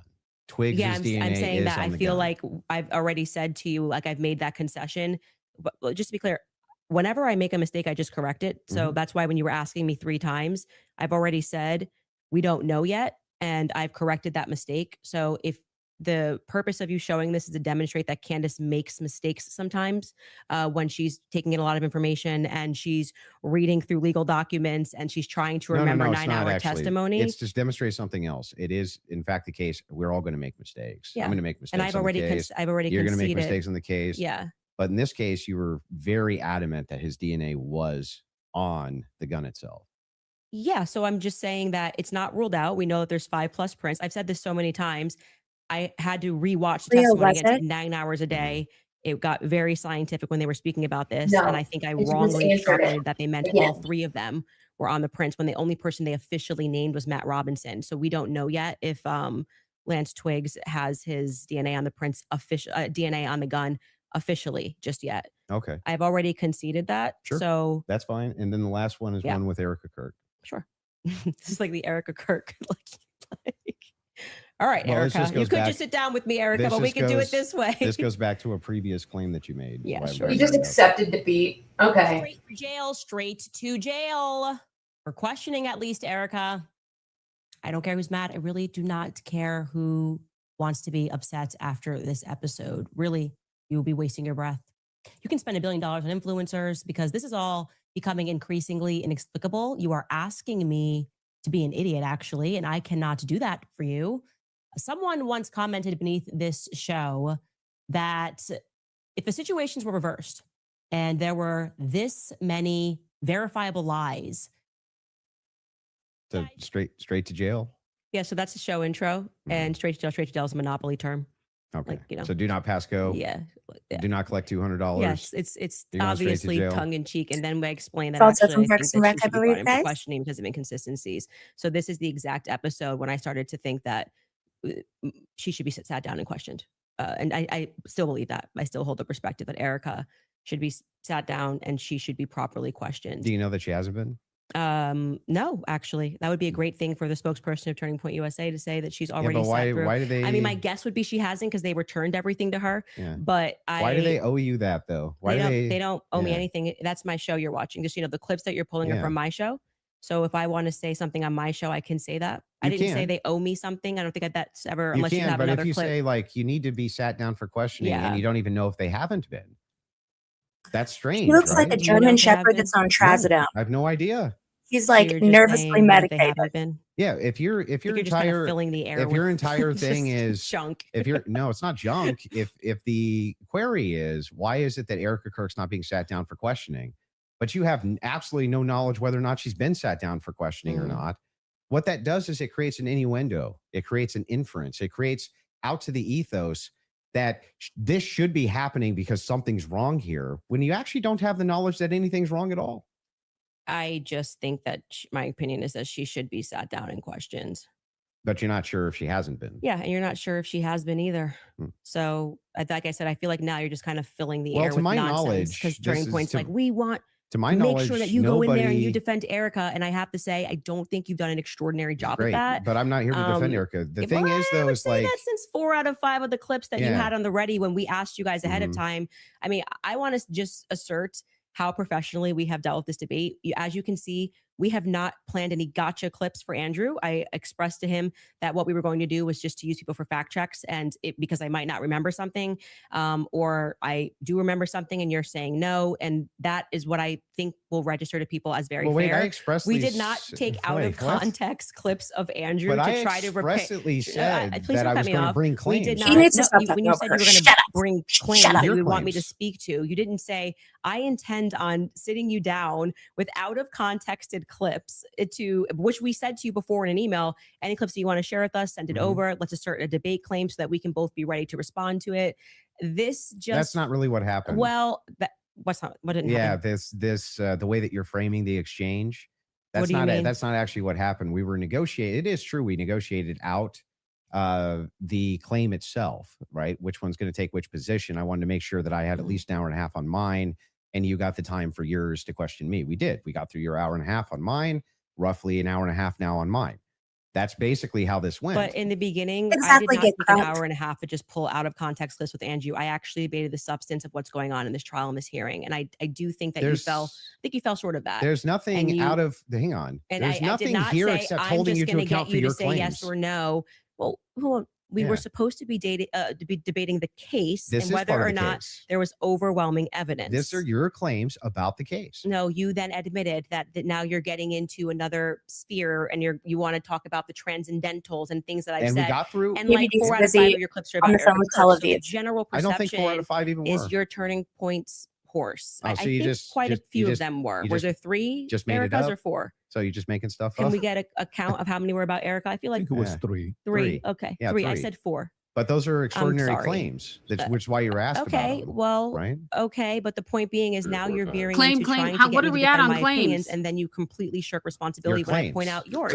So they're not claims. When No, you The they're limit say does not Erica is exist, completely Allie. retarded, The you limit go, does not That's exist. just whatever, and then you move That's on. a claim that I'm That's a responsible claim. for the claim. The claim. Well, earlier when I brought it up, you said that it was tongue in cheek. Yes. The sure. claim. That's me responding The to claim. your The claim. criticism Okay. of the claim. I- That's The all I'm claim. doing I here. was interested, and And I'm happy to get We into have a all poll. the We have a Thank you, stuff. Jen, with Fed Slot. well, Your that team was has one more 33. clip they want to play They from want 7 more. days Okay, ago. sorry. They got one They more had clip. two. and we then were can go getting to into the Patsy. Patsy stuff, and you stopped it, and I was explaining to you. Oh, they have one more clip. Okay, let's go. They want to hit the minimum of 4 clips you were saying with Erica. So 100%. Good for him. okay. And this is the one you're saying from 7 days ago.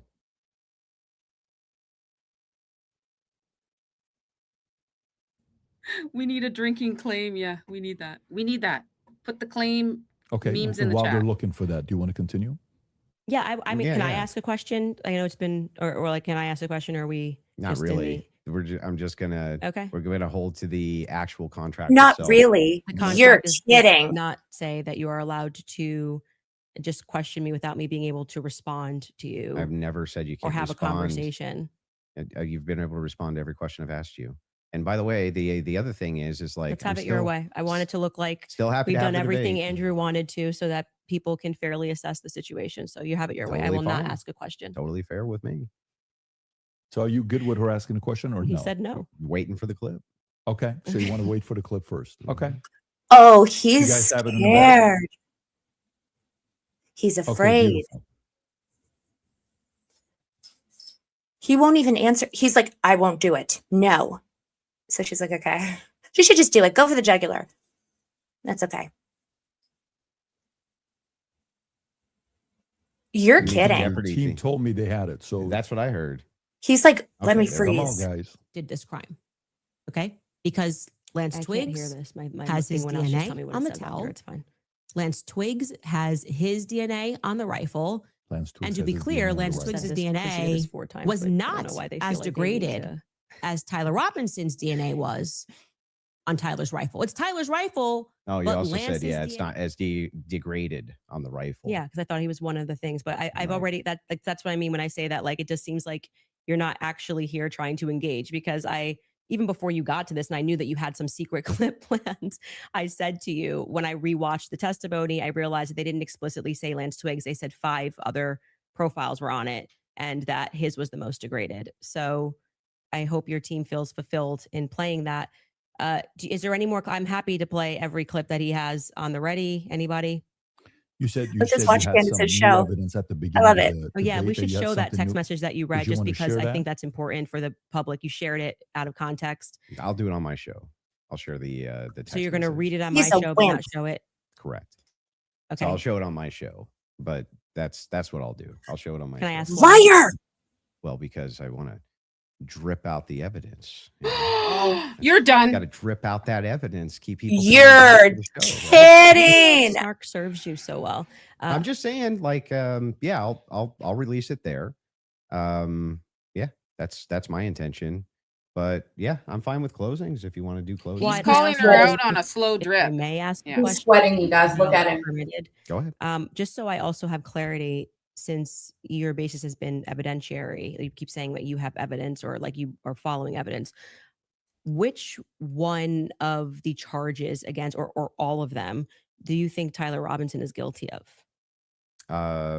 The specific charge? Yeah. Yeah. So I think is that Tyler Robinson shot Charlie Kirk. Yeah, but of the 7 charges that he's being charged. Yeah. Can we list them real quick? I'll tell you exactly which ones. We'll pull them up. Well, do you know any of the charges that he's up for right now? Yeah, of course. But Can I you- want to can you make sure name that we one? have them listed. Yeah, but like can you name one? Because my general perspective is that you don't actually care about this case. You're not following Is that the it? case. That's the Yeah. question. You're just not following it enough. It seems pretty like if you're going to engage and you're going to say the evidence is overwhelming that Tyler Robinson is guilty, I just think that you should All like. right. Can you tell me one? Then let's do the charge counter. that he's. You can really, hang on. This is a great gotcha. No. You just got to ask me, play Yeah. clips out of context, Yeah, put me yeah. in the hot seat. So please just answer the This question. is fair. Can Name you all name- 7 can since you- you've been following the case. Okay, sure. Go ahead. You name one. Yeah, you named all 7. I'm happy to do that, but can you name one? I think he's been charged with murder. That's actually incorrect. Okay, great. Now name all 7. He doesn't even. This is like. Name all 7. And I Can I you think name I- all 7? I can't. Then do it. Aggravated murder, dipshit. You don't have to Do put it. No, do it. I'll count them. Go ahead. You don't have Name to put 'em. your fingers up. I can Okay, do hang on. that. Name them. Yeah, sure. Name them. The first charge is aggravated murder because that's what carries Okay. a death sentence So in the murder. state of Utah. No, Next. that's not. That is literally not murder. Okay. And Next. so just for people, no, I don't have to do it in a time limit. There's nothing going on. And just to explain to people the difference of why that really matters and shows that he doesn't She just needs to actually take the care bait there. about this at He all. answered the It's question. because aggravated murder, it's narrowly defined, Just and because avoiding it the carries question. a death sentence. I'm going to answer the question. Okay. You're I'm just going to waiting. recognize that your strategy of thinking that people are intimidated when you try to put a time constraint doesn't work, and you'll be better the next time you debate I got someone. it. I got it. Give me Um, the other ones. yeah, the more you cut me off, the longer I'll take. Do you want to just wait for me to finish of why that's a big difference so that No, people I just don't walk want away? you to list the charges. Yeah, I'm gonna do that. You just don't get to pretend that there's a time constraint for me to do that. Well, how long does it take you to list 7 charges? I'm because It matters. You just got to. It sounds like you're just delaying You it. You because could don't- admit- you I could know all name 7 one. of them, Then and I'm tell going to me say them. again because you're going to get embarrassed. You don't have to rush It's a this. big I'm deal. This is also a big deal. showing an example of a very flawed debate strategy. I Okay, actually well, am I under got no one. time constraint. I got one. Great. The second charge is the felony discharge of a weapon. The next 2 charges are for obstruction of justice. Okay. The next 2 charges are for witness tampering. And the And what's final the specific charges, though? that is them: obstruction of justice, Both of obstruction those- of justice, witness tampering. Okay, wait, and there's Oh, no other specifics. he better right? shut Well, up. I can tell you why he's being No, charged. no, with no, it. TBD. just the charges. Where and are there's you? 7? Yeah, see, the bad thing is when you try to be an a-hole and it doesn't work. What's the 7th? The last charge is violence in front of a minor. Okay, got it. So then he's being charged Get with him, girl. murder. She You just say got him. aggravated. Good. That's the distinction. You just want to It's a massive. It's Got like it. you can't even you It's cannot say massive murder difference. versus aggravated massive murder. distinction. This gets to the entire crux of why him being up for the death sentence. It's my show And I today. actually find the defense's filing about why this is not aggravated to be very compelling of why it's not aggravated murder. I actually think that if the state was going to even try to pull this off, they should have charged him with just murder. And then I do also, again, want to stress to audiences that debate strategy of thinking that you have to speak faster or somebody puts your hand up and they try to pretend like it's some sport. I think he thinks it's a blood sport. It's not. It's about being right and being principled when you're engaging. And you can make mistakes. I make mistakes all the time, but at least be genuine in pretending that you care about this case enough to know one of the 7 charges that are up against Tyler Robinson when you say the evidence is overwhelming. that he's Exactly. And don't ever speak again, if you would pickles. like to move to final statements, I'm fine. I want to make sure Andrew has had the time that he has requested. I think your team would like to pull up the 7 charges that he just asked you about. If Sure. you guys want to pull that up just to confirm the 7 you went through. Can you guys zoom in a little bit for Aggravated What is murder, this? felony discharge of a firearm, obstruction of justice, which is counts 3 and 4, 5 and 6, tampering with a witness, and No, count 7. violent I said offense in the presence of a in front of minor. a child?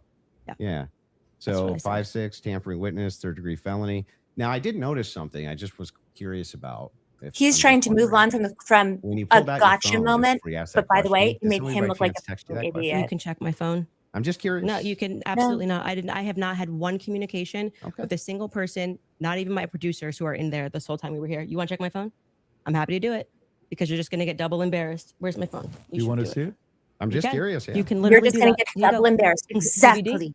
You're the moderator. Okay. Take it. Let's see See it. it. And PBD doesn't even want to be Won't there. during this debate Sorry, guys. I get mad about in the defense of violent Candace charges or and anything. also I'm looking through this. You give me permission. You so I'm have looking full I'm not gonna permission to give go through my names. Shut phone. up, I don't need to PBD. cheat. The You're last really one useless. has nothing to do with it. It's just a compliment. Mhm. I haven't even read my text messages. That's so a compliment. he's reading them. You're okay. You'll give me permission. I'm Yes. just going to read 3 of them Yes. to 1132 because What after is that, I don't this? need to read it. She's Hey, another proving the text. fact that Could've she been was Telegram not getting or something. information Oh, I during have the his, yeah, you debate. can check that too. Why don't we take a look at your My phone, own Andrew? Telegram I used in Russia, and that was it. I downloaded it for I'll Russia. take your word for This it. is so I funny. don't, I don't need Sorry. to like. I Okay. deeply care about this case. I don't need to I pretend get to it. know If you stuff that deeply I care don't about know. the case, I Yeah. just, I have my other question is about Mm-hmm. the steakhouse receipt. You just said that you were done asking all your Nothing, just so questions. you know, Yeah, nothing there. there. I don't. Yeah. Do you need to have do the that. steakhouse receipt? You're done. I have said You're several done. times that I have never said I have the receipt for the steakhouse. She I needs have to said not let him the get away person with who's this. working on that story is going to be forthcoming with the receipt, and that was what I was responding to. And he then dropped the He's receipt, not allowed with to be past redacted this elements question. of it, and I said, "Stay tuned. He's the one working on that story."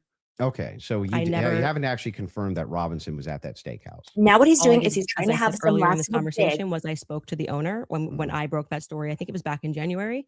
I spoke to the owner, understood what had happened, and that there was a receipt. That's it. That's the extent of what I shared is what happened. Okay. So to be clear, there's no receipt. You No, don't, I just said the opposite. I said there is well, a you receipt. don't have a copy of the receipt. The receipt was published online. Yeah. Right. With blurred The out. person working on this story Yeah. that blurred that out Mhm. is what I was referring to when I said stay tuned and keep following his stuff because he went to go, which do what I hadn't done, which was he interviewed the actual server. So there's no evidence that Tyler was at that steakhouse. I would say the receipt with his debit card number, it would be some hard evidence if that. I agree with that, Yeah, but- so that's it. But you're questioning me. But is there, as of right now, He paid. If you're asking me, did he pay with a credit or debit card? The answer is yes. No. Is there proof that that was actually his debit card that he paid with? I think you should follow the person that is behind that story. Well, is the more reason I'm something asking you is because you always include it in your timeline that he traveled to the steakhouse. Yeah, we've been building a timeline with things that we Mhm. feel are But is there any actual Utah 1102 evidence? approved. I think speaking Yeah. to the owner, knowing that there's a receipt, seeing the receipt is good enough to put on But- our timeline. But the receipt itself, the question I always had about it is, couldn't you just call the merchant? Like, if I've ever had a merchant account, I just Mhm. call the merchant Well- account processor and say, "What's the name on this?"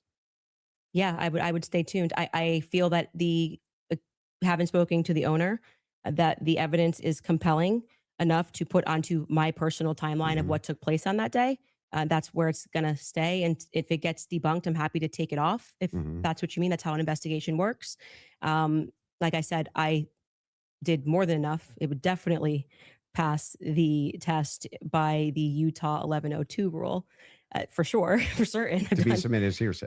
Yeah, well, yeah, beyond that, because they Yeah, didn't even but- have receipts. They were like, Bob told But me the this.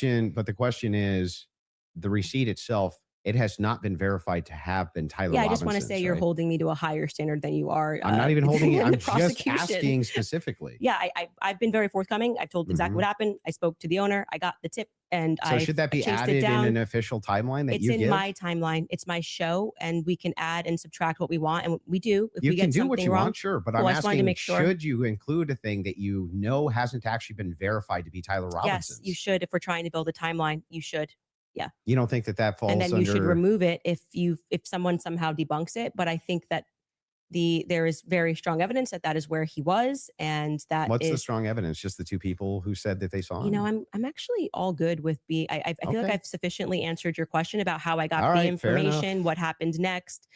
Would the next stage of this investigation being somebody accessing knowing what his debit card was and confirming it? Yes, and I do believe that will happen. If it does not happen and it gets debunked, I'll remove it from my personal timeline that I share on my show. That officer, the first officer that was up on the roof, Mhm. do you remember his name? Officer Bagley. Yeah, what was his first name? Christopher. Christopher. When Christopher got up on the roof, you talk a lot about how his camera died. Well, he talked a lot about that during Yeah, the about his preliminary camera hearing. died. Yeah. Do you think that he planted that screwdriver up there? No, No. Who do you think planted it? if we're just going on am I allowed to have an opinion? Of course. At this stage, I would say that I don't buy his assertion on the stand that he didn't check to see if anybody went onto the rooftop before he got up there. I do think that it's possible, it's at least plausible that the screwdriver was planted. I don't believe him. What I can say strongly is that his cam died at just the right time. His body cam died at just the right time. I think that, as you were just grilling me about whether or not I had got the merchant receipt for a debit card, that kind of makes it difficult that we just have to sort of trust that a screwdriver was found and we don't have any should be evidence of a police body cam. But like I said, you accept that stuff and then are like, did you call the merchant and get like, it just seems like you Well, I'm not adding. hold, I'm like not I said, adding you this hold the to prosecution to Well, the wait a state to second. a higher standard I'm than not you do to adding people. unconfirmed evidence to an official timeline that I'm putting out either. What do you mean an official timeline? This is my Well, this is timeline. I made it at home. So then it would be official to your show. Sure. Yeah. Okay, great. So then your official timeline, Candace Owens' official timeline, Yeah. includes a steakhouse stop Mhm. that has not actually been confirmed at all. Well, yeah, it hasn't even been discussed by the prosecution, so it's not like you're debunking that it happened. Well, there's no evidence for it. There's no good evidence for it at all. There's no camera there. And the steakhouse receipt itself has never been confirmed to be Tyler Robinson's. I'm assuming this is just like a talking point they gave you, and you got to like keep pushing this, or like I've been 'cause following it very closely on X. the receipt. You weren't even following the charges of Tyler Robinson, but you really You wanted think to know. that I've been because- following it do you very think that closely on because- X. Wait, you think I'm calling owners of do you know steakhouses that- and having a wait, wait. conversation. You're following combo Yeah, on I X. literally followed the entire trial or the preliminary live. I was live with an attorney. We covered all of it. You think because I have a momentary lapse where I'm like, oh, it's murder? No, it's aggravated murder. Come on. You didn't know any of the That's charges. splitting You hairs. didn't. No, that's not split. It means you didn't follow the preliminary hearing at all. No, it doesn't Like mean you don't that at know all. any of the That's charges that are ridiculous. against him when this is like getting literally to the crux, Oh, aggravated man, murder versus murder. It's a death ridiculous. sentence. And not only that, let's point this out. One of the major things here is that this is your official timeline. It's mine. Yes. Who else could it be? Who else? There would be Candace what's your Owens' issue? I just timeline. don't know What's what his your issue with issues with my timeline. What's your issue with that? Well, so the issue is that the entirety of the evidence revolves around two people who claim that he was there Mhm. and supposedly a receipt. There's supposedly a receipt where Tyler Robinson paid for his steak and his soft drink. No alcohol, right? No alcohol, right? You know nothing about the case. But anyway, this particular receipt, they could have called the merchant account, confirmed it, this type of thing. To date, this receipt has only the blurred information on it that would actually give you the information to confirm whose receipt it is.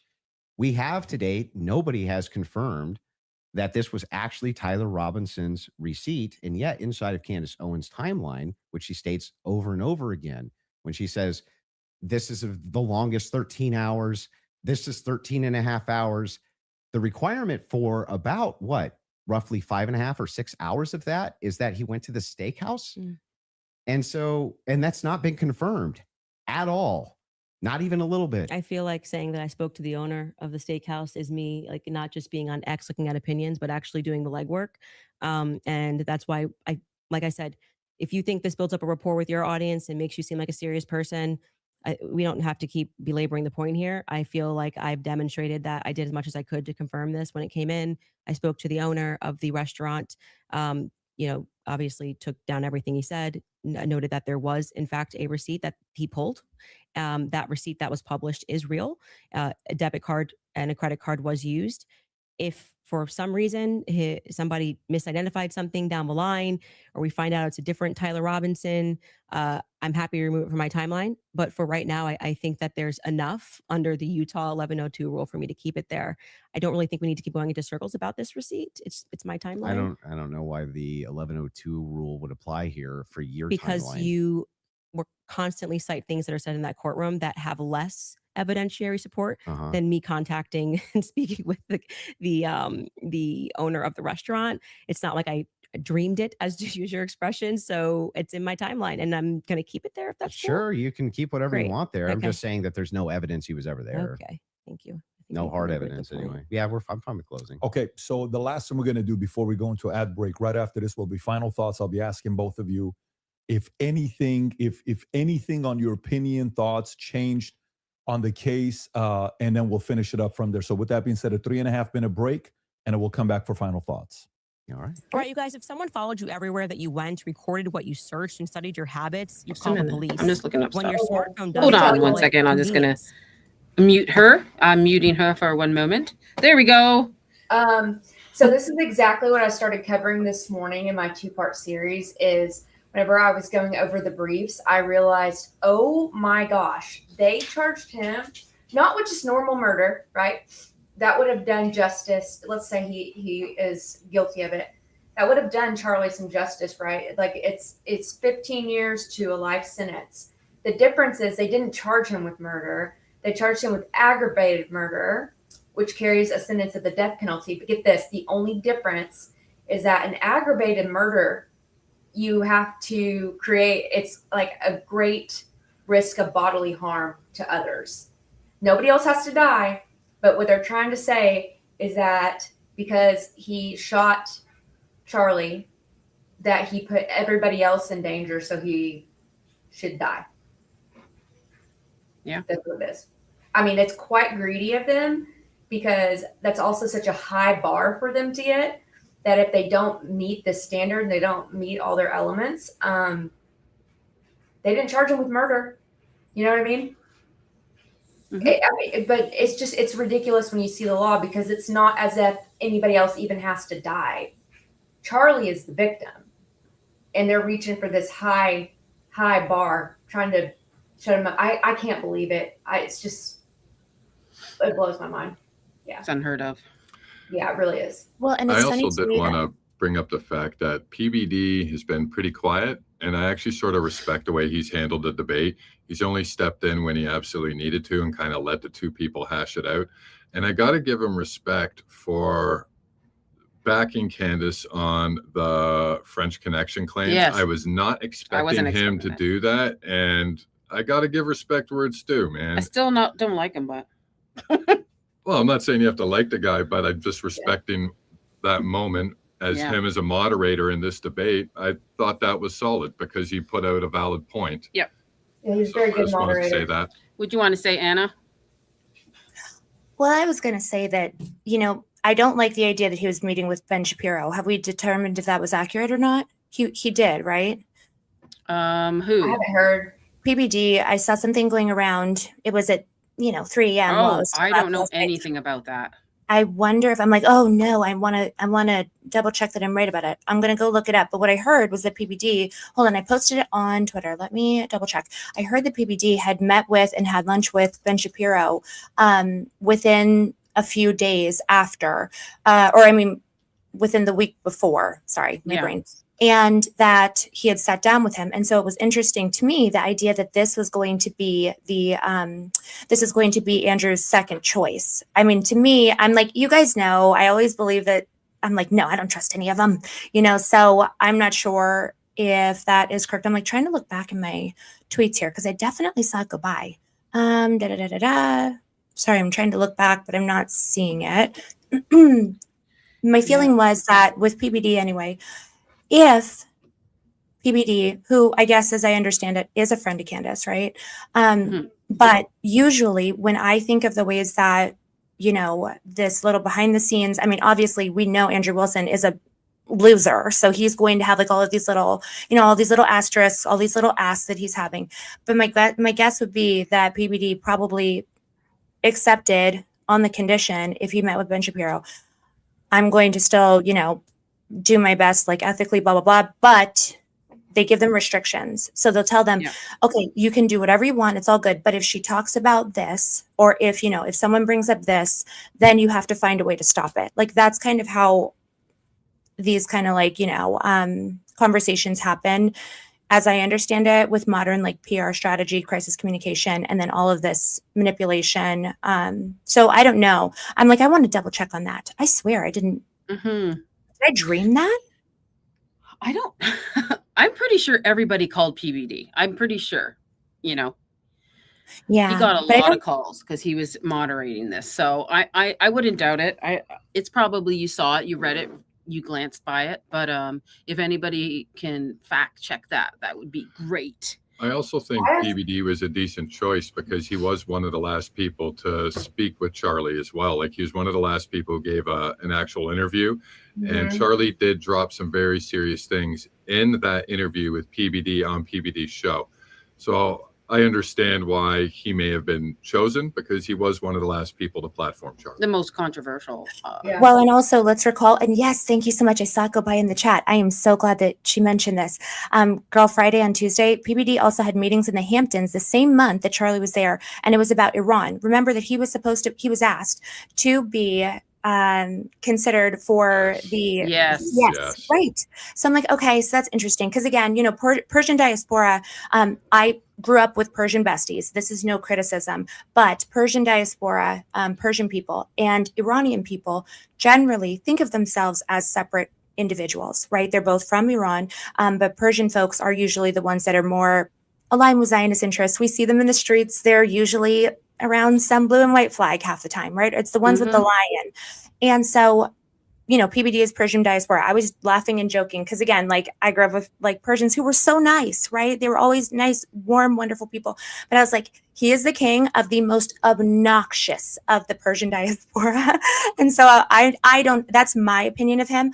We're back. All right. We are finally at the We're end. back. For those of you that are watching it, maybe a good commentary for you would be the following on if you're a Andrew fan and you are still saying, you know what, Andrew's arguments were solid, great.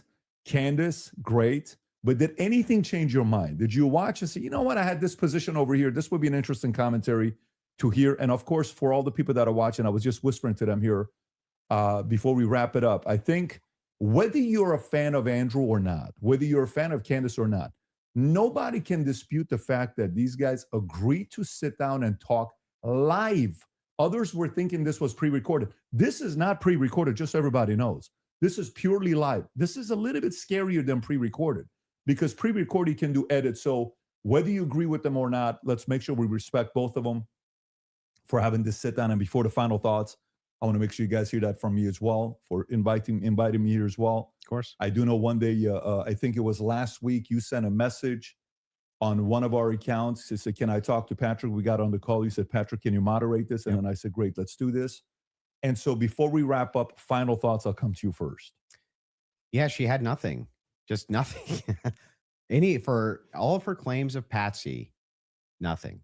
She didn't have a single claim. She didn't have a single solid piece of evidence. She had no positive evidence Israel's involved in anything. No positive evidence that France is involved in anything. No positive evidence TPUSA is involved in anything. No positive evidence that Erica Kirk is involved in anything. When I asked her about her claims about Erica Kirk, yeah, it was just fun. He's sweating again. You know, or yeah, I do think that she needs to sit down and ask some questions, but or answer some questions. But you know what? I don't even know if she has. Like maybe she has. I have no idea. Yes, I'm going to have an official timeline with unconfirmed evidence. That's just fine. Hey, it's hearsay. If that's good enough for the state, it's good enough for me. But my biggest problem with the state is that they're admitting all this hearsay. It's like she's a contradiction machine. On top of all of this, the thing that I wanted to get out of this more than anything else was to just demonstrate one thing. Yes, it's true. I'm not perfect on the case. I'm not going to ever pretend that I am, and never did. But what has been made very clear to me is that there's nobody with an alternative theory that has any evidence for it at all. None. Zero. And the continuous kind of expression, we're running an investigation.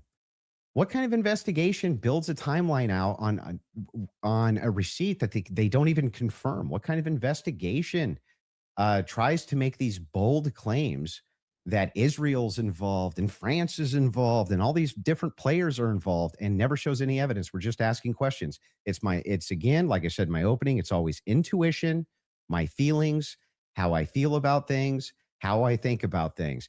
Andrew, how many times did you hear this today? Andrew, you can't tell me how I'm supposed to think. Yeah, nobody's trying to tell you how to think. But you should rationally come to your conclusions based on evidence and facts. And the truth is that 90% of what you're saying is simply intuition based. It came to me in a dream. It's intuition. Almost none of it has any evidence at all. Just I'm skeptical because these people over here said things, and that makes me skeptical. It's like, but no evidence. Note this to the audience, to everybody watching. You might hate my guts. That's fair enough. I get that. I'm not the most likable man. I understand that too. But there was nothing. I mean, no evidence at all that Tyler Robinson was a patsy that was ever put forward by Candace this entire debate. Now, maybe you could say that we stalemated when it came to whether or not Robinson did it. She says, I found the evidence convincing. Or unconvincing. Andrew says he found the evidence convincing. Okay, fair enough. Maybe you can't do too much about that, but there was nothing. She had nothing for Robinson being a patsy, nothing for any of her conspiracies, not a zero, zilch. And she backed away on a bunch of them. This is the first time I think she's ever really backed away from the Twigs thing. First time I've heard her back away from the Erica thing, back away from TPUSA, being very cautious about making any of those claims now. Whereas on her show, much more likely to be making those claims. So she just had nothing the entire debate. Zero. Candace. Well, I think that is quite a conclusion. Admitting somewhere, maybe we stalemated. It probably signifies what I've been saying from the beginning, that you didn't feel that you were strong on the actual facts and the evidence, which I was willing to engage with you. I wanted to go over the screwdriver. I wanted to go over the towel, the things that you've mentioned, and you wanted to then move the conversation into a defense of Erica Kirk and her character, and what I've said about Erica, which is my opinion. And I have not edited that opinion after discussing with you. I would like to extend a compliment to you for being willing to sit down and to have the conversation. I still walk away feeling that the people who are jumping on the bandwagon about this case don't care about this case. They don't care about Erica Kirk. It tends to be follow that they take a meeting with Turning Point USA and they come out and suddenly have a lot of junk to say about Candace Owens. And I do want to also stress that Turning Point USA tried to pepper him with something as a surprise. He showed clips that were meant to be a surprise. I did no such thing. I stressed to PBD from the beginning that I was grateful he was taking this on and that I wanted this to be a clean debate because I believe I can win this on the merits. And I believe that I did win this fully on the merits by engaging the evidence of what has happened. I do still believe that there is more evidence which supports that there are more people involved and that Tyler Robinson has been set up. And that none of the evidence that was presented was in any way overwhelming, which is why I think you wanted to move to end that discussion quickly and to speak to me about France and to talk about this Panguitch receipt and my timeline. I want to remind people that a lot of the at-home investigators, which you were open to, as you called them, internet sleuths, I think it was on a show that you did right after Charlie was assassinated, that internet sleuths would solve this. This is the reason why Charlie, a year on, is still a conversation every single day trending on Twitter. I knew Charlie. I cared about Charlie. I care about finding out what the truth is here. My heart is in the right place. I think anybody who watches my show or even just watched this debate knows that if I get something wrong, I'll instantly correct it and own it. I'm not arrogant. I don't need to sit here and pretend that I didn't misspeak on the Lance thing. It hasn't been ruled out. But you saw that he just really wanted to hammer that point. You know, part of being a well-meaning person is to concede when you are wrong, to take something off a timeline when you know it's not right. And I would like to think that that is why I have earned the audience that continues to follow me, because they know my heart's in the right place, that I deeply cared about Charlie and I deeply care about the answers. I want to thank Andrew's team who are providing the fact checks. It's a very small room that they're in. I want to, as always, thank my team who worked really hard to make this happen and flip this set. And to you, PBD, just for being a great moderator. I think very fair, letting us both speak and making sure that Andrew got out of this what he wanted, which is a little more than what I wanted. But I'm very content with how I dealt with this. And I trust, I don't need to convince the audiences with the magic trick of what they need to think about this debate. They can watch it and draw their own conclusions. Beautiful. Fair from both of you. I think the audience won. And again, from the beginning, all of this is because of how much love and respect we have for Charlie Kirk, a great man that's no longer here with us. His 1-year anniversary is coming up here. I can't believe it's that quick that is here. The audience, I think you also won. If you did, support the Crucible, support the Candace Show, support the PBD podcast, subscribe to the channel. This is how you help these voices get out even more, especially going into future when this happens. You want a lot of independent creators to have these types of discussions. And last but not least, the two of you, I respect you guys again for having this conversation. It is not easy to do so. Hopefully this will lead to more discussions. A lot of different things we talked about. I'm sure there will be a lot of follow-up. With that being said, take care, everybody. God bless. Have a great weekend. Bye. Did y'all hear her say bye? Bye. Hold on. Can you guys hear me okay? Mm-hmm. All right. Well, wow. Wow. Wow. That was crazy. Yeah. Slam dunk. I think she owned that. I think she killed it. She killed it. She came across so much more calmly than than I think that his audience expected her to. And I can appreciate that because realistically, there's already 6 million people who agree with everything that she's, not everything, but you know what I'm saying, everything that she's brought forward, that are following along with her investigation. So she wasn't here to convince any of us, right? I mean, clearly the work has spoken for itself over the course of the past year. So that's for her, that shouldn't be viewed as the goal. Yes, she is so classy. She is so classy. Me, I'm over there like I would have been, get him, but she kept her cool, man. I bet she just totally backfired on them. You know how many more people she probably just pulled over into our camp? That's what I feel like. Exactly. That's exactly what my impression is, that the goal for Candace was to be like, hey, so just in case anyone's wondering, I'm being reasonable, I'm being ethical, and I'm speaking the truth and trying to find answers. And I bet you that if there ever were any fans of Andrew Wilson authentically, they probably are considering her side a lot more now. So I was just going to say, I'm looking at Candace Owens' YouTube page, and she had 919,000 live viewers. I've never seen a number that high for Candace I yet. think she just broke a record. A think lot so of too. times you see like a few 100,000 after she finishes a stream. That's standard, but almost 1 million live viewers. Wow. Holy smokes. That is Holy insane. smokes. I think she broke the record. I She think broke that it. that's great because maybe our friends and family who don't want to listen to us, maybe they tuned in. Yeah. absolutely, Yeah. especially after like that, the Brandy Zadrowski, whatever that lady, that little nonsense hit piece that came out just the other day that was trying to paint her as someone who was unreasonable. I thought that was really interesting. The fact that they were trying to, make her seem like she's just some person who says all this stuff on the internet, but instead she's like, here, I am reasonable. I am rational. Mm-hmm. This is what I'm saying. So that's good. I think it was. I think it was a pretty nice debate. I think she annihilated it, and he didn't even know the charges. He didn't even He know. couldn't even name one. He named one. It He was named completely one. wrong. It was completely wrong. I will give Andrew some credit though, because I know we're probably going to roast him pretty hard. Yeah. But he didn't smoke and he didn't swear. Like he didn't go off on a swearing He tangent. didn't swear. He did have, some aggressive conversation, but he wasn't swearing and he wasn't belittling. So I'm going to give Andrew respect there because almost every debate I've watched, that's what he's done. True. Right. So I'll give him respect where it's due. I mean, it's sad. How It's many sad did that we that's a get? standard we have to hold I think we have people. 8,000 people in here in total. That's what it says on Wow. my screen. It That's says on my amazing. screen Yeah. 8,660 people. Yeah. So that's Yay. just 10,000 people on our small little That's stream that watch. awesome. So Like Hey, thank you combined, all I for guess, being with here. X and with us. YouTube. yes. Yeah, it's been great. It's sad that we have to hold him to that standard. Like that's the standard that we set low. It's like your kid who gets C's, you're happy for the C's, but then whenever the A gets a C, you're like, absolutely not.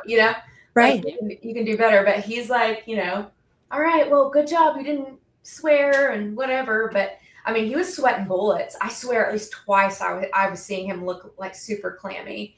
But how embarrassing that he checked her cell phone. How embarrassing. He's like, I bet you just got a text message. I'm like, I wonder what would be in his phone right now. Because if someone makes an allegation like that, half the time it's because that's what they're doing. Right. Mm-hmm. How cringe for an adult man in a debate to have to do that. I mean, there were a couple cringe moments, but I think that we're just used to him acting like that. I guess I'm bewildered that he sat there and was like, oh, okay. And I got one right. He is a loser. Right. Exactly. He And I'm like, Didn't get one right. You're gonna see right. all the memes are gonna come out now. I was His just thinking foot- about his foot how was many. Oh yeah, like I said, he looked like a German Shepherd who had taken a bunch of trazodone and gabapentin. And to my anxious dog owners, you know what I'm talking about. Yeah. I'm I like, can see you know now what? there's gonna be German Shepherds memes out there Yeah, with his face please, on it. Oh my okay. god. Literally, like he needs his his Thunder Vest. Like he needed his Yeah. Thunder Vest. I guarantee he has like a Thunder Vest that's made out of nicotine patches on underneath his clothes right now. Like Did He you was see my just- funny video, Anna? Were you here for that? you'll have to be more specific. You have a lot of funny videos. Which one are you talking about? Made some It's a ones little for bit- specifically There's today. There's a so little bit hard. of some pickles in there. Would you like to see? Yes, I would. Of course, Okay, absolutely. here we go. Great. Yeah, they're the best. Hold on. Why isn't it not coming up? I gotta stop my screen. That's why. Here we go. Smell like a man of faith. Let me show you. Let me start it again. I apologize, viewers. It was Okay, not so we got fire. Frank Turk. If Oh, anybody yeah. doesn't know, Wisha made this. Okay, we played it earlier. Shout out to Wisha Birchwood. She's like, class act funny. She's always in the chat. So we call him, the pickleballer because of the glasses. He plays pickleball. Yes. So we Oh did. my gosh. She decided to add Andrew into this. So here we go. Let me show you what freedom looks like. Time for some pickleball. Here we go. Yay for Fed Slop! These pickles are great. Yeah, they're the best. Smell like a Okay. man of faith. Ball like a legend. Bold, brined, unapologetic. Smell like a Oh man my of faith. gosh, that's Ball like a amazing. legend. I Like, love it. Ball like a legend. That's so funny. Oh, I love it. Okay, so listen, not to be too tinfoil, but was there a reason? Okay, so what I was doing, I was taking notes, as you guys know, right?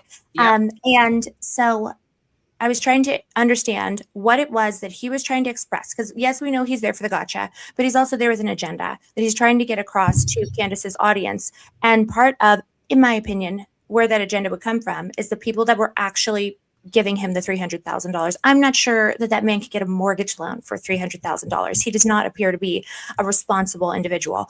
But and the what I, GoFund send me or whatever. Right? yeah, Give them- crowdsource the loser. And, I and the guess. Blaze Neff Venmo, you know.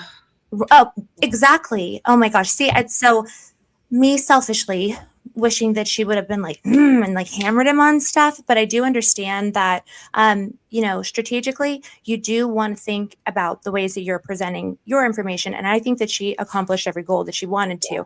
The reason I was getting all mad midway, and I'm sorry guys for yapping while they were talking, it just really frustrated me. The idea that PBD said, okay, any, final questions, they show the clip. And then all of a sudden he wanted to sneak in there about this Penguich receipt. And it felt to me like almost like that was on his agenda list of things to try to get across to other people, right? So I'm like, okay, the things he's hammering, twigs in the DNA, the Penguich receipt. He wanted to get like specific information. Why? I don't know. Maybe so that he could try and go and get Dilly in trouble for whatever, Yeah.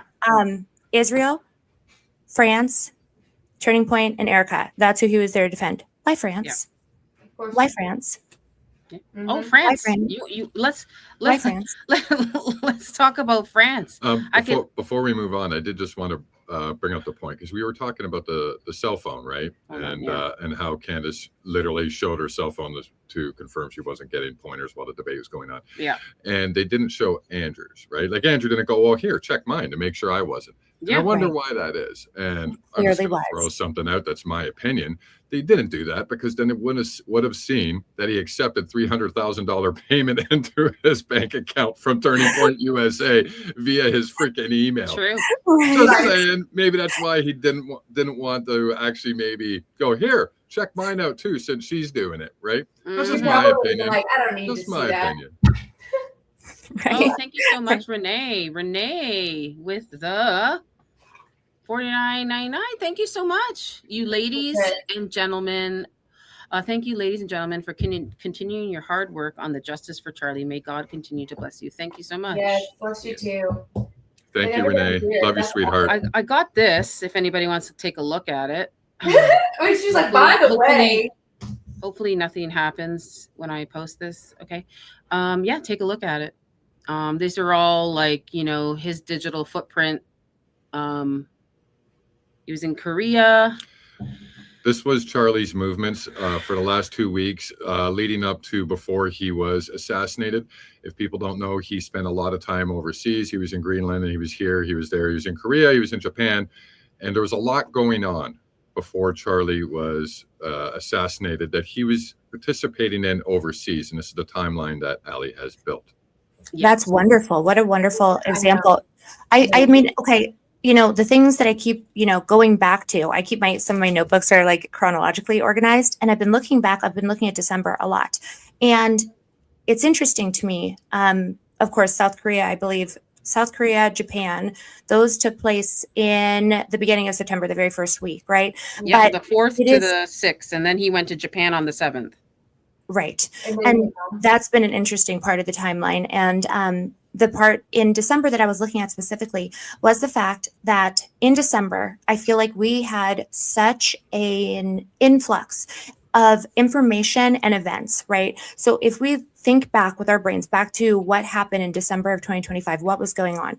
Well, in that month, a number of things were taking place that have that international angle. And so I feel like sometimes things can get lost in the story because, now it's been an additional 8 months. But if we think back, okay, in December, what were they talking about? The Egyptian planes were being tracked very specifically by Candace. Remember, we In had December? pink plane, Yeah. I believe. Yes. Fort We were. Huachuca? Yes, exactly. So it's like we were talking about the Egyptian planes in detail. We were establishing a timeline. We were working on identifying their stops, locations, etc.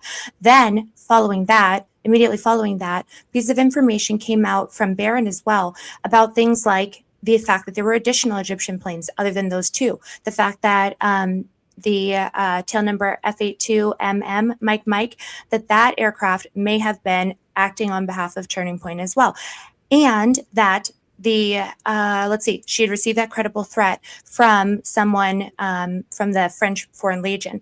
And then they were on the grounds, she said. And they were on the ground, exactly. And also that immediately following those conversations, that is when we were first introduced to Fort Huachuca with Mitch Snow. And also at that point, she had the threat. Then it was Mitch Snow and Fort Huachuca, and then we moved into that. And so, the French angle is something that I thought kind of had been, for the not mainstream, for the major players, for the big guys, we had kind of moved away from the French thing, right? Candace wasn't really talking about France when she appropriately reported the fact that there was some confusion or some concern there to the authorities. We moved off of the French thing. Why is he bringing it up now? It's interesting to me. I always try to think about, well, why did the president call? Why did Emmanuel Macron call South Korea September 11th? Yeah, exactly. What is the purpose? Like, could be nothing. But don't you think that requires investigation of some sort? I mean, it's very interesting. It's a direct call. Right. And then it's being brought up now by the person. So it's like when we're thinking about the, when we are filtering through the things that he was saying, right? What information was he there to make sure that the audience heard? And by the audience, I mean freaking Tel Aviv, like his audience, right? Like, let's consider the fact that he was there to deliver a message to us. Sure. However, it's very likely that he was there to also make sure to deliver a certain narrative that was going to be heard in boardrooms in Tel Aviv and in Paris. Do you know what I'm saying? Yeah. Like, that's interesting. So I think it's relevant. Well, we're having a party here. I can just put the link there and ask if anybody wants to come up, because that's what I normally do. So if anybody has anything, okay. Scotty, sometimes, Scotty just, adores you. Yay, we adore Scotty. Oh my gosh, we love him. I put the link there, guys, if anybody wants to come up and talk. What I also, do you think, this is just my opinion, allegedly in my opinion, I think after the pastor went to prison, now I don't know for certain, like he was talking political down there. Charlie was really talking political down there. And then the pastor said to Charlie, I can go to jail for this. And then he did go to jail. Could have been for something else. I'm not saying he went to jail because of Charlie, but Charlie was doing everything in his power to get him out and talking to Korean officials, talking to Trump, doing all that stuff just before he went into UVU. Do you think, because, Korea needs freedom, and, Rob McCoy ripping off his shirt with the white freedom shirt, Korea needs freedom. Do you think because of all that he went to jail? Do you think he walked into UVU wearing that shirt for the pastor? What do you mean, that Charlie walked in for the pastor?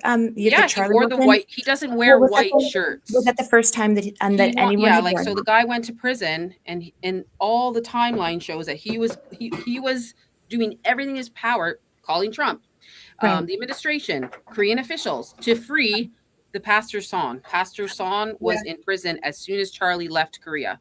So that was all on his mind. Well, I guess my question would be, Els, do we think it's because from the way that I process that is a little bit like, well, chicken and egg. Is it that Charlie was already trying to signal back to folks, or is it now when Rob McCoy, who jumps on stage and does a striptease, exactly, is it he's trying to signal something? And it was kind of their gimmick, their Korea grip. needs freedom. Right. Well, that's interesting. And here's another pastor here. We got Pastor Joseph. I don't know how to say his last name. Bondaraco. That is Elizabeth McCoy's grandfather. He runs the Good Call Ministries. They're all saying freedom for him. So I'm just wondering. I'm just putting it out there. Like, I do think it's something that, Els, I think that to get him to wear that shirt. How are you going to get Charlie to wear that shirt? Well, I don't know. I mean, because and the shirt was custom made. That's something to think about. Because remember, it had the additional seam, if I'm not mistaken. It had the additional seam, which I believe that some folks were pointing out the fact that it's not the same one that's sold in stores. His shirt specifically was one that was custom made for him, which is great. And it was a Carhartt shirt, wasn't it? Right. It was like Carhartt, but Right, exactly. It was Carhartt. And so we looked at that with the fabric, right? But so I don't know if it's chicken or egg. I don't know if it's because he was wearing that shirt, then they thought that it was a good idea for them to all try to go out and, grift off of this idea that we're going to make this freedom movement or some, who knows. Well, it's all about bringing religion to the church, and they don't have that down there. It's against the law. Right, So that's right. what I'm saying. He's saying that the churches down there need freedom. And why is Charlie wearing that shirt? I just want to know the reason when he walked into UVU. Why did he wear that? What was the purpose of the freedom shirt? I mean, there could have been a couple at the Yeah, same I thought I it was don't to make know. sure that I thought it was to make sure that when this thing that happened, it could have been, I'm like, just my opinion, but it could have been that they wanted to make sure that the blood that was supposed to come from a chest wound, right, was going to be visible. It would be very hard to see. But how would they get him to wear it? That's the. Just say, hey, bud, He's this is never ever worn a white shirt in his life. Sure. So, I mean, yeah, I mean, anything. I mean, it could have been that they got it on him for that reason. Yeah. I'm just saying. Scotty's in the house, by the way. Hey, Scotty. Hi. Meet Anna. Hey. Hi, sweets. How are you? I'm good. How are you doing? I actually I'm doing amazing. I have to go. Scotty, you are taking my place. I will take your place any day of the week. You did great. Rio, I love you so much. You did awesome. You're amazing. I love that hat too. Oh yeah, that was a dare. Somebody got me that hat, and I was working door at the bar that I worked, and they're like, "You won't wear this?" I'm like, "Watch me, it's on." I wore it. Never take it off. No. It's just a little party. We'll bring in some people. We can have a chat here. So thank you so much, Rio, for coming. And if you have to go, Rio. Gotta go. I gotta go run. Dancing on the Rio Grande. That's me. I Yes, love that song. Me all the way. Okay, thank you guys for hosting and thank you everybody for being here. This has been really great. So tornado. Yeah, y'all have We a got good tornado in the house. Okay, bye. What's up, everybody? I gotta join this party. My We got partner some in crime's here. researchers. We got some researchers in the house, and yeah. So what do I you love guys it. all have to say? I'll go Hi, with Anna. Scotty first. I've always wanted to meet Tornado. you. Hi, Allie. I love all the Oh, work I'm so that glad you're to meet you. doing. Oh, thank you so much. Anna, sweetie. you were I'm glad to meet cracking me up, dude. I'm sorry I for lost my shit earlier because you were like, sit in a chair. You know what I'm talking about. I'm not going to say it. I lost it, dude. I was You dying guys laughing. know. I have It trouble was so funny. with Candace. I'm like, number one, like Candace defender. So I'm like, no, you will not. She's 7 months pregnant. That is a mother of children. And you will not sit there and so then I just start getting too frustrated the minute that I don't know. I don't like him, guys. How did you guys think that the debate went? Because I thought I want to hear, he killed especially it. because you guys. Okay, wait. Two things. One, I want to hear how everybody felt that the debate went, and I especially want to be filled in on the beginning of it, since someone may have been asleep, and that someone was me. But first, I'm out of water and I need to grab some. Yeah, So, okay. Allie, give me 2 seconds. Guys, give me 2 seconds. Yep. I'll be right back. Go catch it on. Guys, what did you think, Tornado Alley? What did you think? I thought Candace did great. Yeah. And she kept her cool and she stuck to the points. She didn't get trapped by any of his questions, trying to get herself in a position where she could be sued or something. So I think she stuck to the whole point of the debate in the first place. She didn't let it go off on tangents. And she held him accountable to that, so I completely agree. I think he handled himself well, as to be swearing. fair. And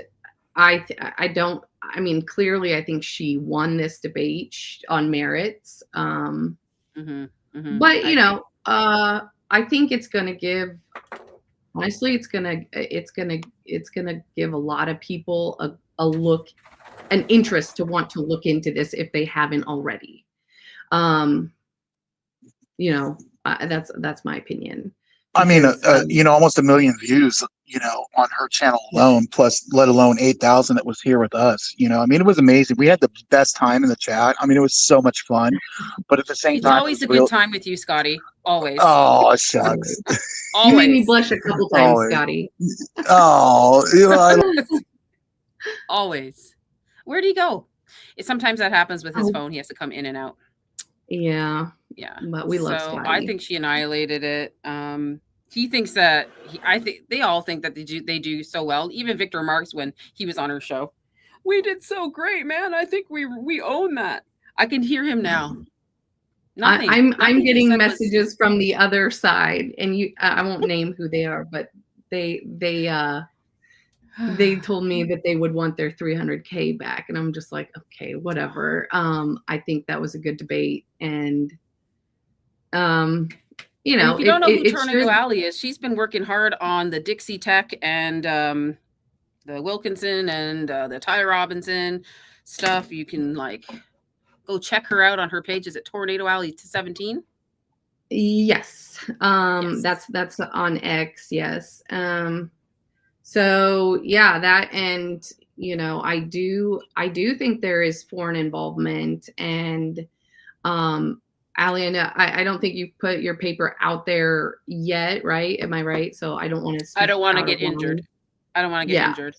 But I've read what you have to say, and you know, so I'll just leave it at that. And I'm still working through it, but I think it brings up a lot of good pieces that we need to, you know, we've done the how, we've spent 11 months on this, and we've figured out who's in the crowd, and we've, you know, looked under the shirt, and we have, you know, we've done so much of this nitpicking and stuff, but I do think that it's time to move to bigger picture and take a look at the foreign aspect and the digital footprint that Charlie Kirk left in his, you know, leading into this. And I've been we need saying to that. look No, at like, narratives. who can do in that the though? aftermath, Who you know? can do that though?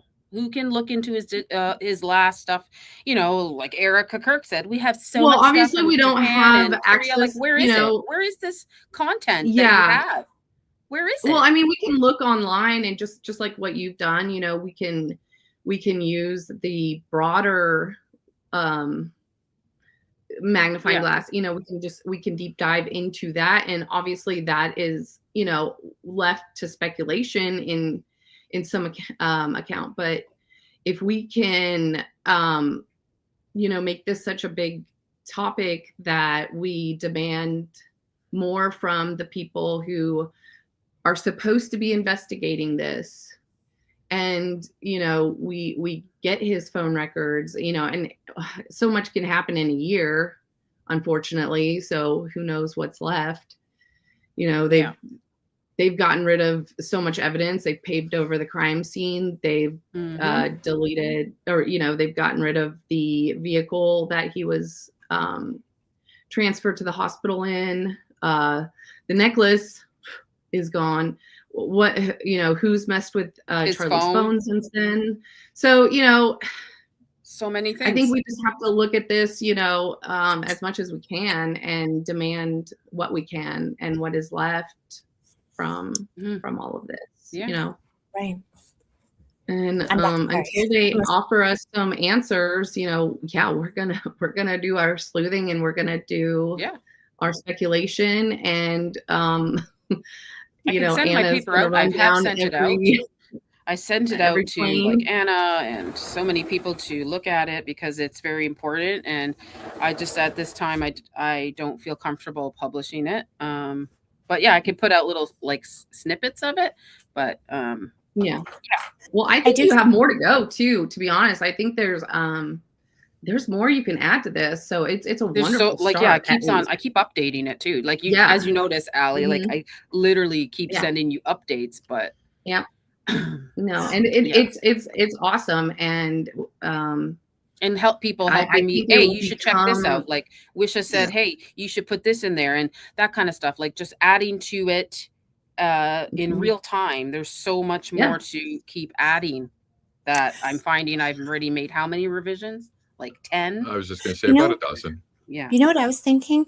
Yeah. You know that document that you've worked on that was the Victor Marx one, where it tells different portions. I feel like it was sent. I think Muppet might be the person who was looking at it most recently. But anyway, Oh yeah, what I was with thinking the was, Waterstone and all that. Like we were, yes, me and Muppet worked on the Victor. Well, we yes, worked on right. more like Y Refi and Waterstone and Salem Media and all that.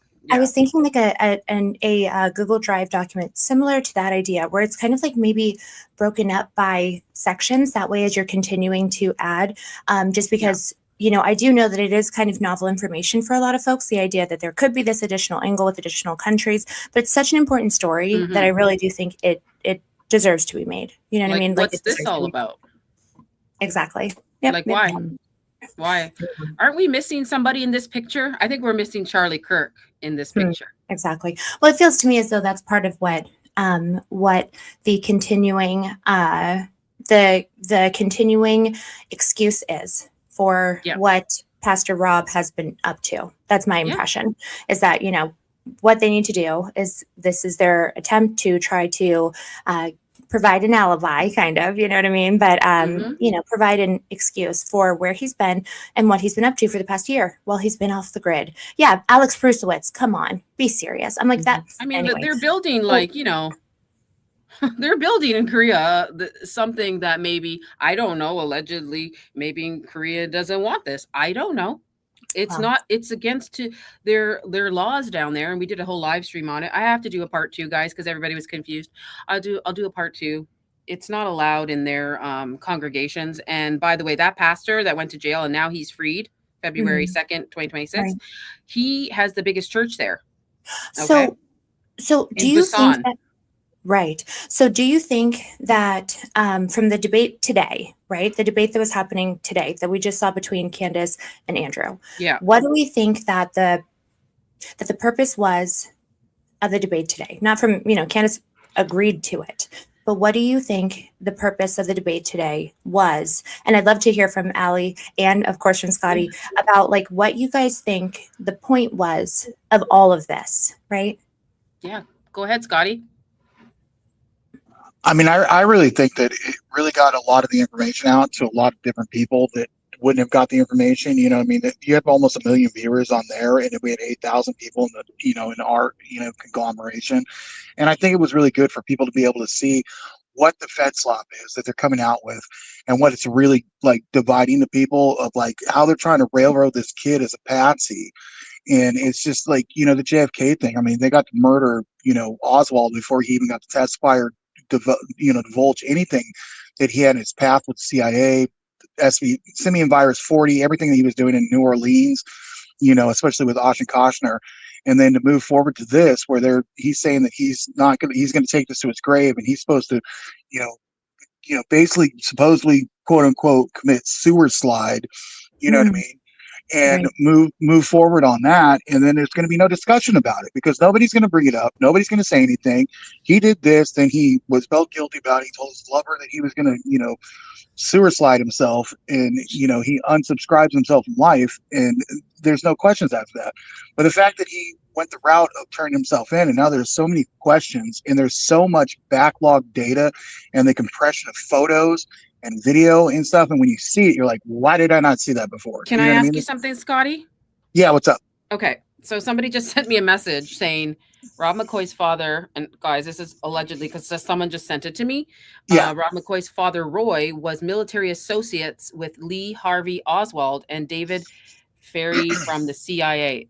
Okay, David Faraday was part of the whole conglomeration of people that were the David Faraday went with Oswald when they developed the Simian Virus 40 to take to it was in Alabama, and the reason you can find this, you can fact check me on this, you can go back and find the information on it, that they drove to a small town in Louisiana and they were registering people to vote because it was the Martin Luther King push, and Oswald registered to vote in that town, in this little town of Mississippi. But the reason they were there is because they were going to a jail because they were testing the Simian Virus 40 on a death row inmate that was this black man, that they said to him, we will pay you a lot of money to your family. You're going to die anyway. If you choose to do it this way, we'll pay your family a ton of money. And he accepted it because he knew his fate. He was going to be sentenced to death anyway.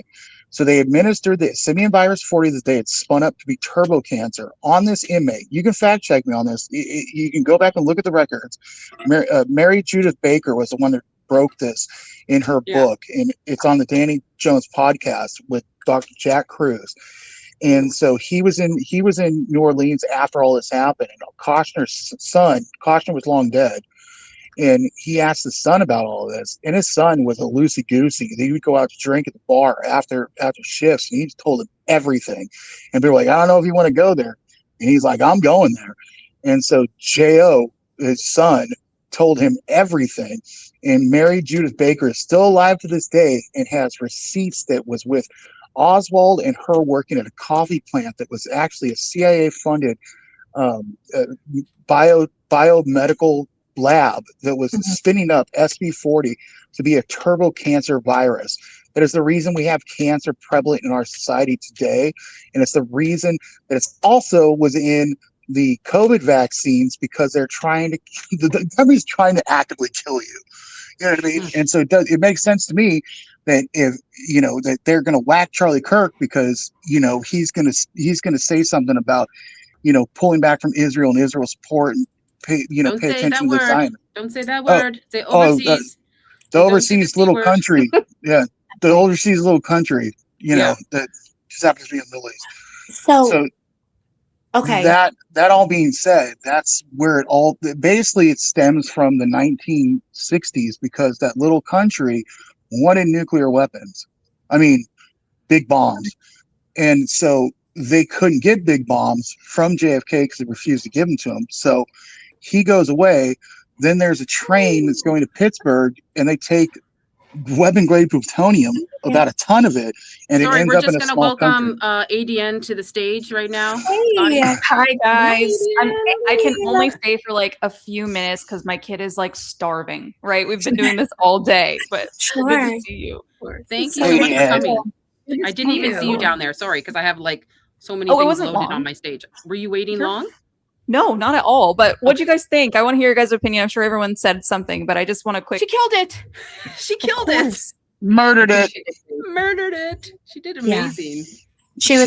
She was so restrained, and she did really such a good job of making sure that she stayed on message, delivered the information, was ethical and honest. And I mean, my impression was that the people that she was talking to in this were the people that maybe watched Joe Rogan's podcast with Barstool over there and hadn't seen her content, because I think that all of the viewers that already know Candace already follow the investigation from her perspective. We don't need convincing. We already know, you know.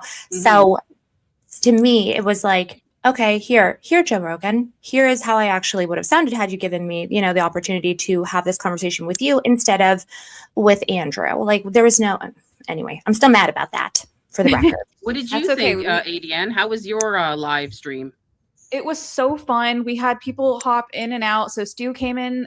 He was on for most of it. Dee Dee was on. I'd never met Dee Dee in face to face, and we're gonna work on something together, guys. So I'm excited for that. So I've never talked to Dee Dee, but I've been a big fan for the past over a year. Actually, I saw him before Charlie Kirk. He hit my algorithm. So that was really fun. It was great to meet Brandy. I'd never met her. So I met a ton of new people. So that was super fun, the panel. But what I thought was very telling, they didn't bring up Fort Huachuca. They didn't bring up Google Trends. They didn't bring up the photos that Candace just released. They didn't bring up all of these things. The drones, no one questioned the drones. Right. Whatever they did not bring up is something they don't want to address. So They had a list, ADN, and said, no, you can't talk about this, can't talk about that. Well, I'm sure that you mean that Andrew didn't bring it up, or the Candace didn't bring it up? Andrew, right. Of course. There are things that it felt to me, that's what I was just talking about. I was like, I feel like he was here to deliver a very specific message, you know, that was just pretty narrow, realistically. And then, you know, it's like, who was he speaking with? Who was it he was delivering the message for? And what was he trying to hammer home? He wanted to make sure that, you know, we talked about Israel, we talked about France, we talked about Turning Point and Erica, and that he defended all of those positions for some reason, but he didn't want to get into really anything else because he doesn't want more eyes on it. You know what I mean? Yeah. Whatever they're not willing to shine a light on in front of the public is exactly where we need to keep going.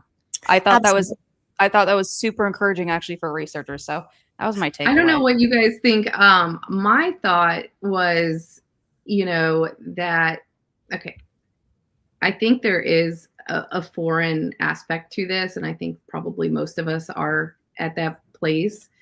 So my theory a few months back was that they are going to have to throw something out in front of it. And I think that something is Lance. And I think, I don't know. I just get this feeling that's like the focus here. And does anybody else feel that way, or is that just like you know what I felt, Allie? I think you're exactly right. I think that there are layers of scapegoats. Like it feels to me as though the crisis communication strategy, it's kind of evolved over the past 11 months, where they had their initial strategy. We're hoping that was going to work. Then they went to there's like stage 2 strategy. Well, that was very ineffective. But now they're on stage 3, and that's been a really interesting way that they've been approaching it. Exactly like what Adrian was saying, the fact that so you guys remember back in the beginning that they would do this thing where they overreacted and overcorrected to every single piece of information that was like kind of a lead, right? They would have this huge overreaction. Well, I think that at some point, what I've observed is that more recently, they make a point now. I think that a serious crisis communications person got in there and said, not Andrew Wilson, but a real one, and said to them, you know what you need to stop doing? You need to stop overreacting, because that tells the public. So you have to get silent, because I mean, realistically, any real PR strategy is going to involve, like, the big bosses need to be away from the limelight. You guys notice, have we seen Erica lately? Has anyone seen Erica? Right. I mean, just at events. She was at having crowded stuff. Right. Yeah, so she goes on her, she's at just the leading into African. the church. She's not doing any more direct addresses to the nation, whether she's in the Olive Garden outfit or not. But it feels to me as though they are trying to kind of keep her out of the limelight, which should have been the strategy from the beginning. But, that was stage 1, and stage 2, they didn't know what they were doing. So it's like, I feel as though, they all went to the White House on July 4th. And it felt to me as though their entire strategy kind of changed at that point. You saw that it looks like, I think it was Andrew Colbert who had posted with JD Vance, with Pete Hegseth, Mary Adelson was there, and he, was there for that celebration. Well, right after that, who came around? I don't know. Let's see. Andrew Wilson all of a sudden starts popping up and making noise, right? And then they also made a point to try to go in and adjust their strategy so that it was more serious. Then they bring out that, what is it, Candace the Digital Assassin or whatever, but it did feel to me as though that NCRI document, that was a real document that a real think tank somehow cooked up, and they have moved over to this. When they are on to something, be silent. Do not go out and do anything else. Distract. Don't give them the clues that they are now onto something. And I don't know that it's that effective, but I just wanted to, agree with you, ADN, and you, Allie, that they've changed it, and that means we probably know where we need to continue to push. I mean, we need to look into the records from his digital footprint. I can't stress that enough. South Korea and Japan, please. South Korea, Japan, and all his talks with Korean officials about the pastor and Trump, because now we got pictures of them going to the White House in July, and which was dated on the 7th. And we need to find out why Macron was calling the South Korean president. Why? On the 11th. Yeah, I'd like to know. Weird to me. Yes. I'd like When to we were know. talking about this offline, I could not put South Korea together with the rest of the geopolitics going on. Like, that is a big question. So, Allie, I think you raised a good point. Why were they there? Allie, Also, did you I'd get like my to just talk message a this little bit morning just that I about- sent to you?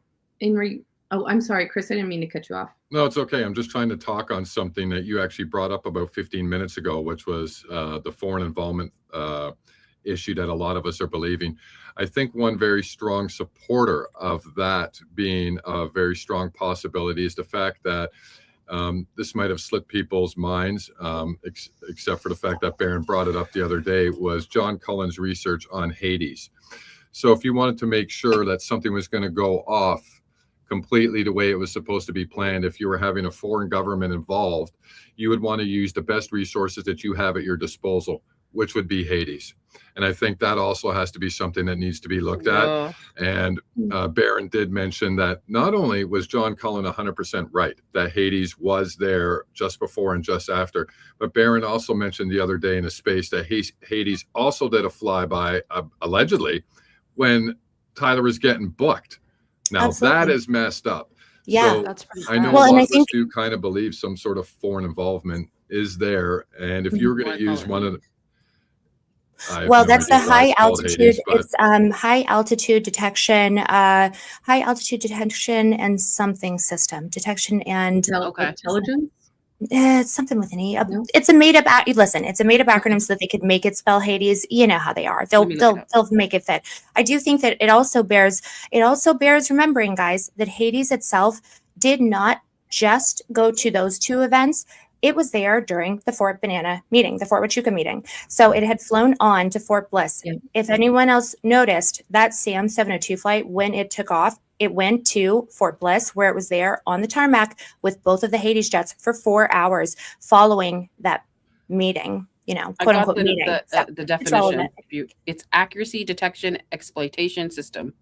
Accuracy, Oh. high accuracy detection. high exploitation. accuracy. High accuracy. Yes. Yeah. Yeah. And Okay. Anna, I want to tell you, like, I love you so much for like following John Cullen because I've been a huge fan of his. And when you were on Who the hasn't? live the other Yeah. day, yeah, I mean, he's legit. I mean, ever since the Las Vegas shooting and all of the work that he did, he's a special kind of autistic, which is amazing.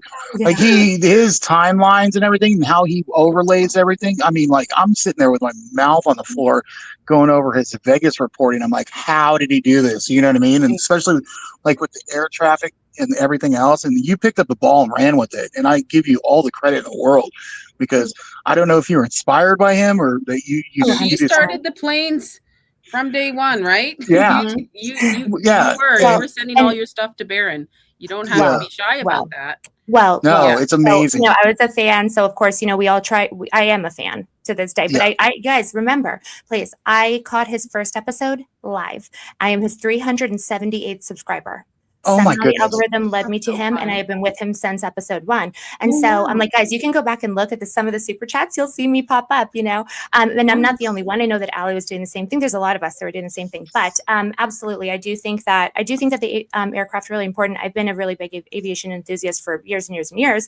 And John Cullen did incredible work. So he's one of the folks that I definitely have always admired. He is just my favorite. I love him so much. So I love him so much too.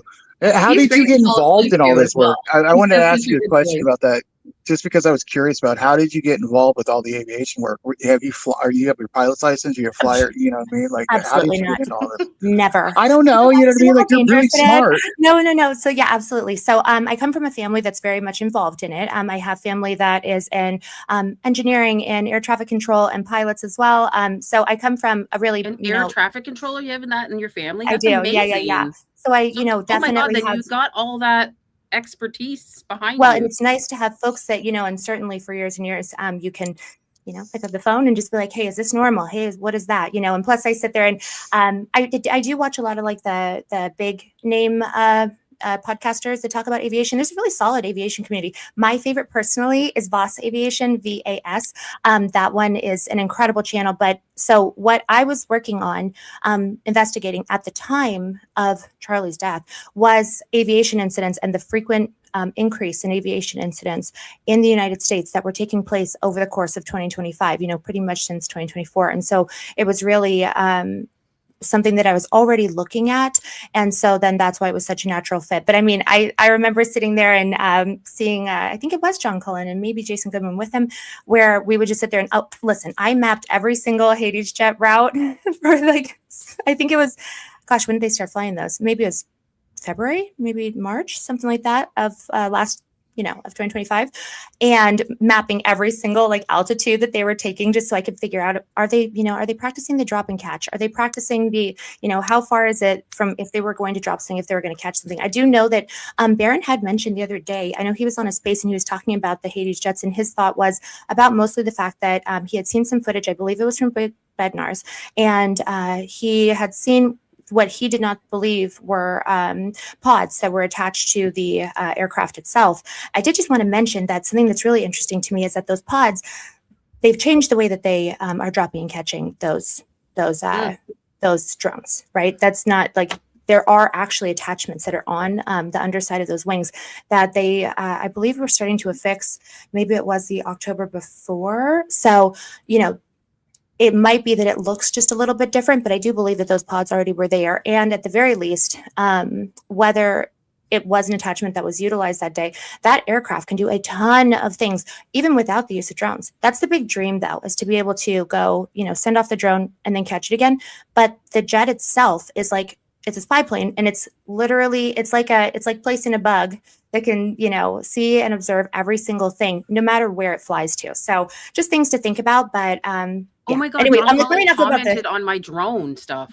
Yay! I'm so glad. But He's wonderful. he's like kind of shadow banned. I think X is. Hardcore. I think X is Well, like getting he's weird. gone. ADN can tell me like something's going on with the shadow banning, but 100%. Yeah, it was weird. Well, that's why I like to quote treat people too. So it's like whatever I can help do, because it's like people don't get seen anymore. I don't know. It's weird. Right. It Well, and is. John Yeah. Cullen, actually speaking of John Cullen, so his last tweet, so he was off of Twitter and off of YouTube and off of Patreon, off of everywhere from October 13th until he just reemerged. So that Did was he a say little- why? He hasn't. I know that when Jason went and confronted Interrogated him. him? Well, Yeah, they well, he yelled went and found him. Right. He went and found him. I saw the video. He was Yeah. screaming at him like with a phone Wow. in his hand. Yeah. Why? I mean, the hard part is that, I Said he think. was going to sue him. Okay, well, just my impression. But those two are like big them. personalities. They're big Right. personalities, but I do think that they, have loved and cared about each other as friends, for a long time. And so I got the feeling that, I mean, I'm sure we've all seen the movie where, like, the guy sees the other guy and is like, oh man, and they like kind of get mad at each other because it's Yeah. it's a difficult situation. That was my impression. They did yell at each other, yes, but I thought, Jason was just glad to see his face. And so I can understand that. Was glad that he was okay. And To John, check I if he think was okay, but then it turned into an altercation. yeah. You know what? It happens. Like, it's a lot. There's a lot going on. And I'm sure for John, I was really sad though, because I was like, guys, I was one of the people that was tweeting him so much, just like, John, where are you? Candace is talking about the planes. She's talking about Yeah. SUPTT. Come on, it's your time to Everybody shine, was like, bud. I said something. Right? Like, Can you just Right. say hi? I'm here to tell us Right. you're okay. mhm. Nothing. Well, that I was like know. when Dale Comstock was on Danny Jones. He had done some work with John Cullen during the first of the investigation, and he had said that him and Dale Comstock was a Delta Force operator, and he still runs a private firm. And Dale Comstock was talking about how him and John Cullen worked together on a couple different things, and John Cullen was working on, kind of the echolocation as well as also the drones that were flying around UVU, and he was doing deep dive research into it. And he's like, and even Dale Comstock, who had communications with him, he had comms with him, you couldn't get a hold of him. He'd been MIA for 6 months after this whole thing happened, and he was just in Thailand. And so Dale Comstock, you're talking about an operator that can go in somewhere and he extracts people that are held hostage or anything else, even to this day. He's like an amazing, Delta Force operator. He's a legend. And he couldn't even get a hold of him. And then John Cullen just all of a sudden appears. I think it was Anna, wasn't it like last week or something that he just popped up and he released that video? Well, so he weeks- did 2 or start 3 posting on his weeks ago, I think. Patreon. Yeah. He did start.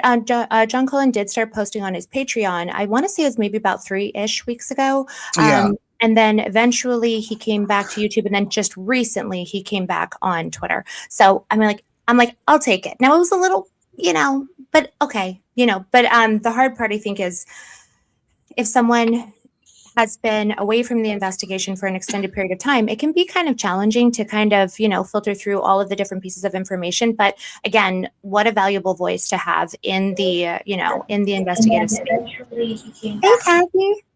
So I couldn't find you there. I thought they took you out. I was just going to mention, still what an important voice to have within the investigation.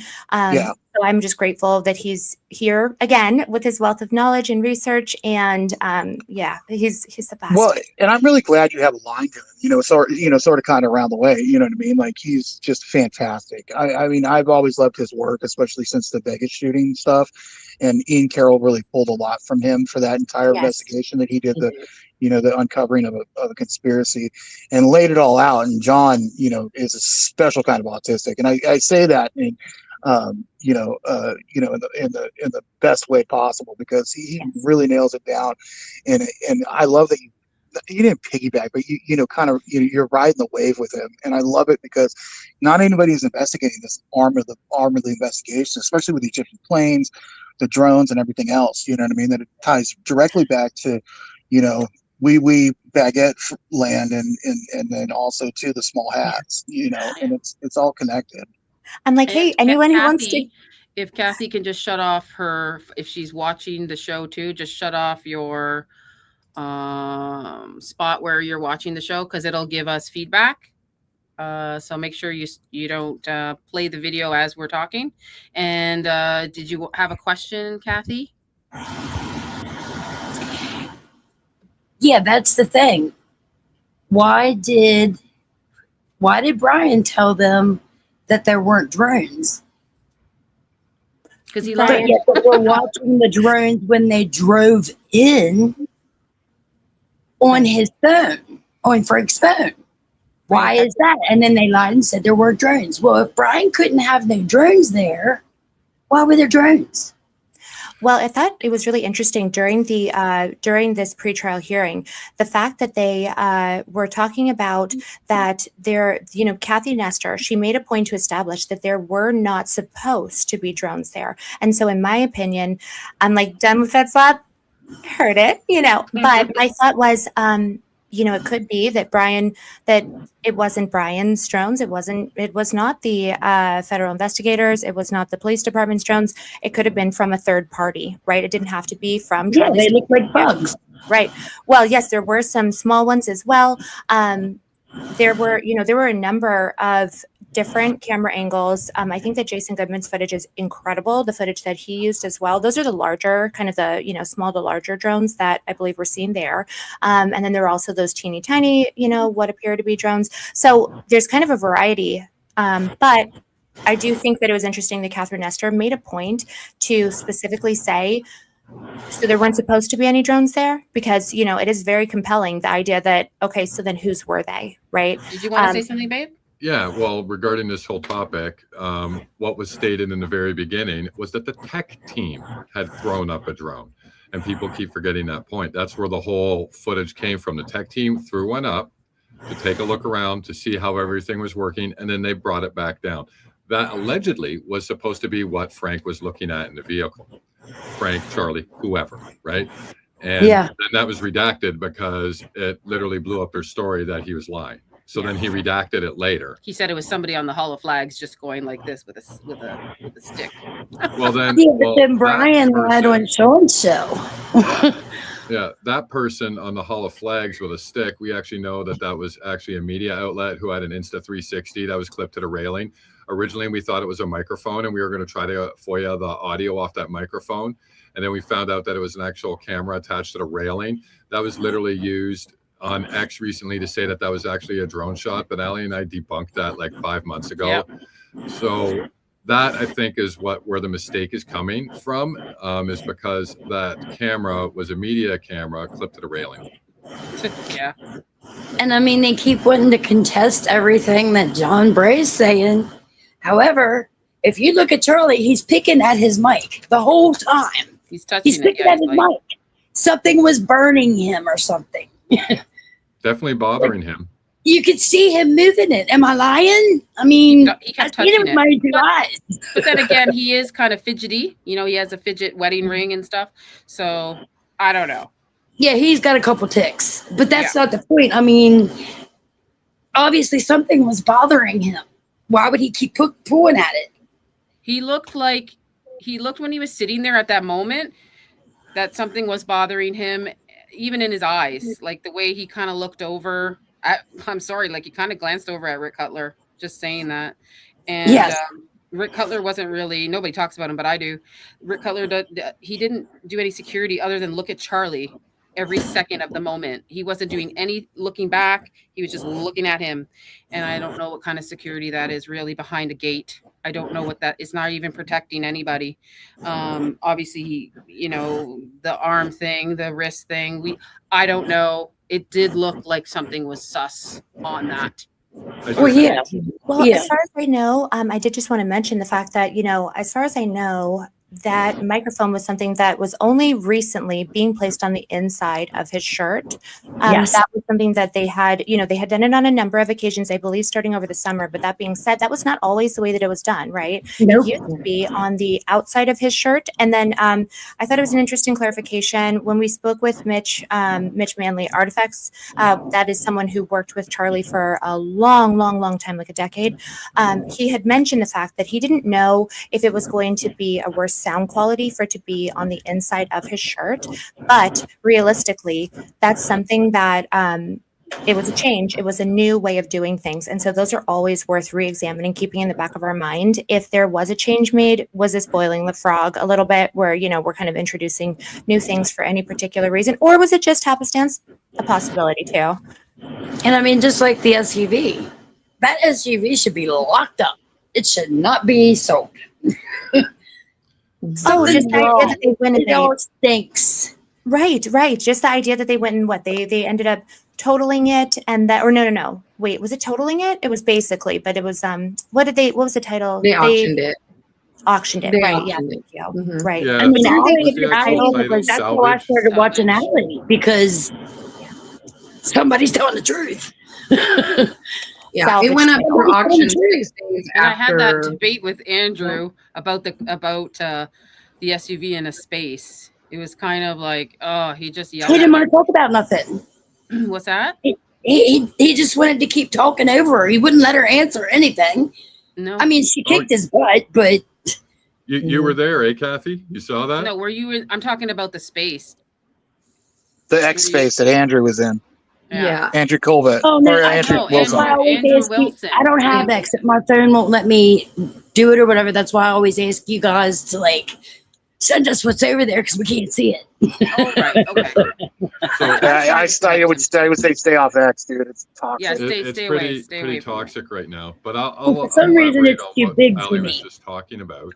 So Sometimes- on X, there was a space that was being held, and Andrew Wilson joined the space, and he was there just to debate anybody who had any opinions on the Charlie Kirk case. And obviously, Ali was there and was talking about the SUV. So he was pushing back on the legality that SUV was actually evidence, even though Ali provided the documents. The night before that even happened, Ali was talking with Anna and Rio, and they went over the documents, and they were accurate on what they were stating. Now, the interesting part about today is Candace went on like a good 5-minute rant about the SUV and how it should still be classified as evidence, and he gave zero pushback. But he Exactly. told me off on the Exactly. space. He's like, I said, Exactly. the vehicle is an extension of his transportation, like of the crime scene. It's an extension of the crime scene. And he's like, no, it's not. I go, yes, it is. Yes, And- it is. and Yes, I it is. tried to put the links there and everything, and he was just saying I was like, He was doing his normal thing, I talking was- in circles. I not was quite the ridiculous. point. You're making a claim. You're I making mean, a how claim. much- You're making a claim. I'm like, oh my God. I just got out of How that much space. more do we need to see? I mean, I don't understand why people aren't watching. I mean, the night that they had the awards, she was there. Meemaw, you know who I'm talking about. Everybody knows who Meemaw is. She was there. He told everybody that she gave him money. He doesn't say ballroom. He says bow room. Like, why do you have his microphone in a box like it's a trophy? Why did you guys put his face in the new shirts? Something ain't right. And they're trying to send this kid, he can't even hit the targets. He can't even hit the targets they were using on the paper things. How's he going to hit Charlie the way that Charlie was hit? It's stupid. Yep, agreed. I completely agree. I do have something I want to bring up here. So during the broadcast of the stream, we had a friend of our channel, and whose ADN was here. He's a friend of her channel as well. Kevin is a human. Reached out to me in DM and wanted to share that he's coming out with a very interesting video. And I'm going to read out his post. I actually reposted it on my X. So this is what it says from Kevin is a Human.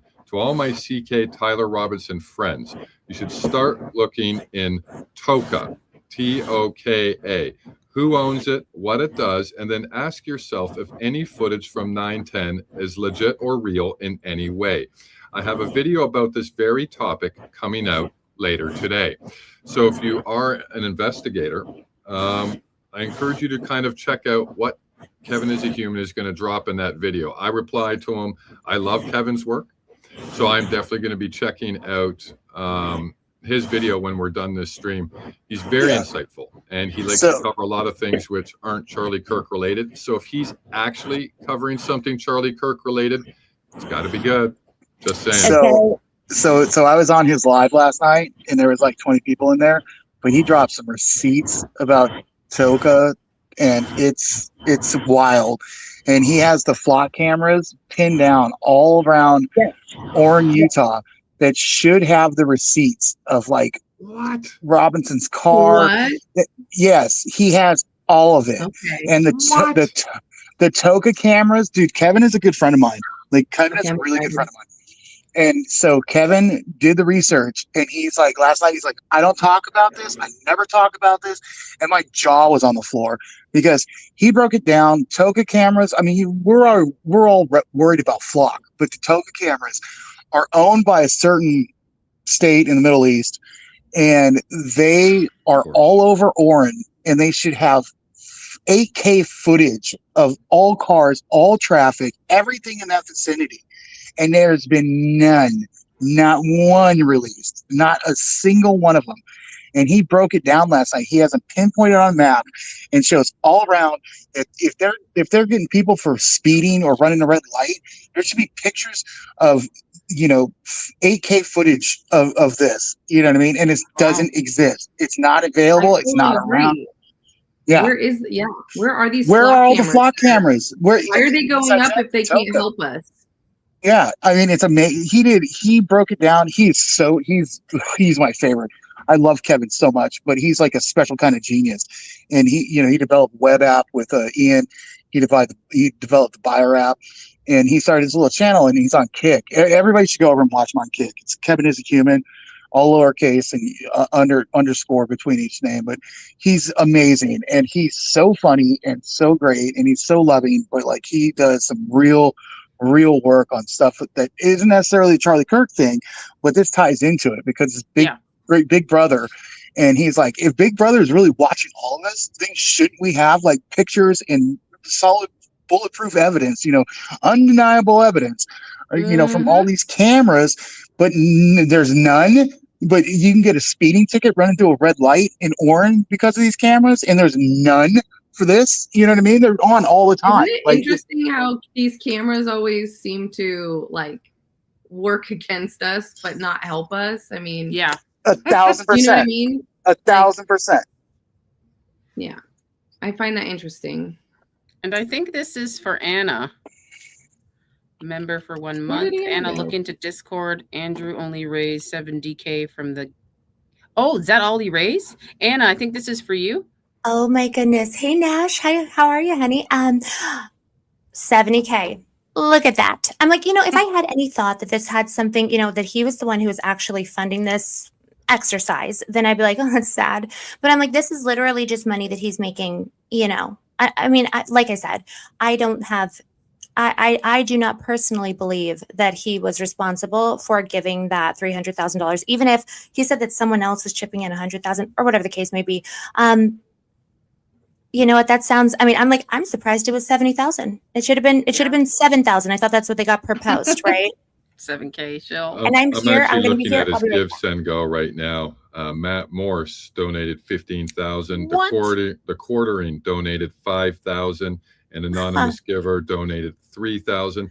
And then a whole bunch of anoms and other people donated $1,000. An account called Fuck Candace donated $1,000. Wow. Judah donated $1,000. I find that's an interesting name. I'm looking at it right now. Lilia. Not Judas. You're sure it's not 15,000 Judas? is a lot. Who the heck did that? Valhalla went Matt Morris. He's a Fed slop narrative, and he aligns himself with TPUSA.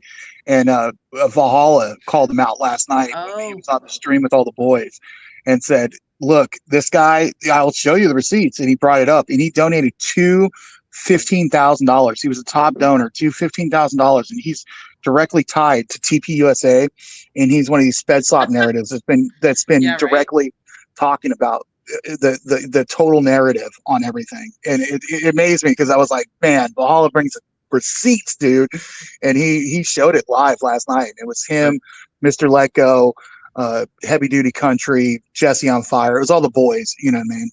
Eye candy for the ladies in the chat if you want to go back and rewatch it. Actually, it's really weird.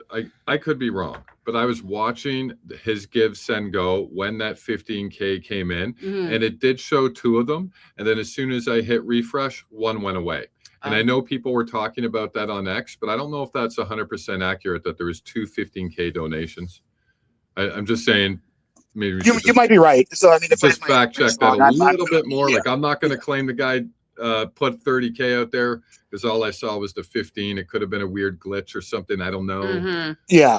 I mean, fact check it. I'm not the expert on any of that. That was his research, and I just saw what I saw last night. You know what I mean? But Matt Morris is definitely tied to TPUSA. Oh my goodness. Yeah. So any like, donations linked to Dylan Law Group would say to me that they were hunting for a lawsuit. so like literally go to the Give, Send, Go, right? Yeah. And then there's an option. Nix, I love you. And you can hit top donations, and you can, set that up, and then scroll down. It says 15K once.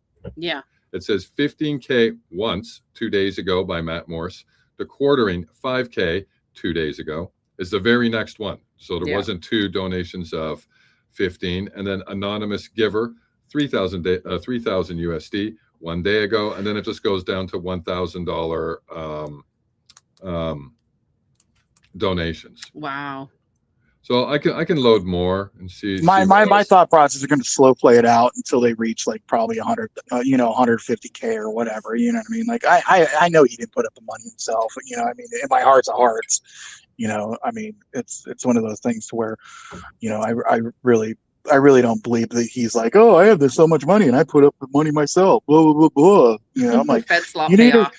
Yeah, you need it for your beer fund and cigarettes, dude. He's probably spends $30 a day on cigarettes, dude. I mean, this guy smokes 3 packs a day, dude. So wonder he can't breathe or talk. I think like every minute. My God, dude. Yeah. I don't know if he just does that for show. That's what I thought that he did that for show. It's kind of like the Andrew Dice Clay thing. You know what I mean? When he was on stage, like, oh my God, he reminds me of that. Yeah, I mean, like the fake alpha male, like. So I got like, oh man, I love having conversations, and yeah. So like when you do talk, Kathy, I think like your background was too noisy, so you can just unmute yourself if you want to say something, and then mute yourself. Yeah, some people were saying your background was too loud. And Kathy, my dear, let me tell you how much we understand, because I'm telling you, the other day when it was Rio, Ali, and I, we had to play mic roulette, where it was like the minute that we spoke, we unmuted and then mute again. So I think it was a StreamYard thing. Like it's good. Today was good. Yeah, today's fine. And I was still automatically come and join, and maybe it was that day.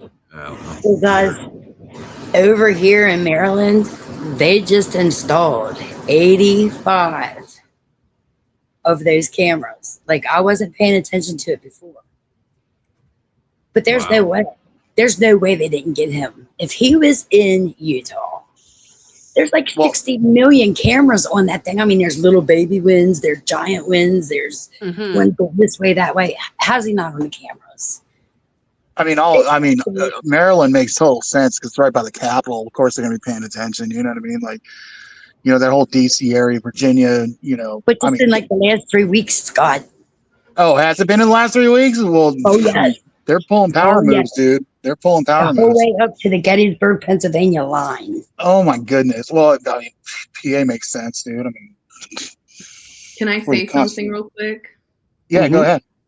So these cameras that you're talking about, like, they're all privately owned, correct?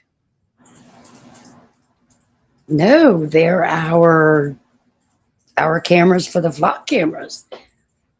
Right, but I mean, they're up there at my friend's house. Private entities, right? They're not like the state. Like, I think that they are state contracted with the private local companies.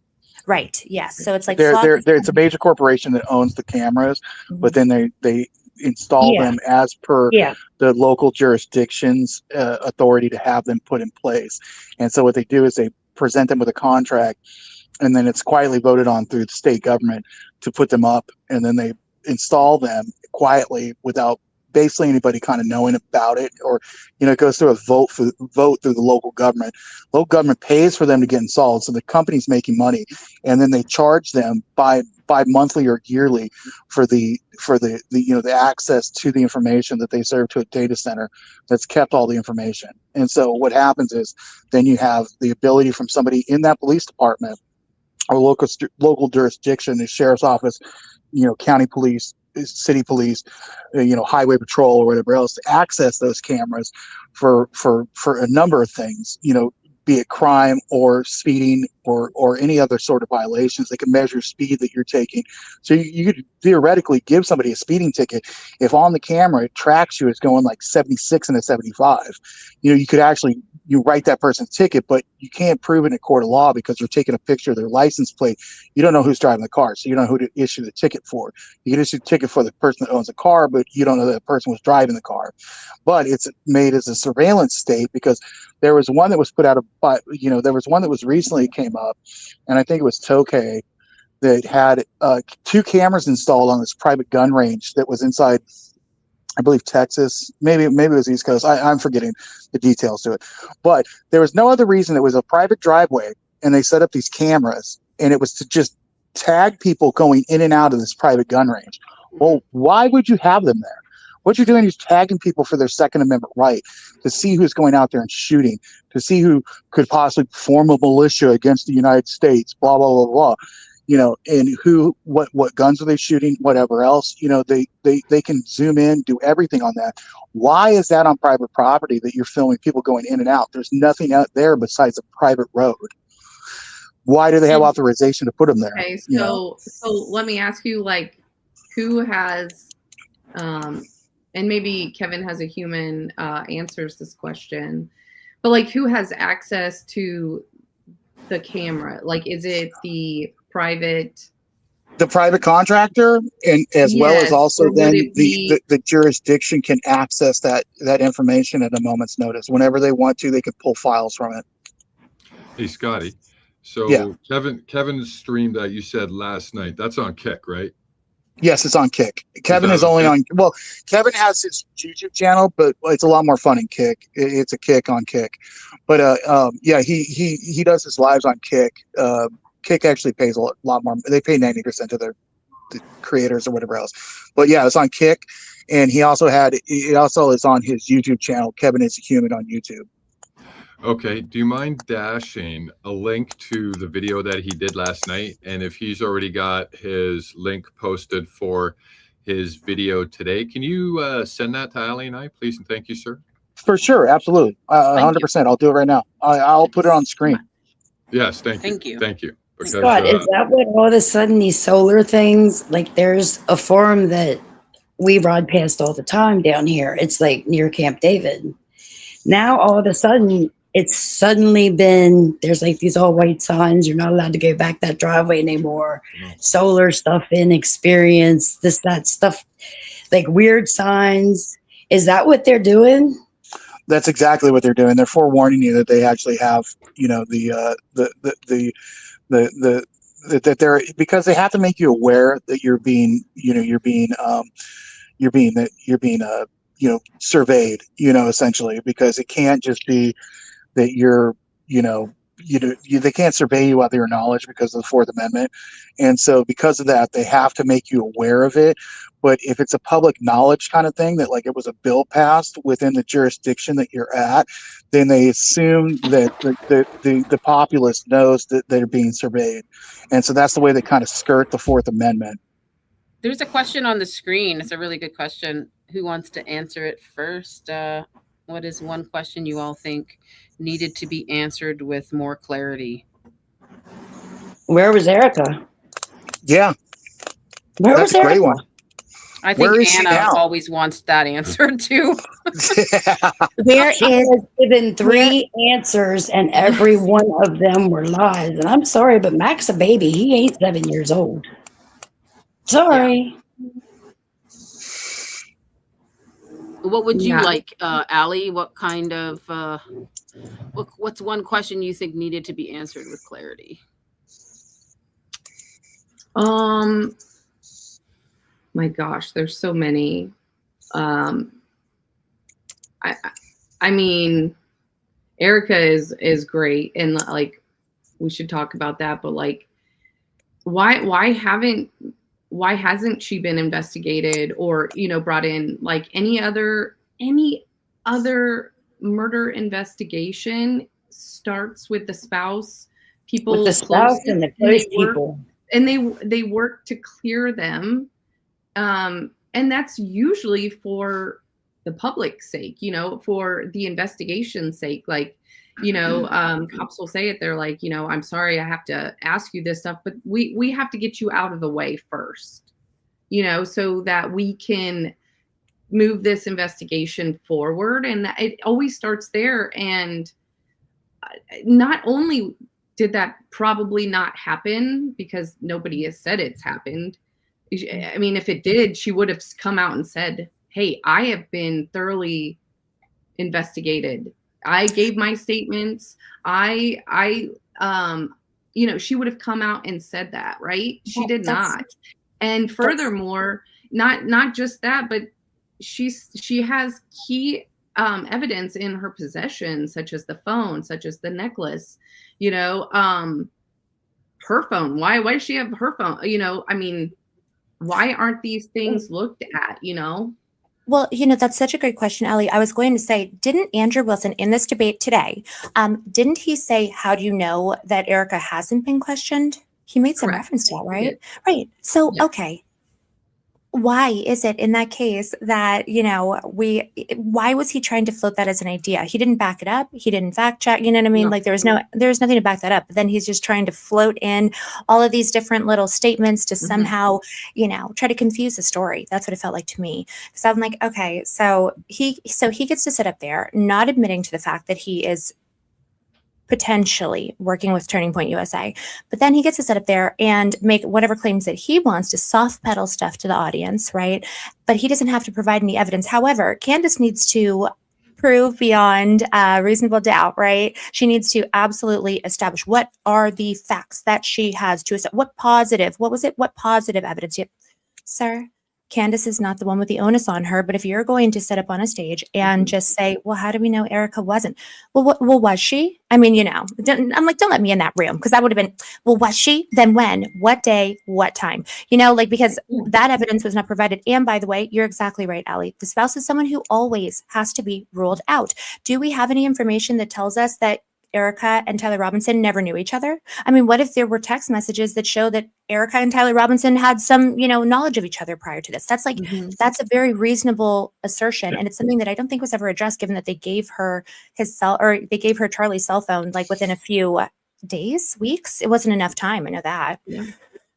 Pretty sick stuff, if you ask me. Yeah, I would actually, I don't know the answer on that timeline. Why they clear out the emergency? She got it back like maybe that day. Who knows? It hasn't been addressed, and again, I think we don't know if she was questioned, but I do believe that if she were, then we would probably know that. I think that she would come out and say that. Don't you think? Yeah, absolutely. I do believe that she would. Well, Allie, why did they clear out the emergency room? What's the excuse for that? Well, 2 hours before?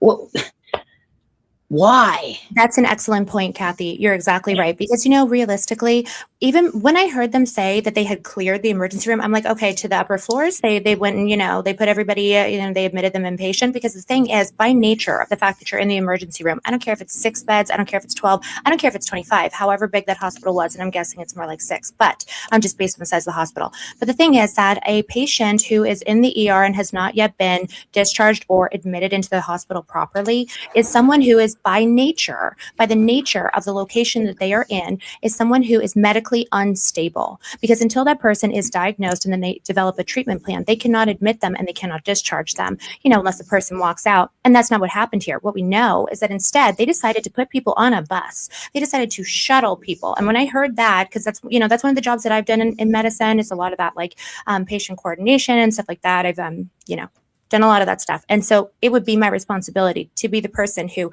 transported a patient from an ER to ER transfer.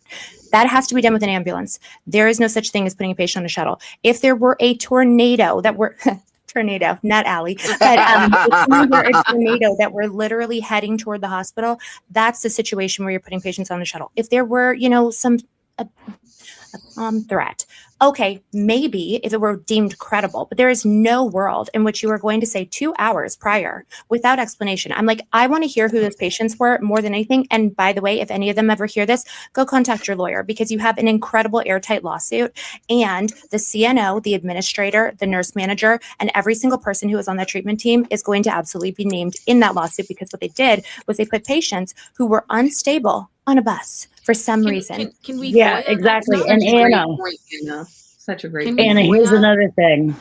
Hold on. Can we get information on that part of? Well, unfortunately, so Rio and myself, we have done a little bit of looking into the hospital records. They are out of compliance, just so it's noted. I mean, like, not to be a nerd about this, but they are way outside of their compliance as far as the reporting dates and the time frame. So the information that we have, the most recent Leapfrog, which is a safety evaluation information that we have, is from 2024. That means they're out of compliance to begin with. They have not submitted, in my understanding, they're 2025. That's all the sort of thing that CMS takes a very serious look at. They're out of compliance for 2 years? Yes. And That's so, on record? well, so they have Are you not saying submitted it Timpanogos? publicly. What? Timpanogos, yes. There is no record of them providing that information directly to Leapfrog. So they're outside of their compliance. The CMS compliance, that is a 3-year window. And so as far as I know, so I'm like, how do I say this in a way that doesn't sound so dorky? I'm sorry. So, okay. There's the kind of certifications that a hospital gets in order to be able to be open and functioning, right? They're okay on those because, you know, their most recent, it's a 3-year cycle. They're within that. But there's additional certifications that hospitals go through for things. It's like the most common one is Leapfrog. And what that means is it's really important to a hospital because it means that you're doing everything right from a safety perspective. And so you need to have that done annually in order to qualify for a number of different grants. It's a different payment structure. It's a different, you know, it's a lot of benefit to the hospital itself.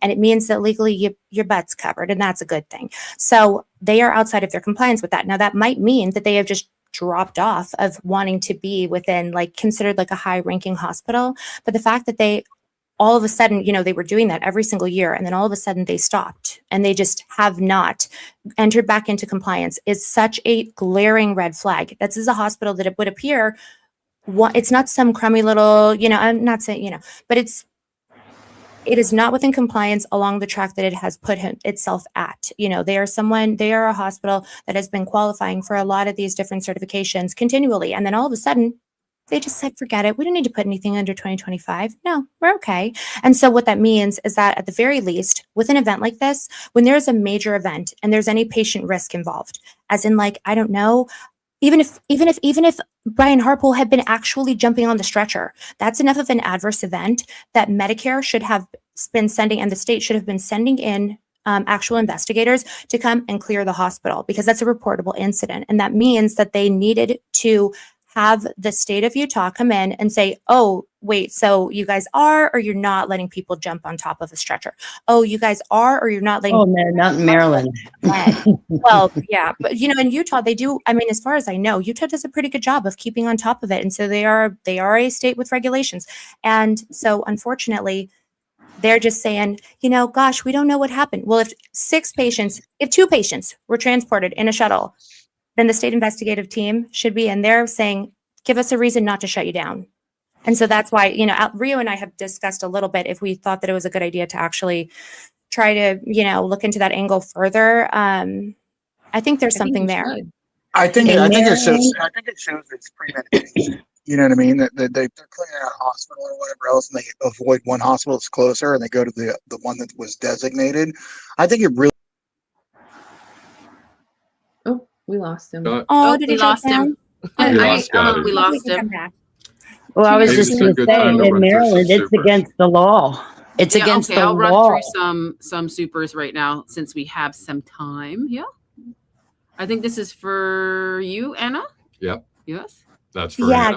Anna. That's right. So only 70,000. I'm not surprised.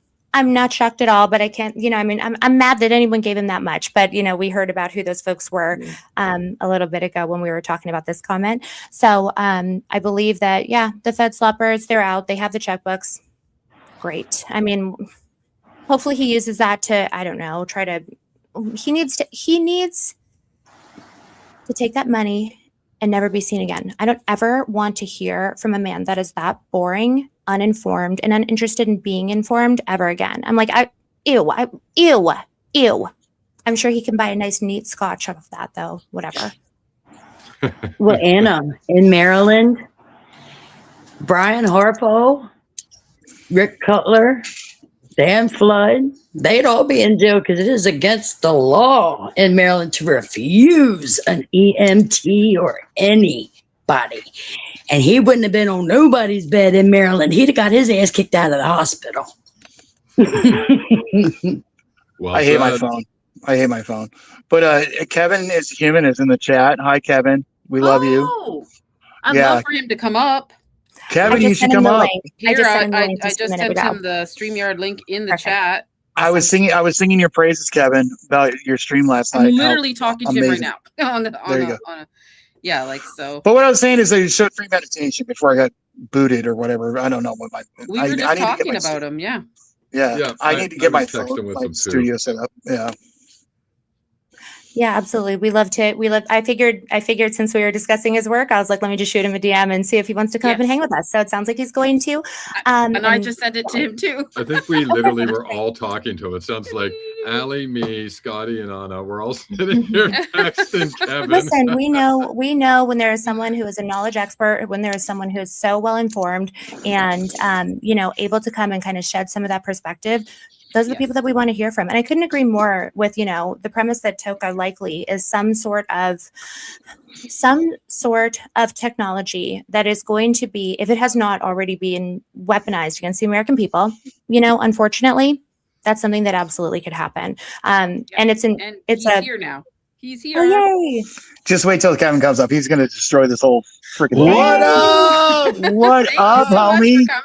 What up, Hey, Kevin? I just got home from the gym, so don't mind me. No, Kevin, you're amazing. You're awesome. I'm glad you're here. Yeah, I'm so stoked. Thank you guys so much for all the love that you guys have been sending me all day. This is awesome. And I'll be honest, the Toka work is not necessarily my work. Last night I did a stream where I was reading like somebody else's really exhaustive work. But it's so illuminating as to like what's happening here.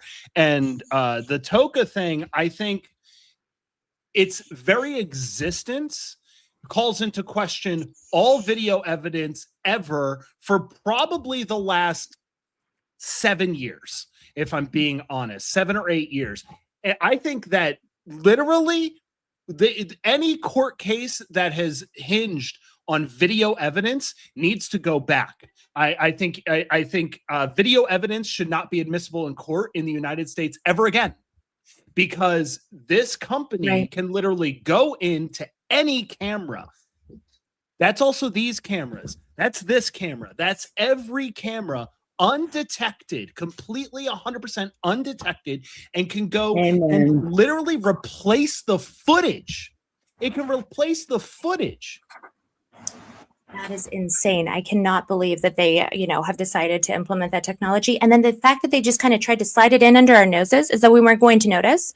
I mean, how long has this already been in place? That would be my first question. If I were on the defense team, I'd be like, how long has this technology been in existence? And how do we track record of it? If you do not have a record, then then absolutely not. Why do you deserve They a do contract? not allow a record. That's the thing. You cannot find a single place where it's verified that they are using it, but they themselves have moved their headquarters from Israel to the United States.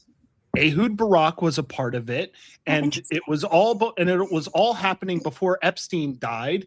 Pretty sure Epstein was involved in this in some way, but this is 100% an Israeli outfit, and it has been around forever. What we can confirm is that, so one of the other major investors was A16Z, which is Andreessen Horowitz. Yes. Right. And Horowitz, I can't remember his first name. He actually tried to pay for the city of Las Vegas to get this technology, and Las Vegas said no. So shout out Las Vegas, y'all are based. You did something right for once, I guess. Good job. They would not take this technology. But do you think that they're the only one that got that offer?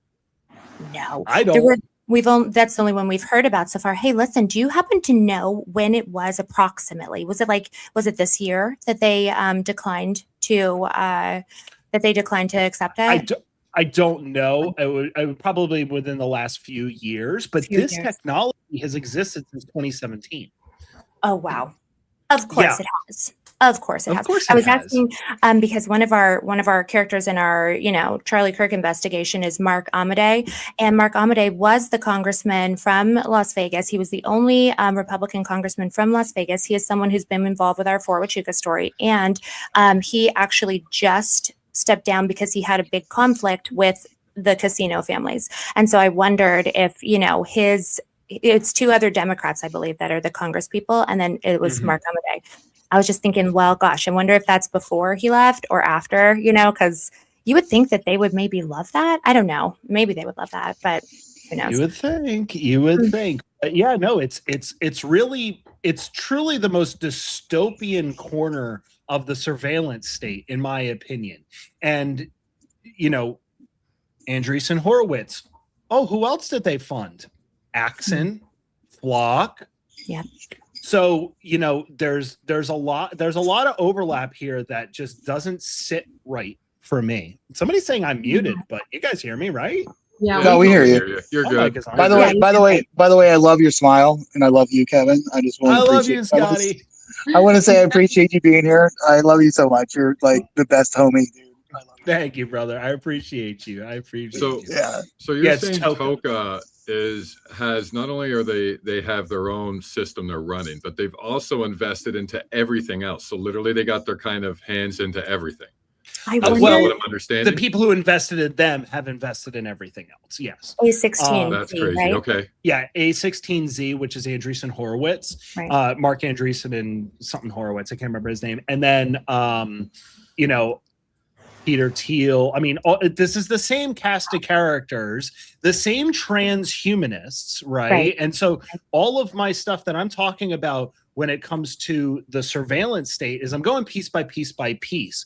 But ultimately, what I'm trying to explain to everybody is that the transhumanists, right, they are the ones that are pulling the levers of this thing. And I believe that everything that these tech transhumanists are doing that doesn't make sense to like society and humanity, it's because what they're doing is trying to bring us to the next evolution of humanity, whether it be merging with AI, merging with hardware, mind merges, all those sorts of things. Basically, as I like to call them, cyborgs, right? They want to make us cyborgs, or they want to be cyborgs, right?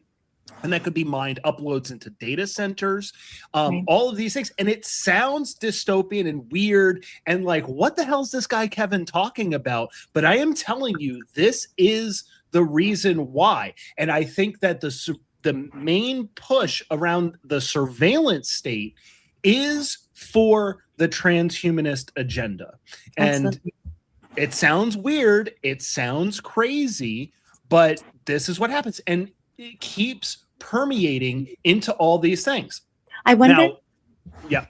Oh, I was just going to ask. I wonder. So, are they already linked with Ondas, or are they not yet? Because I know that Palantir. That I don't know. I don't wonder. know. It feels like they would be such a natural fit. I hope not. But in the meantime, where they're burning all of our forests down? Does Ben Shapiro have a sister named Kate Shapiro or something? I believe so. Yes. Sounds about right. She's a sister. Yeah. Who sits on Toka? She's. You're kidding. No way. You're kidding. She's the head of marketing for TokaGroup.com. Toka is through and through an Israeli outfit. Right. Is that the group? Toka. Toka And usually if I'm not mistaken, usually when it is a foreign company, they do have to have kind of that layer that's the US integration layer. That's what I was wondering, if maybe they're related to Mistral. I mean, generally speaking, you know, defense contractors, they do at least need to have a US acquisitions partner in order for them to get a government contract from the United States. But Not if they move their headquarters to the United States, There which it they've is. just done. There it is. Look at that. All you need to do is open an office. That's the same thing that Elbit's done. Elbit When America. are you writing a book, right? Kevin? They're asking, when are you going to write a book on this stuff? No, I can't even read books. Kevin, is that what they're doing? He Air writes a Force book every Base? time he goes on Kick, dude. He writes a book every time. It's straight knowledge, dude. He gives dissertations that are amazing, and it's unbelievable. Thank you. And his nose starts itching because he gets excited. Yeah, or Right I in start the face. getting angry, and there's this Yeah. like running joke now that if my nose starts to get itchy, when I start getting heated about a subject, my nose starts getting itchy like 20 minutes in, and then I'm like doing this, and I'm like doing this the whole stream, and I can't avoid it. I can't go off camera and do it because I won't have a live stream. So I'm just leading into it. Guys, the nose is getting itchy, and people they start to know because that's He gets when I'm- red and his chair starts squeaking. You know, it's hilarious. I'm fixing that this weekend. My chair is pretty squeaky. I got to get grease on it. I'm running a real professional outfit over here, guys. It's the best. It's the best, dude. It's the best live ever, dude. It's such a good Did time. you hear to my kick. question, Kevin? Yeah. Is that why they're burning our forests down? What do you mean? Like, is that why all of a sudden everybody who hasn't had forest fires, all of a sudden everybody's having forest fires? Like in and then all of a Argentina? sudden there's these black things for satellite up in them? Yeah, I mean, one could assume that may be. I do know that there are some interesting things about all the forest fires in Argentina, particularly around how the Israeli government and Israeli people are trying to buy up all this land in Argentina, and then all of a sudden Argentina went up in flames. Really strategic, really weird how that works. They did so- it here in Maryland too. Yeah, well, I Kevin, just wanna say bye to Keats because he's in the chat here. I don't know Keats, if he left love you. already. Keats, thank you so much. I know you got to go. Thank you so Keats. much. I love Keats. He's a real one. Keats Yeah, is he freaking is. amazing. He just Keats sent is. 10 gifted memberships. So, thank you so much, Keats. Thanks, Keith. Oh my gosh. Thank you, That's so brother. great. Appreciate you always, Keats. Yes, That's I appreciate you awesome. so much. So Kevin, have you read up on the Stolar arrays or like in Pine Gap, Alaska and haven't, no. Antarctica? No, I don't and how know. they can change global, weather systems as well as lightning strikes, as well as also directed Well, energy and weapons something- through Stolar. Interesting. No. You know, they did have a serious influx in Argentina of tourists from Israel that had gone and started kind of taking over these campgrounds out in these, kind of remote areas. So it may be that it's actually on ground level that those, fires could potentially be being started. That I think is what kind Yeah. of the local reporting is concerned about, right? So they did it there. They also did it, I believe. Oh my gosh, it's escaping me right now. Hawaii, maybe. Yes, Yeah. No? Hawaii's a big Well, in one. Maryland, that was the first one in 60 years. Now all of a sudden there's all these black things up there.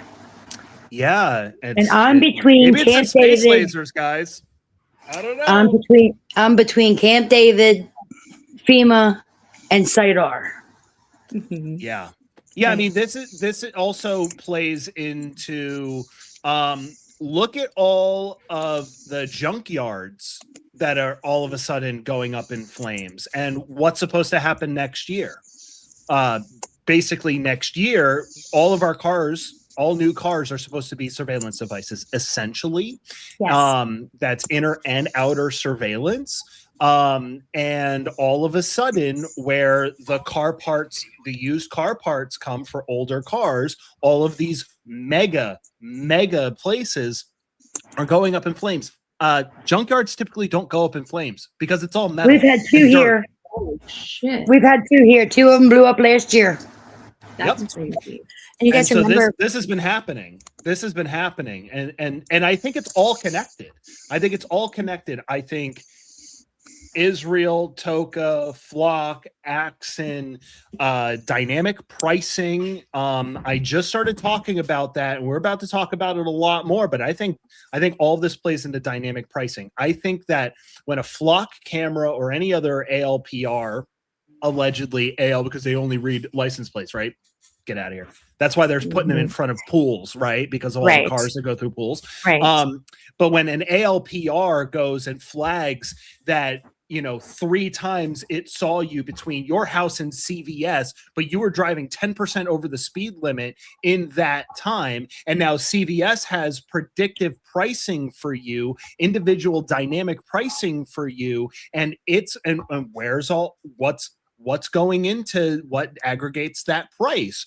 Oh, it's an aggregate of all sorts of things. And it makes you think that it's like, oh, like supply and demand and all these things. No, it's all of these things. Like if you rushed to CVS, then it stands to chance that you're not just in a rush, but you're maybe in an emergency. And if you're in an emergency, maybe you're going to pay that 20% extra and not go across the street to another place to save that time. I think that's the world that we're entering into. I think it's far more dystopian than China, because at least in China, they got clean streets, no homeless people, and technology out the ass. But here, we don't have any of that. We just have a crumbling infrastructure, an increasing surveillance state, and an administration that doesn't care about you. Like at all. Not at all. Not at all. Well said. Well said, Kevin. So thank you. And so my question, and this was a realization that I had on my live stream last night. I'm editing the video. I'm trying to have that out today, where I talk about Toka. And again, it's all based on the work of. Sorry, I got to pull it up here. Champagne Joshi at Josh Walkos, Walkos. And his work is incredible. Also, Whitney Webb has come out and she said, I was warning you guys 5 years ago about Toka. I gotta read her article. But speaking of Whitney Webb, she directly said in her interview with I can't remember the guy's name, the older gentleman that they just put out the big interview last week. She literally says the data centers, the all the people behind it. She goes, oh, and then they're all open transhumanists, and she kind of said it as like a side thing, and I think that that's the main thing. I think, and people are overlooking it, but I mean, I have never felt so vindicated in my life as when she had said that. And I'm like, wow, that's the greatest researcher of our lifetime saying what I've been saying for 3 months now. Like, thank God. Hey. Can I read to you about on their About Us page real quick? Oh, please do. They actually have a really nice website. I'll just read. It's just like a paragraph here. But it says Toka only works with militaries, homeland security organizations, intelligence, and law enforcement agencies in the United States and its closest allies. We regularly review this select list of countries using outside assessments on a range of issues, including civil liberties, rule of law, and corruption. We comply with and are regulated by the United States Department of Treasury and Israel's Defense Export Control Agency. There you go. Yep. And you know what that sounds exactly like? I don't know if you guys have you ever heard of Helsing, the AI drone death weapons company? Yeah, so this is a fun one. If you use Spotify, stop using Spotify, please. Because the owner of Spotify has put in about $1 billion into Helsing. And Helsing is an AI drone weapons company. Right. And they also claim we only work with democracies and militaries and this, that, and the other. Well, that's what they're drone bombing children in Palestine with. Right. And as James Lee says, what they're doing in Gaza, they're going to do to us. Yeah. And this is all being set up to be that. And that's not, we're no longer America. I'm at the point where this is no longer America. Let's be honest about that. Like, it's not. It's not. Foremost. This is not America. Thank you guys for putting out my streams. I have like a very, very small following. So We'll make really, it bigger. It makes me so happy. Go that follow you guys, him. Thank I you put guys. all the Thank links you. there. Yeah, we're gonna. Yeah, absolutely. You're We'll great. make it bigger. Can you just give us a rundown, because a lot of people maybe don't know who you are? Yeah, So Yeah, you've done a and little I'll bit be of right help back, just with, so everyone knows. I'll be right back. You've done a lot of work with Ian, right? With Web, and you want to Yes. tell everybody who you are? Yeah, so absolutely. So I'm Kevin. I live in LA. I've worked with Ian Carroll over the last year and a half, building the Buyer app and Web. I co-own that with him and our other partners. So my day job is doing marketing for our two companies that are literally just products for everyday people to have information however that needs to be. If you want to go through the Epstein files, you have questions, you can use our AI system to go through and it'll tell you the truth and cite all of the documents. Or if you're in the grocery store and you think, oh, this looks like a mom and pop, but maybe it's a megacorp, you can scan it and we can tell you who that ownership is. So that's kind of what I do as my day job. On the side, I started live streaming and putting out YouTube videos, and which are just at this point my clips from my live stream. Those soon I'm going to be doing actual dedicated YouTube videos. I started with the Dead and Missing Scientists is what kind of brought me into doing this. And then I was talking with Danks, and we were going to do like a data center website together. And ultimately we didn't do that because so many people have done that. So it's like, we're not going to really do much. Sorry, not sorry. Thank you. But it was through the research that I was doing on the data centers that I'd known about transhumanism, but I didn't understand about all of the cults and how that really permeated Silicon Valley and our government. And I started really learning about that. And that's what I've been focusing on. Now, people think, oh, Kevin has shifted to the surveillance state. He's on to a third new topic. Actually, no, I'm talking about the same topic. It just from a different angle because it's all connected. So I live stream a few times a week. I put out my YouTube clips and, I do this on the side. This isn't my full-time gig, but I'm really passionate about this. And I'm doing what I can with the bandwidth that I have.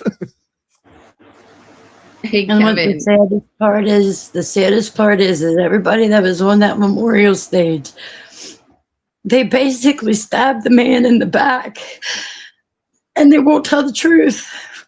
It's so sad. Yeah. Yeah, I mean, we live in potentially the most corrupt time in history. It's messed up. It's really messed up. It is. But I still believe that we the people hold the power. And I talk about this at the end of every one of my live streams. I think it is the foundational element of everything that I do is that we, the people, still have the power. If we didn't have the power, they wouldn't have spent $30 million to de-seat Thomas Massey. Right? It's time for Trump to go for treason. This is treason. Oh, it should not be allowed that a vice president or a president ever put somebody out of their life. And we're all trying to tell the truth and they're just trying to hide it. Sorry, I'm getting upset, but it's so sad what this country has become. It is. It is. It totally is. But the fun thing is that I talk to some young people, and these young people, they get it. They're getting it. And that's why we have to do this, right, Kevin? We have to. Us old people get it too. We have to keep talking. We have to keep talking about this. We do, and that's the central thesis of everything that I do is let's talk about it, and if we all have honest conversations with each other, that also includes talking with people who maybe are across the aisle from you ideologically. But I swear, if you try to have honest conversations where you approach people as not your enemies because they're your fellow countrymen, usually we're all Americans here for the most part. We all have viewers from outside of the US, but predominantly speaking, we're all Americans. We're all humans. Yeah, exactly.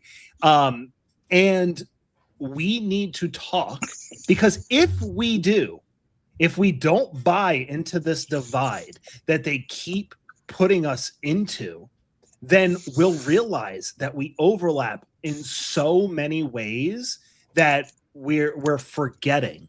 And if we do that, then we can start having honest conversations about what we, the people, are willing to accept and not accept, right? And then once we have those sorts of things, allegedly, we live in a representative government, meaning the people in our politics are supposed to represent the will of us and what we believe in. So if we start remembering that we have that power, people say there is no political solution. I think we have one last chance at a political solution before, another solution has to be enacted. And so I implore everybody to talk to your neighbors, talk to the people you love in your family. Stop dividing yourself. Oh, your uncle voted for Trump. That doesn't make him a pedophile. Like, literally talk to them and have honest conversations. Don't come from defensive or attacking sort of stances, and start having the conversations of like, but where do we actually overlap? Like, let's stop focusing on where we have a difference of opinion, and let's start talking about where we overlap. Because if we start doing that, then we realize that all we want is what America was always supposed to be. We have a really good question here. I don't know if somebody could answer that. Or if a couple of people want to chime in on it. This Sorry, is Chris- from Chris- Renee Loves Pink. I've just been patiently waiting to try to slide this question in from the chat, but I thought it was an interesting one. All right. So question, does anyone think that possibly Trump is being medicated or someone is doing something to alternate him, since he's changed and is supported by people he's never associated with before? I don't know if that's accurate. No, I don't. I don't think that there's a big change. You see, people want to like cope and say that there was this mega change between Trump 1 and Trump 2. I actually don't see it that way. The Israel connection was already always there. It was already there, and that is at the crux of every bad thing that he has done. Everything reverts back to Israel. ICE trained by the IDF. That is ICE is essentially the American version of the IDF. Like, but let's be honest about that, because that's what they literally train them, right? Unit 8200, all of that stuff. Now, is Trump the only captured president? Absolutely not. Biden was absolutely captured. Yeah. Right. And so we can say our politics of the last 10 years for sure. Yes. I think there's a good argument the last 30 or 40 years, but for sure, I'm not into the game of making excuses for Trump. So Agreed. I may not be the right person to answer that, but I just don't think that there's anything. I just think that it's like this, right? Oh, I mean, Kevin, it's amazing that Iran can see it. Iran can see it. Iran in that Lego video on the plate that Trump hands Bibi. It's Charlie. And it is not funny at all. They even know they did it. Yeah. Yeah. I mean, but here's the thing. And it's kind of like this running joke that like Kevin doesn't talk about Charlie Kirk. And it's for a reason, largely because I kind of piss off a lot of people who are into Charlie Kirk. But then I also kind of say, like, a lot of you weren't really into Charlie Kirk before, there's a lot of like revisionist history going on here. I don't think Charlie Kirk really had that much pull in our government, in really anything. But now it's like the greatest political assassination of all time. And I just he was used as a pawn. He was absolutely used as a pawn. He was set up from day one. He had an Israeli honeypot. It's classic at this point, right? And so I don't get caught up about Charlie Kirk because I don't really care about Charlie. I didn't like Charlie Kirk, and I make no bones about it. I never liked that guy. Never. It's nice to see that at the end of his life, he was starting to wake up to Israel. That's great. I think he was spot on about Iran, but everything else I could really give a shit less. Like, and you know, I think that the Charlie Kirk thing has been so blown up that while we're all focusing on that, the surveillance state and Israel and all of these other things are happening. Like, do any of you guys know that we all of a sudden started selling weapons grade plutonium to 5 private businesses that are some also owned by A16Z, Sam Altman, the French government, the Russian government? We gave enough plutonium to literally wipe out civilization as we know it today. And we did, and shout out to the Leah Files, because she's the one that broke this. And I was doing all the work in looking into the dead and missing scientists. And I found these other dead and missing scientists that weren't recognized as the dead and missing scientists. And they all were super involved in the nuclear program.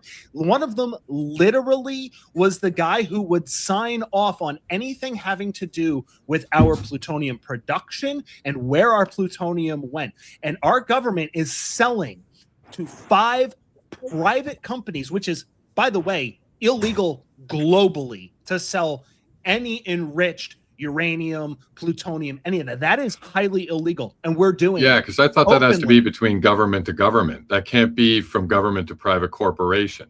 Exactly. And then who do they put on the board to regulate that? The people that own those 5 companies, and what's her face? The old AG that totally bungled the Epstein files. Pam Bondi.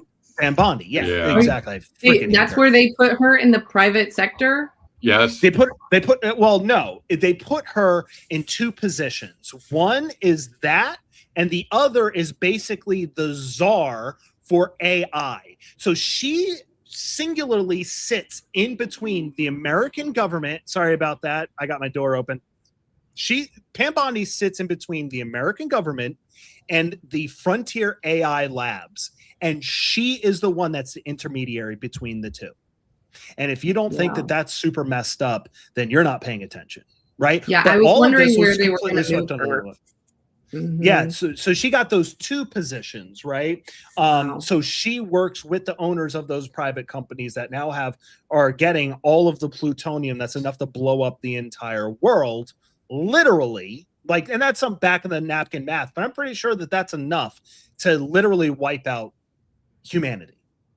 Well, I was going to mention, Kevin, I think that for me anyway, a lot of what we explore on my channel is the fact that my personal belief is that a lot of the background stuff that's happening with Charlie Kirk, and part of the motivation for why this happened the way that it happened, by the individuals that maybe planned it, was because they thought that it might be awfully convenient to make sure that people would be looking one way while they were doing another. Now, I do think personally that it's all the same country and it's all the same group of individuals who are planning for that. But if we were really thinking about, what better way to take folks and keep them from focusing on this implementation of the surveillance state. The reason I asked about Ondas actually is because that is the new, they just had Mistral and their umbrella of companies that is going to be like, those are small and medium surveillance drones. And then they partnered with a company called Worldview, which is those surveillance, are they balloons? I think that they might be some balloons, some satellites. Okay. And then they partnered, that's Worldview, and they partnered together with Palantir to make Ondas. It's a brand new defense contractor. That's why I was wondering if Toka had been acquired by them, because they are going to be implementing this over the United States. This is going to be a domestic national security, effort. And they just placed the head of Mossad as the global chief of it, who we thought maybe he might or not, Of course, it's always Mossad. It's always Unit 8200.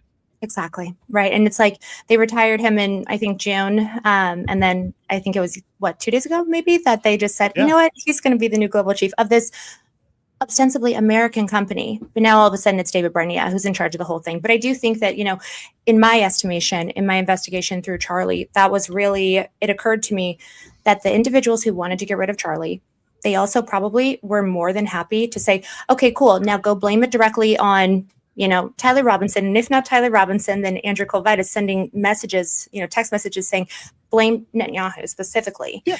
And let's blame him. And everybody look right there. So you don't notice the fact that David Barnea is now the, chief of the American surveillance state. And So- that is the very reason why Charlie Kirk is worth more dead than alive. Did you It's guys awful, do a but little bit of research on David Bonilla? Because Ali and I covered that before all of that happened, where his predecessor was killed. So we covered a little bit about him. Did you see his history? Pretty mean David guy. Bonilla? He's a mean guy. Yeah, I'm pretty. Yeah, He's been around. Yes, he definitely has. And I think he's been in charge of Mossad since 2017. It's interesting to me, just from a geopolitical lens, the fact that, the day before Charlie was assassinated, Bibi, we'll call him Bibi, had instructed them the IDF to actually bomb Qatar, right? To take out Qatar. And so that is the day before that happened. Mossad, actually, David Barnea specifically said to Bibi, do not do that. That is a bad move. Strategically, don't do it.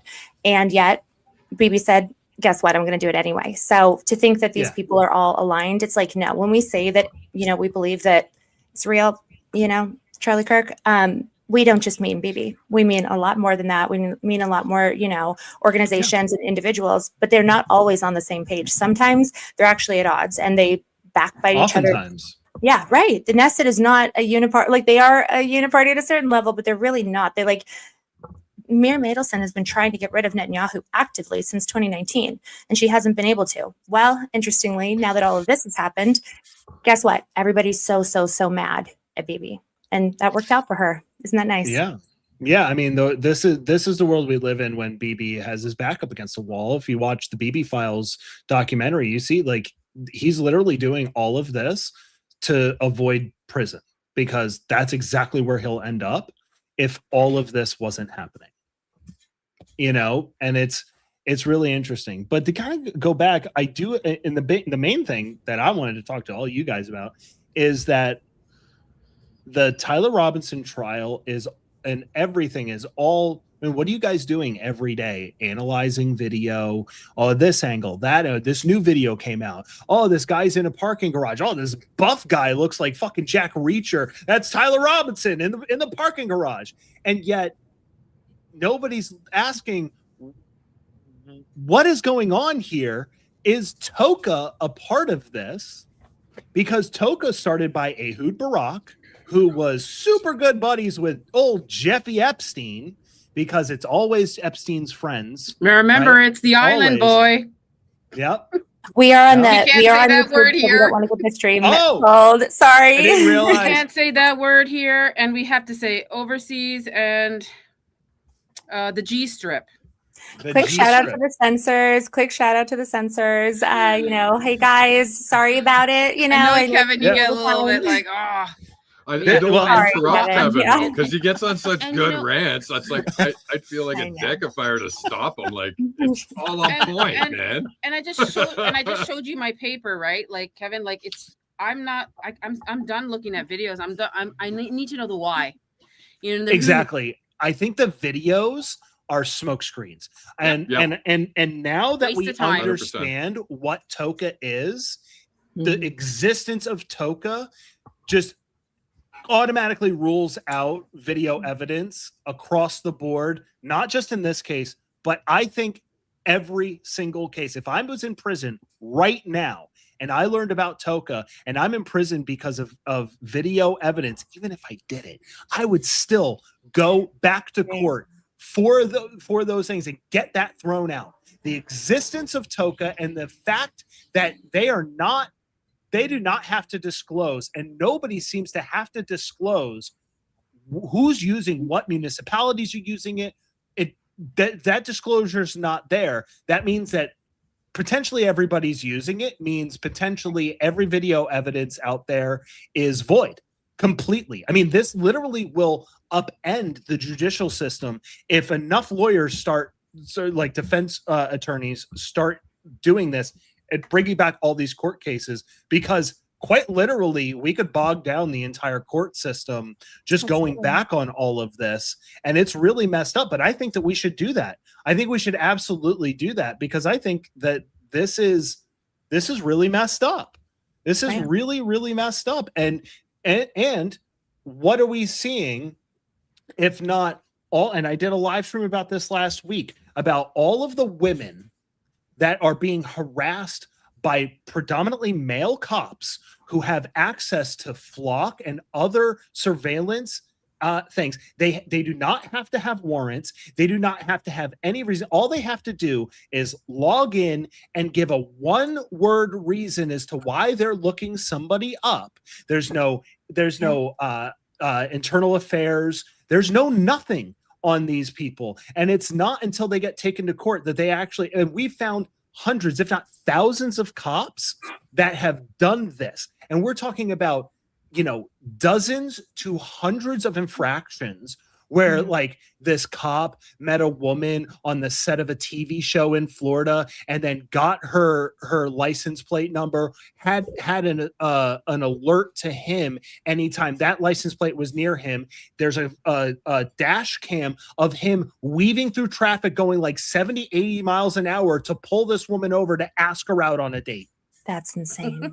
Wow. That's Right? insane. I mean, Well, this is an unsafe world for women and children, and now we're putting the cameras in front of pools, in front of playgrounds, It's everywhere. all of this stuff. Right. Well, they sounded that that there was a daycare center or a children's gymnastic, right? A children's Correct. gymnastics place, and they found that it had been accessed how many times by individuals who are employees of Flock? I A think lot that it of was times. right. That was insane. I mean, what, like They're 100 putting it in front times? of gun stores, in front of cannabis shops. Yeah. Yeah. Why- Right. They why- want to know to get everybody on the list, right? No, but they just read license plate, guys. It blurs out everything else. Right. Blurs exactly. out everything else. It's just really messed up. It's a really messed up situation that we find ourselves in. And this isn't just happening now. This infrastructure has been there for the last 10 years, right? Or more, really. I mean, really, the infrastructure has been there for decades, but this modern version that doesn't have the same requirements as the old system, like Flock, part of what makes Flock so insane and why they can put up so many of them is because they do not have to be tapped into the city electric grid because they have solar panels, right? They don't have to be tied in to like a video line because they are cloud based. Right, right. Well, they're also, I mean, and I think that that's part of the reason why I'm so concerned personally about the drones and satellites, because, the movements like DFlock, we've been able to at least see if there's options, right? Like see if there's options because they're right there in front of us. But once we get to the layer of drones, of satellites, of, balloons for all of the same kind of surveillance, that kind of cross coordination, which by the way, is being run on a battlefield system. It's a battlefield AI system. It's called Skyweaver, which is like Fireweaver, right? That's the battlefield system developed by Rafael, utilized in the G Strip, and now being deployed on Americans. Okay. And that system is an autonomous AI overlord. I'm like, this is the Eye of Sauron. This is the Eye of Sauron. And you are going to put it in stuff that we cannot, with a Flock camera. Hypothetically, maybe there's an opportunity for people to, do something about that. There's not when it comes to a drone, right? There's not when it comes to a satellite. You just can't do anything because they're physically out of reach and they can't be avoided Completely. either. Anytime that you're under the sky, pretty much. That's were you 100%. just talking about Raphael? I was talking about Raphael, yes. Have you guys actually looked into the history of Raphael, the company from beginning? I haven't It's yet. interesting. It's very interesting because they go pretty far back, and the predecessor to them is also interesting. It sort of pairs up with the birth of the state with Ben Gurion and all that. They were heavily, obviously, tied together. But then when you look at the things that started happening after World War II, then you know that there's a very high chance that Raphael, in partnership with agencies over there, were responsible for taking nuclear weapons from the United States. It's when you look at their capabilities, what they can do, who they were connected with, and what they were doing, it's actually kind of crazy, to be honest. Well, if you think about the fact that Raphael now, that used to be a company that was just overseas, but nowadays in East Camden, Arkansas, I believe, right under Sarah Huckabee, daughter of our greatest allies ambassador, they have now broken ground on that project R2S, which is actually Raphael and Raytheon. So they will have the specific entire Yes. American. Talk about integration with the supply chain. It's right there. I mean, it's all. I think it's insane to think that all of these companies aren't just integrated with each other. I mean, they just are at this point. Sure, they're all individual, and sure, they may be doing some things over here and there, but they all serve the same goal. Even Anduril, like in that weirdo Lucky Palmer, but he's a rampant transhumanist. He's also a rampant Zionist, and he is also one of Peter Thiel's boys. Island Boys, exactly. Yep, I call them the Island Boys. They are all connected to each other, and I've often found that, there seems to be this thing where they want to have one guy who's like the true believer, right? Which is like Karp and Palmer Luckey, and then they have like the behind the scenes, the maestro, right? So that would be more like Thiel, and then Joe Lonsdale, who again I believe is a person of interest within the Charlie Kirk case too. He is a rapid Zionist. And it's such a great pairing, isn't it? Isn't it just the funnest? Yeah. And then it also, And it's the really the G-strap is overseas strip. Does that make sense? I can't say it. Yeah. Yeah. And there's also some theories out there running around that, where's Charlie? Where's Charlie? Oh, well, maybe everybody's like, well, maybe he's in hiding, or maybe he's, maybe he is dead. Maybe he was but nobody ever talks about, was he frozen? Because you're gonna have to tell me more. You're gonna have to tell me more. Hold on. Okay, hold there's a on. theory going So around. this is actually not my theory, though I think that there's legs to it. And when I think about it, I also think that if Uh-huh. anything had happened to Jeffy, then he would have also been frozen. And so again, it always comes back to, and it's not just because I'm focused on it, because it always comes back to transhumanists, right? And so one of the key figures in early transhumanism is this guy, Max Moore. Max Moore started what essentially became the cult that birthed all of the other cults. And that was called the Extropians, right? And so the Extropians were this group that started in 1988 outside of Los Angeles, and it started as a mailing list of people who were interested in fringe and future technologies, things like transhumanism, nanotechnology. I mean, it goes on and on and on and on, right? Right. Some of the key members of this group were people like Julian Assange, Satoshi Nakamoto, Hal Finney, like those two who started Bitcoin, right? Like Sergey Brin and all these different people that went on to be involved in one way or another in all of the technology that has shaped our lives since, right? And so Max Moore was really into cryonics. And now there was this company that already existed called Alcor, which started in 1972 out of Arizona. He became the owner or director of Alcor sometime in the 90s. And he was a big proponent. All of transhumanism is many different ways of looking at how do we escape death, right? How do we escape death? How do we merge with technology? Is it this? Is it that? Right. And there's all these different offshoots of that. Right. And some of them are even their own sort of cults that have formed around these different ideas around how do we escape death. So Max Moore is really big on cryonics, right? Basically, how do you freeze a body or a head? And that thing. Okay, yes. tell me. Okay, tell me. And the idea is that you can freeze this body or head, and then you can be kept frozen until the day where whatever it is that killed you is now solvable, is now fixable, right? Mhm, By mhm. science, by medicine, whatever. And then you will be woken up and, maybe put into some sort of, robot or mind upload into a data center or what have you, right? It is actually, they haven't even worked out how that's going to work on the other end, but they're selling this stuff.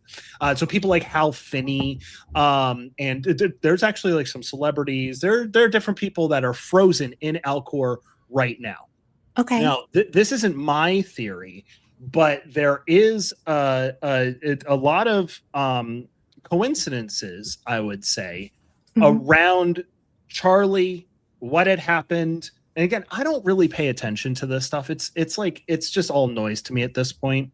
Carrie Quinn, she had put this theory out there, and I think that there's like some legs to it, but there's basically this thing called DART, which is part of Alcor, and DART, I forget what it stands for, but essentially it is their team that are usually doctors and like special forces, and these people can go remotely to places and then implement around death or close to death, and get people and their bodies ready for cryogenic preservation, right? And so like there are some interesting people and interesting vehicles that match the DART team that were present apparently at this time. A strange airplane had left a nearby airport and went to the Scottsdale airport, where Alcor actually is located right at the airport. I think Sorry. there's all Hold really on. Wait, I want to interesting hear stuff. more about this. Can you tell me more about this? Alcor is located at which airport? Or okay, Alcor. They're They do in spaces Arizona. on this. Muppet has been doing spaces with Carrie Quinn, and so look for those. Okay. Exactly. Well, I'm like, let And me I'm hear not from it. saying- Let me get it from the source. Hold on. So you're I saying do so want to legit. point this out, that she came up with that theory after Allie and I were covering a water bottle filled with yellow liquid, and she goes, "Oh, yellow liquid," and then came up with that kind of theory when we were The talking. liquid in the bottles that day, yeah. because it was an electrolyte drink, and we were posturing that the photo was edited because in the series of events, it was empty and then appeared full, and then after the fact, when he was getting taken away, it was empty again. So then people started coming up with all kind of theories about what this yellow liquid was in the bottle, and I think that's where she got the theory from. Oh, wait a minute, the yellow liquid looks like Maybe. it could be potentially this. And I think that I don't know how if credible that's this is, happening- by the way. And I'm not saying that I even think that this is what it is. It's a theory out there, though. Absolutely. And you want to know what? I could see that being a way the elite and the ultra rich want to go, because it kind of makes sense. Like if you're familiar with the Netflix series Altered Carbon, it basically goes directly into this, where human bodies are now manufactured and human consciousness can now be extracted, digitized, and then re-downloaded into bodies. And the better body you get depends on how much money you have. So the ultra billionaires get all the super muscular ripped bodies because they can afford to buy what they call a skin.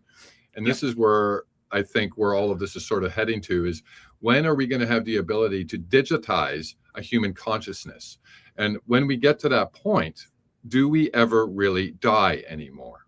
Wow. And that leads to a very dystopian future, because if you're familiar with that series, it's mind-opening when you see how super elite now view themselves not only as the rulers of society, but gods themselves.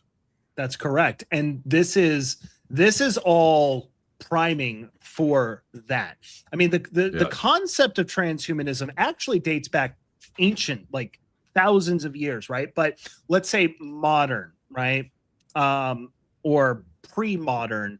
It was actually Julian Huxley who came up with the term transhumanism, which is Aldous Huxley's brother, right? So this is very dystopian sci-fi in its like core, right?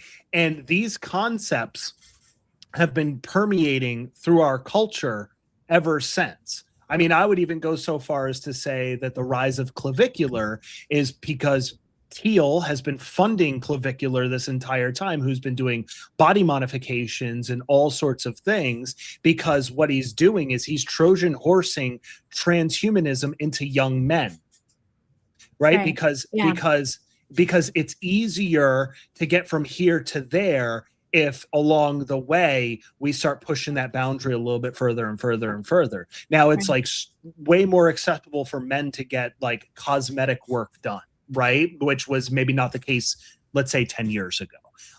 Somebody like clavicular is injecting that idea into the young people, and his rise is not organic. I mean, his rise is by clippers, right? And so there are clippers out there that put out literally 30 million clips a month across many different channels from his live streams. And who's paying for that? Peter Thiel. And this has been like outed.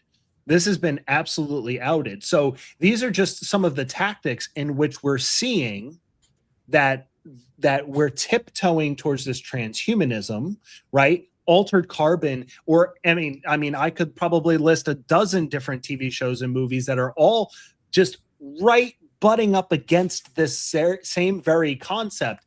And it's injecting these ideas into your mind subconsciously that, oh, maybe that isn't a bridge too far, right? Yeah. And this is, like I said, I think that the transhumanism push is when things seem to not make sense, and then you think about it in that, it starts to make a lot more sense. It starts to make a lot more sense in our society. When Peter Thiel is being interviewed in that famous, interview that he did with New York Times, I think it was, when the guy was just like, well, do you think like humans should endure? And he's like, right. In that same interview, he talks about trans people. And he's going on about body modifications and then trans people. And he's saying, and he literally said, and I'm paraphrasing here, but he said something to the effect of, that's a really great step. It's not far enough. It is literally what I said. So then that makes me question the entire trans narrative. When we say, like, when people are trying to be like, trans is being pushed by the liberals. It's like, is it? Or is it pushed by Peter Thiel and the transhumanists? Because that is another step in the direction of transhumanism, of us accepting transhumanism. Because ultimately we the people would not accept that. So, all of these things are happening. I think that they realize that they can't push us to this to transhumanism, and they can maybe get some of us along the way, but that's too slow. That's too slow a process. I think the surveillance state is the apparatus of the transhumanists, who are using the people who are doing the surveillance state for all the reasons why you would think somebody would want to do control, power, governments, conglomerates, whatever. But I think secretly the real push for it comes from the transhumanists, because this is the type of control that will need to be done. And then it's the level of control with all of the media. Because do you think that this stops with just like where you're driving? It doesn't. It's monitoring quite literally everything you watch, everything you see, everything you're suggested. We live in a suggestion society. Everything is now suggested to you. We live in a nudging society. Every technology, even the ones that we're talking on right now, that we're using, are behavior modification tools. Like, that is literally what they are. And that's like been outed. It's like, that's not a conspiracy theory to say that these are all behavior modification tools. Right. All of that, I think, is to push the transhumanism, is to maybe control us and to push us into transhumanism. What do you make of the series that Teal did, this ushering in of the Antichrist? I've been trying to kind of, factor that into all of this. He went on this speaking tour over the past year where he was talking about the ushering in of the Antichrist, and he was speaking at the Vatican. It was weird stuff. But what do you make of that? What do you think the Antichrist has to do with this? You know what I mean? Like, what do you think? Because I feel like their motivations. I think it's it's a more broad subject. And that subject is weaponized Christianity. Meaning, look at how our greatest ally has manufactured consent over decades by this lie, this absolute lie of Judeo-Christian values that is made up. Right. That is a tool. That is a tool to manufacture consent by Christians, because Christians by faith outnumber any other faith in the United States. Right. And so I think that Peter Thiel is not Christian, right? No. His God is the next evolution of himself merged with AI, right? That's his God. His God is that, right? All of these transhumanist cults, the Tescrial cults, all of them believe that God doesn't exist yet. We're building God. Right. Right. Right. And so they don't, if they say that they're Christian or pretend that they're pretending. They're pretending because it's much easier in the United States to get things through to people if it has a Christian sort of bent to it. And, absolutely. I almost feel like we got to be addressing a lot of the pastors that work for TPUSA Faith and affiliate organizations as rabbis, because they're not pastors, because a pastor preaches Christianity or Catholicism, and they're not doing that. They're preaching some kind of hybrid where they've edited scriptures to fit a narrative that they want to be able to push. So I don't think we should even be calling them pastors. I know it's like kind of, a very small point, but when I look at Rob, I see a rabbi. When I look at Frank Turk, I see a rabbi. Same thing with Jack Hibbs or any of these other people that have been involved in the orbit of all these pastors. Oh, sorry. I was going to ask Allie to bring up that I'm going to bring it up right now. The Great American thing. Is that what you're talking about? I'm going to bring it up right now. I can feel your vibe. I already feel you guys are on the same wavelength. Hey, listen, I already know what she's thinking. Yeah. Well, because they really are, they're really, really attempting to, they're attempting to co-opt Christianity. I mean, they have been for a long time, but they are trying to take it and direct it for their own aims. Realistically speaking, we know that this has been a passion project of theirs pretty much since they got started, but it's interesting to me that now they're trying to go and spread their ministry to very specific areas that it's like, okay, why is it that they're heading to South Korea? Why is it that they're heading to Japan? Why is it that they're heading to, at the very least, places where there is a very distinct separation of church and state, and then to try to go and muddy the waters, conflate the two? I mean, that's going to be the first step, right? So it does That's kind what of. I've been on. I've been on this South Korea since the beginning. People don't even. We got to check his last digital footprint of what Charlie was doing. Yeah. And they're building something down there. And Charlie talked a lot when he was in South Korea. People don't even know it. But anyways, that's the one screenshot. The one thing I made, all of Charlie Kirk's timeline and connections. You can look at that whenever you want.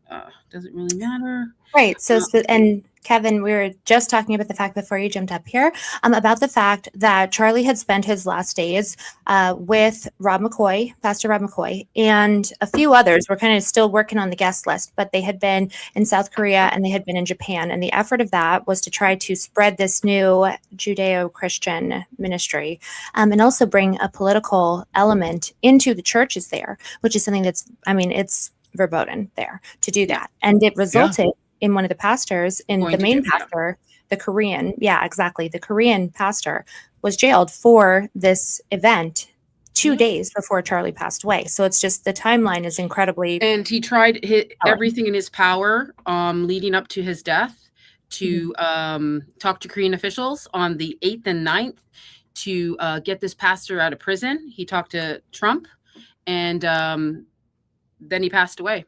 So that's the last thing that we don't have, those records, those travel records. Here we got Erica saying, we have so much stuff from Korea and Japan. I'm so excited. Okay. Yeah. Where is it? And we got this. We got this. We got Mr. Rob McCoy doing the American Guild Pastors American Guild.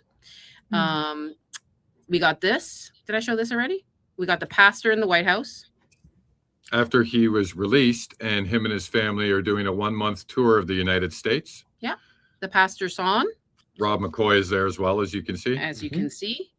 And I'm going to add that to stage. Here we go. American Guild, Pastors Guild, There it is. fighting for Judeo-Christian West. This is Rob McCoy's. How do you feel about that? This is what I've been saying every Pastor Sunday. I do Pastor Sunday. I've been talking about Rob McCoy in South Korea since September. And this is, now it's written. Now I've been saying to everybody, they are doing a Judeo-Christian religion. This isn't Christianity. Absolutely. And this is sorry. why, I don't know, and it was an extremely long video, but myself and Trip Over Trip, Trevor, and Baze had all had like a really great discussion until literally the middle of the morning, right? And we recorded it and Baze put it out. And part of it was Jimmy and I debating about this notion that America is a Christian nation. And a lot of Christians don't want to hear that, but it's just not. This isn't because this was a country that was founded on the principles of the separation of church and state and religious freedom, right? And so imposing religious ideals or whatever, it doesn't matter. I mean, great, like Christian values are great, awesome. That doesn't mean that should be pushed on anybody, and I'm a firm believer of that because theology or like a theological state like the state of Israel can do particularly insidious things that the United States can't when it's not a theology. And this is why I'm against the notion that we are, and I always push back on people saying this is a Christian nation and things of that nation. And this is, I'm not going against Christians. I have no problem with Christians. I have no problem with anybody of any religion. I don't follow Did you hear religion. what that person said in the chat? That was a good call. That doesn't No, say is it? That was a great Christian comment. Judeo. It says Judeo-Christian. Oh, Oh, yeah, it's the first. It's of the course. first and Exactly. I guess it tells you what's more important, right? yeah. That's 'Cause right, You always because put that then in the first when you hyphenate something, right? Blazer, you are amazing. yeah, I mean the perfect example of that is Ted Cruz on Tucker Carlson talking about like, you got to give everything to Israel, and you got to and Tucker pushes back and is like, doesn't say anything about that. Like, what are you talking about? And he totally exposed that. And I have my own theories and feelings about Tucker. I like some of what he says. I don't like some of what he says. But like that was like so spot on. And I'm not a Christian, right? But again, like the Christians of this country are being misled by their pastors, by their country, and that is super real. And I think that if you're a Christian, you should probably really learn about your religion, right? Really learn not just what they're teaching you in church and what they're and what's in the like one version of the Bible. Like we put all of the versions of the Bible in web for a reason. And again, and that was something that I pushed, even though I'm pretty much anti-religion. I'm faithless. I'm completely faithless. I just don't buy into any of this stuff, and I'm not being misled into like into consenting to all of these things. So I think that, but I think a lot of Christians are waking up to this as well, and I really hope anyway, because you guys, the Christians of America, are being used against the interest of you and your family and this country. You are And they're being doing the used. tours and they're pushing it all over. People don't know because he was not he wasn't since November 2025, he's been non-existent, Rob McCoy. He's been under the radar. He's been in overseas. He's been in Kentucky. He's been in Miami. He's been everywhere. And since February 2nd, he's been with this pastor that just got out of prison on February 2nd, 2026, touring. Yeah, And freedom, Korea needs freedom. Korea needs freedom. You know, that's weird considering I have a they've been given question. freedom twice. They have freedom, don't they, Kevin? Don't they have freedom already? They South do. Korea has freedom. They've been given South Korea. freedom twice, actually, by the United States. Yeah. So you So- should kind of Interesting how know that works. that they're a But you're- free nation. But you want to bring politics, Rob, into this. Into the That's what church. it is. Oh, there we go. That explains a lot. That's what it is. That and I've does been on explain a this couple of guy. things. Everybody knows Allie's been on Rob since. But you know, I have a question. Sure. Did you guys ever hear about all of these pastors that the American government talked to before we did the first Pursue release? Pursue meaning the UFO UAP coming from the Department of War, those big releases, because they and the American government went to all of these pastors to brace them for the fact that we're about to release information that's going to shake the faith of your people, and you need to like rein it in. And this is how you're going to talk about it. This is how you're going to talk about it to your people. No, I didn't hear about that. I thought that they were just doing I the remember UAP that. thing to distract, but Oh, of course they are. But yeah, it's just an interesting tactic to understand that even though we have separation of church and state, our government will use the church to absolutely. produce 100%. Fed slop 1000%. narrative to people's faith. And then you look at how captured our government is by Israel, or by those people, our greatest ally. And what kind of marching orders have we been giving all along? Exactly. Well, pretty much those of the greatest ally, right? That's kind of continual. I mean, it feels to me as though the reason why this administration in particular, but many before it as well, the reason that they keep them so close is because they want to make sure that they are aligning with the public narrative, but honestly, it's to spin the public narrative, right? And also because for some reason, those pastors have been continually a major part of a lot of our international diplomacy. I mean, consider the fact that Johnny Moore is considered the track 2 diplomat who coordinated the Abraham Accords.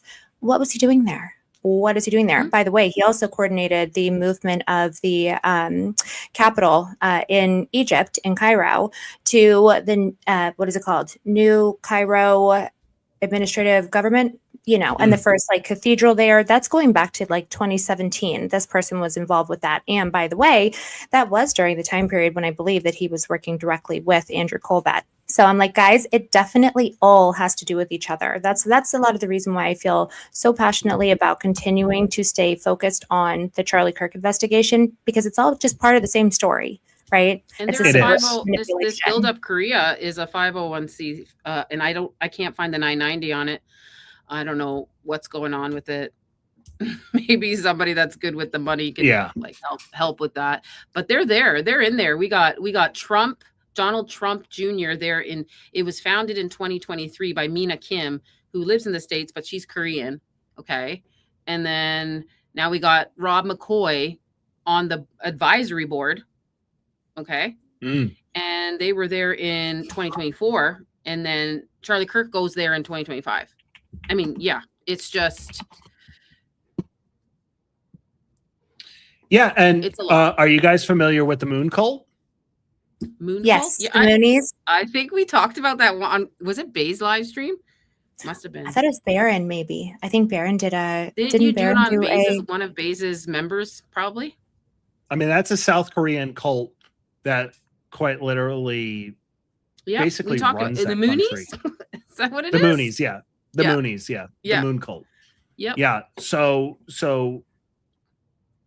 Ian Carroll did a great video It about was this. I used to do, Ian, I used to edit Ian. all of his clips and stuff, and so I used to I edited that video for him and stuff, so I remember it very distinctly. But that, I mean, again, it's just it always comes down to where's the influence and when does that influence get activated like a Manchurian candidate, and who's doing that activation. And almost always it comes down to our greatest ally. And that's just like where it is. And it's really messed up. We're in a really messed up world. We're in a really messed I up wanted world. to just drop some information because I still think that the Board of Peace has a lot to do in the background here. Absolutely. Yeah. And if 1000%. if you look at some of the timeline between when Charlie was taken off the planet, and so Allie had mentioned earlier that they bombed Qatar on September 9th. That's right. So this, the day before, and that whole bombing was done to take out negotiations. So this was there were peace talks going on between the U.S. and the Hamas, and that's right. They ended we did up a whole live. Remember at Tornado Alley, we did a whole live on the Board of Peace. Yeah, we've talked about this. So if you're interested in any of that, you should go back and Yeah, we should watch take it. a look at that. Yeah, absolutely. Because the Board of Peace was something. And Allie, I can't see anybody. I'm squinting. I can I see don't our know little what's friends here, happened. but It looks like there's like two screens here. I didn't do it. Oh, I don't know if we need Did I our. do I don't that? know if we need our Here. gentlemen. Is that better? No. I started. Oh, No, here. we I'll didn't. just take. I'll Hold just on. take that off. Is that better? Cool. Yeah, that's Yeah, better. yeah. Thank I'm you. I very appreciate sorry. it. No, it's all good. I'm hey, actually, listen, I'm my actually going to TV be right back, guys. I got to go to the bathroom. Yeah, you're all Yeah, good. Yeah. I You're all had to good. do that too. Yeah. So, right. Well, you've but been on there then for 7 the hours. It's insane. This is the probably longest live stream you've ever done. Me? Is it? Yeah. 1,000,000%. Yes. Seven It is. hours. 7 hours. Oh my gosh. Well, I haven't been here the whole time. I had to wake up for it, but this is amazing that you've done this. Well, yeah, I was going to say that the Board of Peace in particular was really interesting to me, given the fact that not only is it the same effort by the same usual suspects, but also keep in mind that our Egyptian plane, that's one of the planes that went to those meetings. And also for some reason that has been this continued effort between Team Kushner. We've seen it's like all of the main players, Boston Consulting Group, they're in there too. These guys that are working track 2 diplomacy, whatever that is. I always say they're, what are they doing back there? I don't know, shaking a few hands, eating a few babies. I can't even say it right now. I'm too tired. But they're always up to something. And the problem that I have is that we just allow it to go on unchecked. Yep. And the idea that has nothing to do with, it's like these events are related. So we bomb Qatar. Okay. Then 9/10 happens. Okay. And then the Board of Peace 28 days later, right? John Cullen thought that was a really important focus. not even 28 days later. Okay. Yeah. Maybe they 19 days negotiated. later. Yeah, it was 19 days later. Okay. Trump and Bibi sat down with the comprehensive plan to end the war in Gaza, and that's when it had begun. Right. So that was the start of it. But then there were several things that followed. So then after they bombed Qatar. Then Trump gives Hamas a deadline. It was of October 5th, gave them a deadline and said that they needed to accept the agreement or face complete obliteration. So it's like you don't have a choice, right? So they sign. But what they didn't realize was that they were signing away their voice in all of this, right? They were signing away so much. And I'm afraid that this implementation that they started there in Gaza. Even Kushner I don't want to talked talk it. about too much of that because then the words we get. Oh get yeah, strikes. so, I'm sorry. So maybe Allie. we should move on to a different subject. We'll have to Yeah, chat and- because Uh-huh. I'm sorry. that stuff No, will it's get okay, you it's okay. in trouble on here. Yeah, Yeah. my bad. Couldn't agree more, and you're It's absolutely okay. right. But It's I know okay. it's difficult. We did a whole thing on Yeah. that, and I had to edit it. Okay. We did a whole. Oh, we did a board of really? peace, and we did FIFA Uh-huh. also. So those are two. And you know what? They didn't get a lot of like traction or views, and it's very extremely important because FIFA donated. Was it 75 mil to the Project Sunrise of the What's Project Sunrise? Do I want to know? Project Sunrise. Project Sunrise is the new G strip, and I don't want to talk about it too much because No, we once will get not. into this. Then we That was a start- great we're video, by the stuff way. to say. What's that? I watched your video on that. It was awesome. Thank you. Oh, nice. Thank you. Awesome. It was me, Chris, and Tornado Alley that's here. She's also a researcher. And I thought that was very important. It was 2 videos we did. We did the Board of Peace and the FIFA and the ballroom. We did like the 3. And by the way, it's And nice to meet you, Allie. I Oh, didn't know thank you, before, Kevin. but It's so nice to meet you.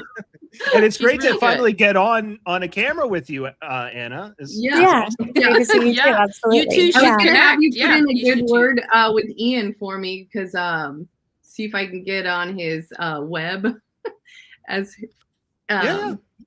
Get in on 'cause, that. well I I got you. bought like the lowest thing just so I could do research on the Charlie Kirk investigation, but and I had put in, it was like in the very beginning when he was offering it to researchers, but he wouldn't have known who I was. It's just a little totem pole.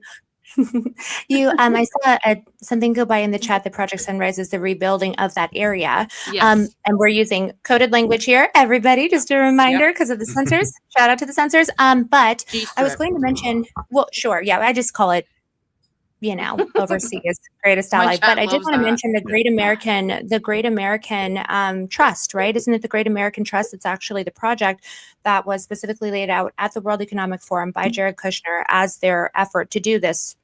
I guess it's Project Sunrise. I mean, that's how I think of it, the Great American Trust. It's a very interesting plan that was put together by BCG. I believe that those actual documents got leaked, and it was very fascinating to me to take a look at the businesses that were directly involved and the fact that it's so clearly this evil money-making operation for them. But they called it, what did they call it? The not great. Oh, wait, we can't say the word.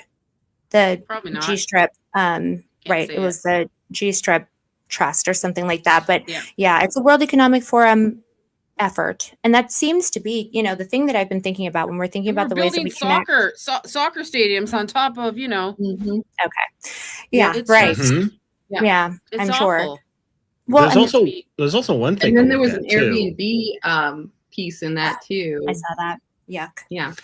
Yeah. So what predates all of this, and I haven't looked at it in a couple of years now, so I'm not going to remember the name of the report, but there was this report that came out, I believe in 2018 or 2019, that showed that under the G strip, there was all sorts of interesting stuff like precious metals and oil and all of these other things that people die for and fight for.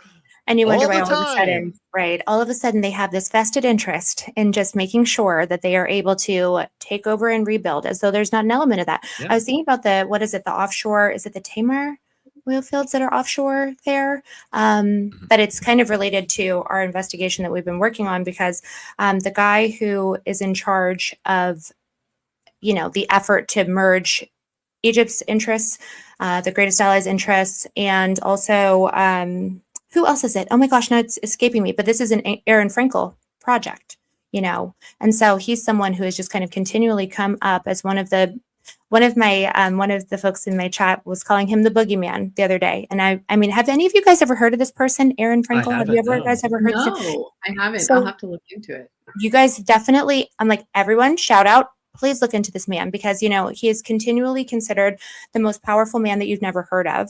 Okay. He is is he the president of the World Jewish Congress, not council. And I believe that might be the treasurer for the Republican Jewish Coalition. He is just as important over there as individuals like Miriam, individuals like Ehud, all of those folks, but he intentionally stays totally behind the scenes. And he's also someone who is the guy who's responsible for flying 1 million J's to Russia, or I mean from Russia Can to you say his the Great name again? Allied. Aaron Frankel. Okay. Aaron, yeah, Frankel. It's And he always is the ones. It's always the How ones do that you you spell don't his- know about that you have to Frank- worry about. Mhm. Is And I it believe Remember- Frankel is Aaron? FREARON It might be Frankel. No. Sometimes it is spelled that way, but his son, EL, Josh, right? EL, yeah, F-R-A-N-K-E-L. FRENKEL. And so his son Josh is actually one of the original investors in Palantir.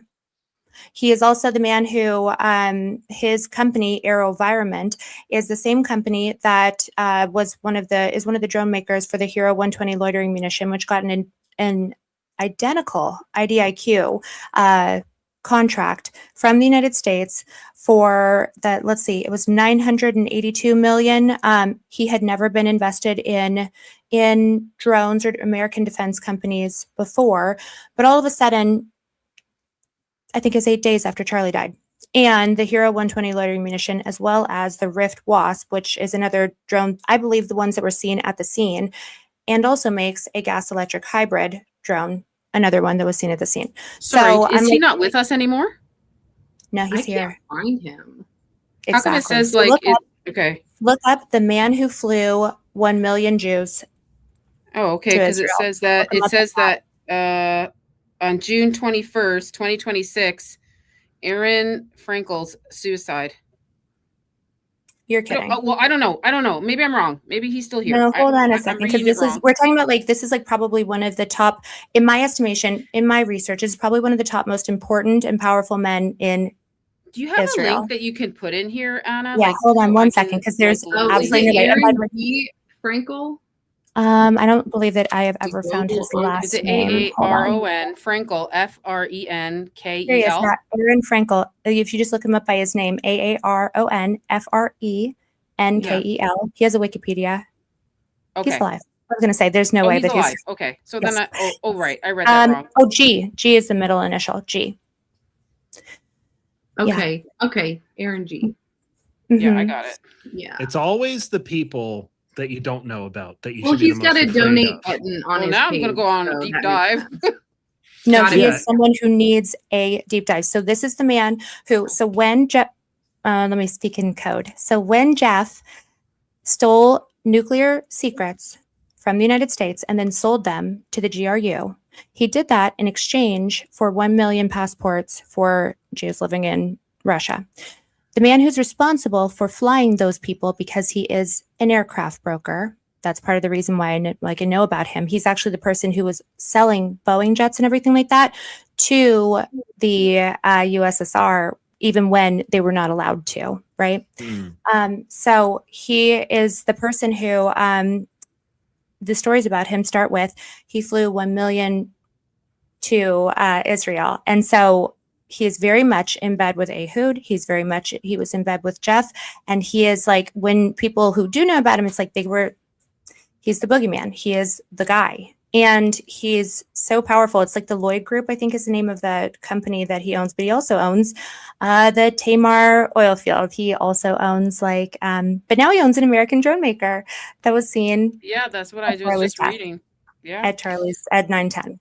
It's the same thing. It is the same thing that Jeff was, because Jeff was the boogeyman Yep. until he wasn't. Yeah. Right. Like Right. he wasn't. You look at the files, you look at the emails, and you see that almost everything he did was through proxy. Almost everything he did. So his name really wasn't on a lot of stuff.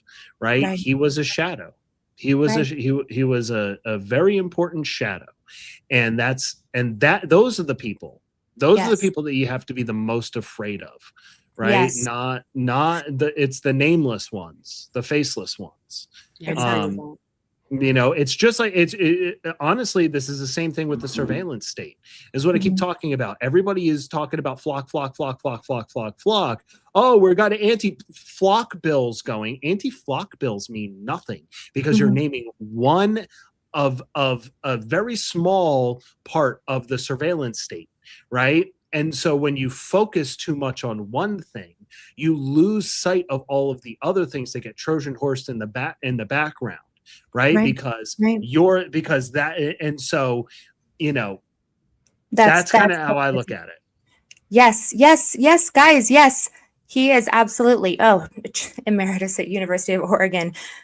Oh, of the Oregon. I'm like, I thought that meant University of Oregon. I'm like, there's no way. No, he's not involved with the Ducks or anything. But yeah, he's the head of what, Lamud?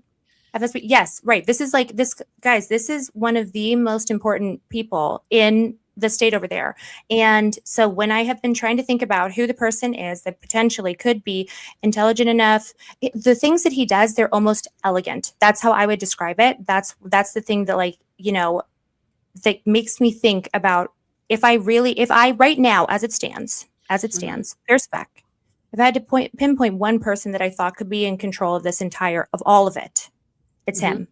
And that is because he is able to get things done in a way that Miriam? Miriam has a boss too. That's Miriam's boss. Do you know what I'm saying? That's the boss. And I would say that she's the wealthiest person in the Greatest Ally, but I would say he is currently one of the most powerful. He actually was one of the original financiers for who's the original who's the prime minister who Bibi had? Who's the prime minister who, let me look back at the prime minister it is because I don't want to say, Shimon Peres. He's the original financier for Shimon Peres. Okay. And so he was Shimon Peres's guy. Then later on down the road, as you guys know, over there was a really big power battle and everything like that, where Bibi ended up taking over for those people. This guy was kind of in charge of the liberal Zionist movement. You know, he was the shadow master back there. But then all of a sudden, Bibi rises to power. Okay. And he's kind of pushed to the side, quote unquote, as in goes into the shadows all the way. And he has been someone who has been fighting to recoup that power ever since. So, like, if Jeff had a boss, I'm not saying like that's his boss's boss. Like, he's not more powerful than the RCs. We won't say the word, but he's on the phone with them. He's talking to them. I have to say, like, I got to cut the stream now because I am exhausted. Are you tired? I gotta go too. I'm so tired.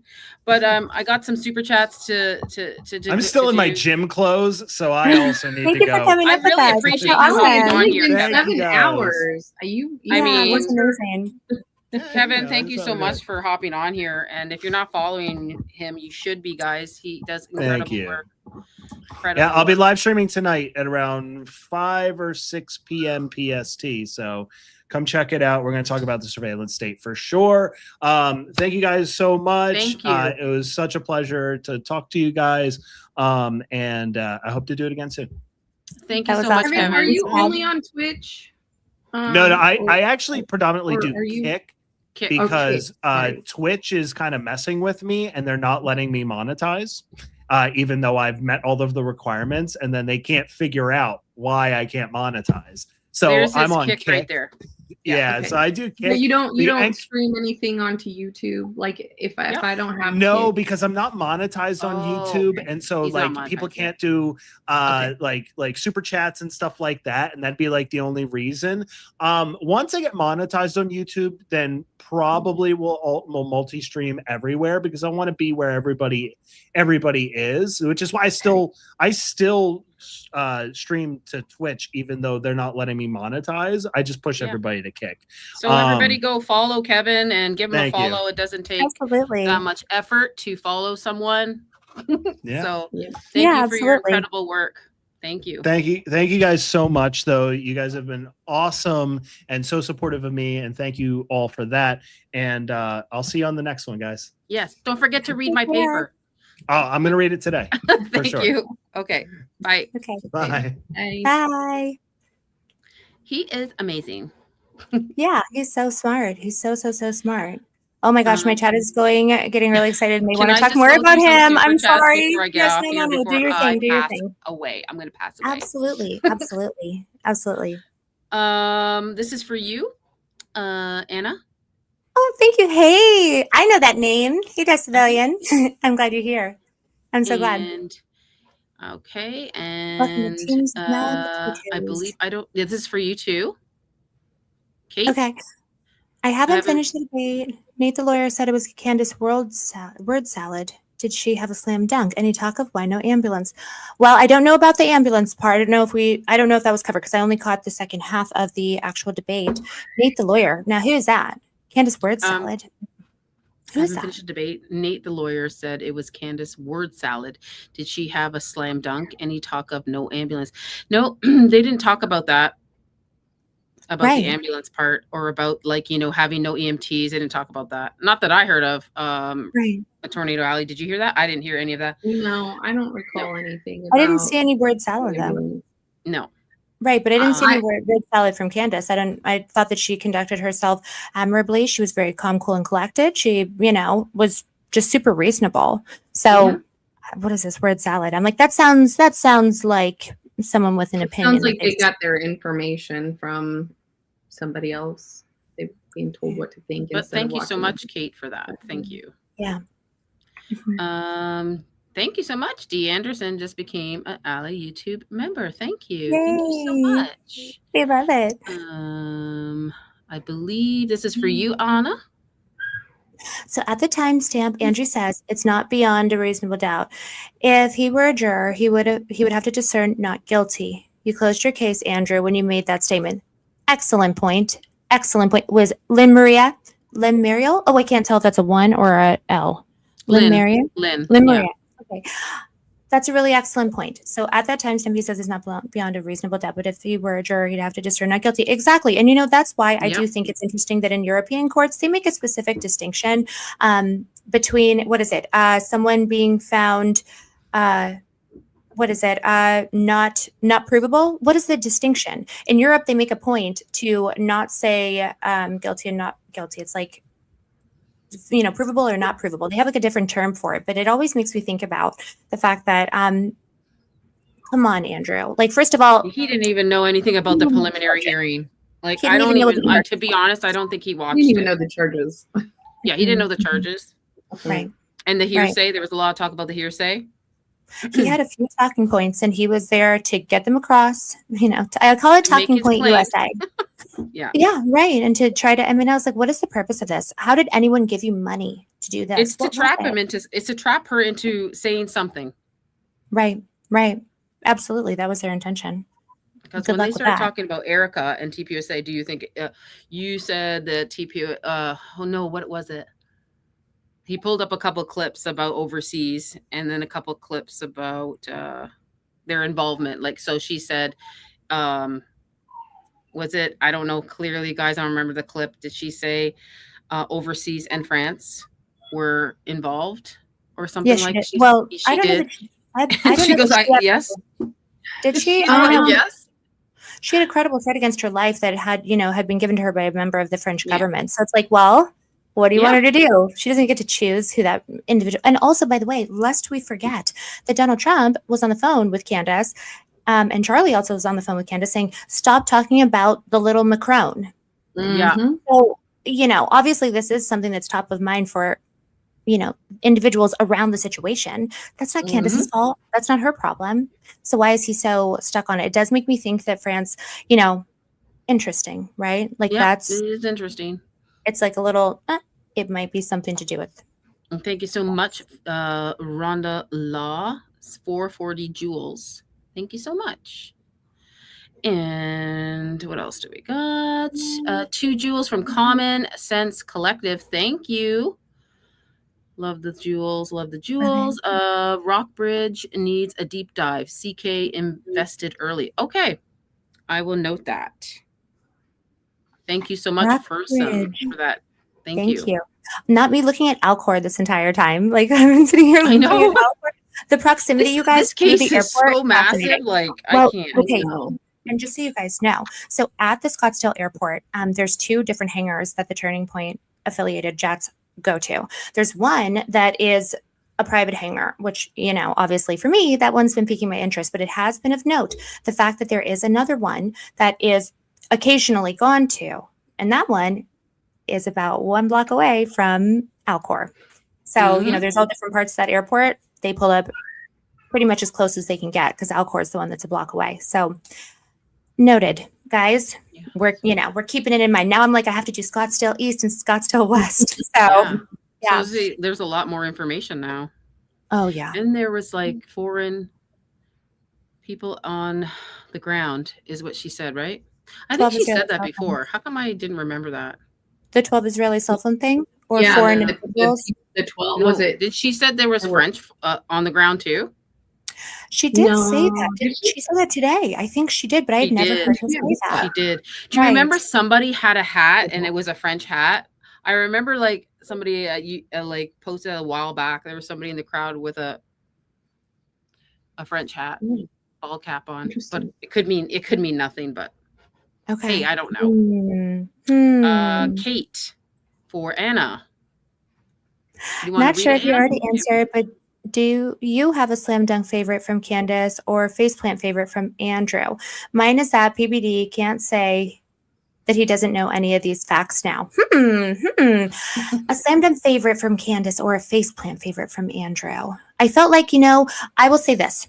It was a more measured response by Candace than I think initially that I was like hoping for at first, because I'm like, just crush him, but what I realized was that is my own opinion of like what I want because I'm annoyed by this person, right? It does not mean that strategically it is the right decision.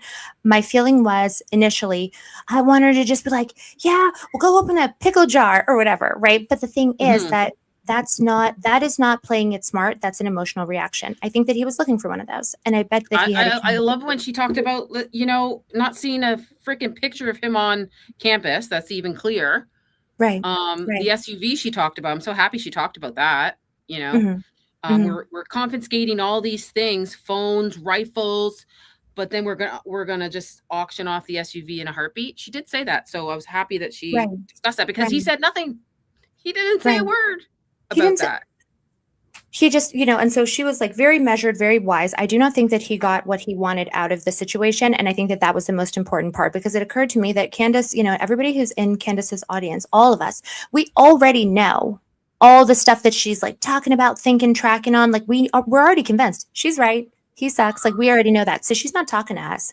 The thing is that was to make sure that he didn't get some slam dunk clip, right, from her, as something that he can go trot out the next time he pays for a trip to Rogan. And also that she wanted to make sure that individuals who are just going to happen across the information were going to have her sounding calm, cool, collected, right, ethical, moral. I thought her closing statement was an absolute slam dunk. So I loved it as a performance now from a critical perspective, right? I'm like, okay, that was exactly how to do it. So I just wanted to just tell him to be quiet because I'm What emotional. about you, Tornado Alley? Yeah. Did you think she has? I liked when she's what was it? The term she used, like 1102. I forget what she had said. It was like her 1102 reference. Do you remember what she said there? I can't. I have. You know what? I have to rewatch it now. I was like, oh my gosh! Because I was need to make watching sure. chats. I was watching. Somebody in the chat will remember. Right, absolutely. I saw that it was the law, the Utah law, wasn't it? Right. Yeah, but 1102? she had made some like reference to it, and I was Nobody's just like, screaming. oh my gosh, that's so good. Nobody's screaming here? Somebody's screaming? Nobody's screaming in here. That's gonna be I me. have a baby downstairs, but gosh, I can't imagine it would pick her up. Yeah. Maybe. Like, there's sorry, something going on in the chat. I'll mute my mic. Just in No, it's case. probably somebody like there. Is it me? Am I too loud? Huh? Oh, it was probably me when I was talking over everybody.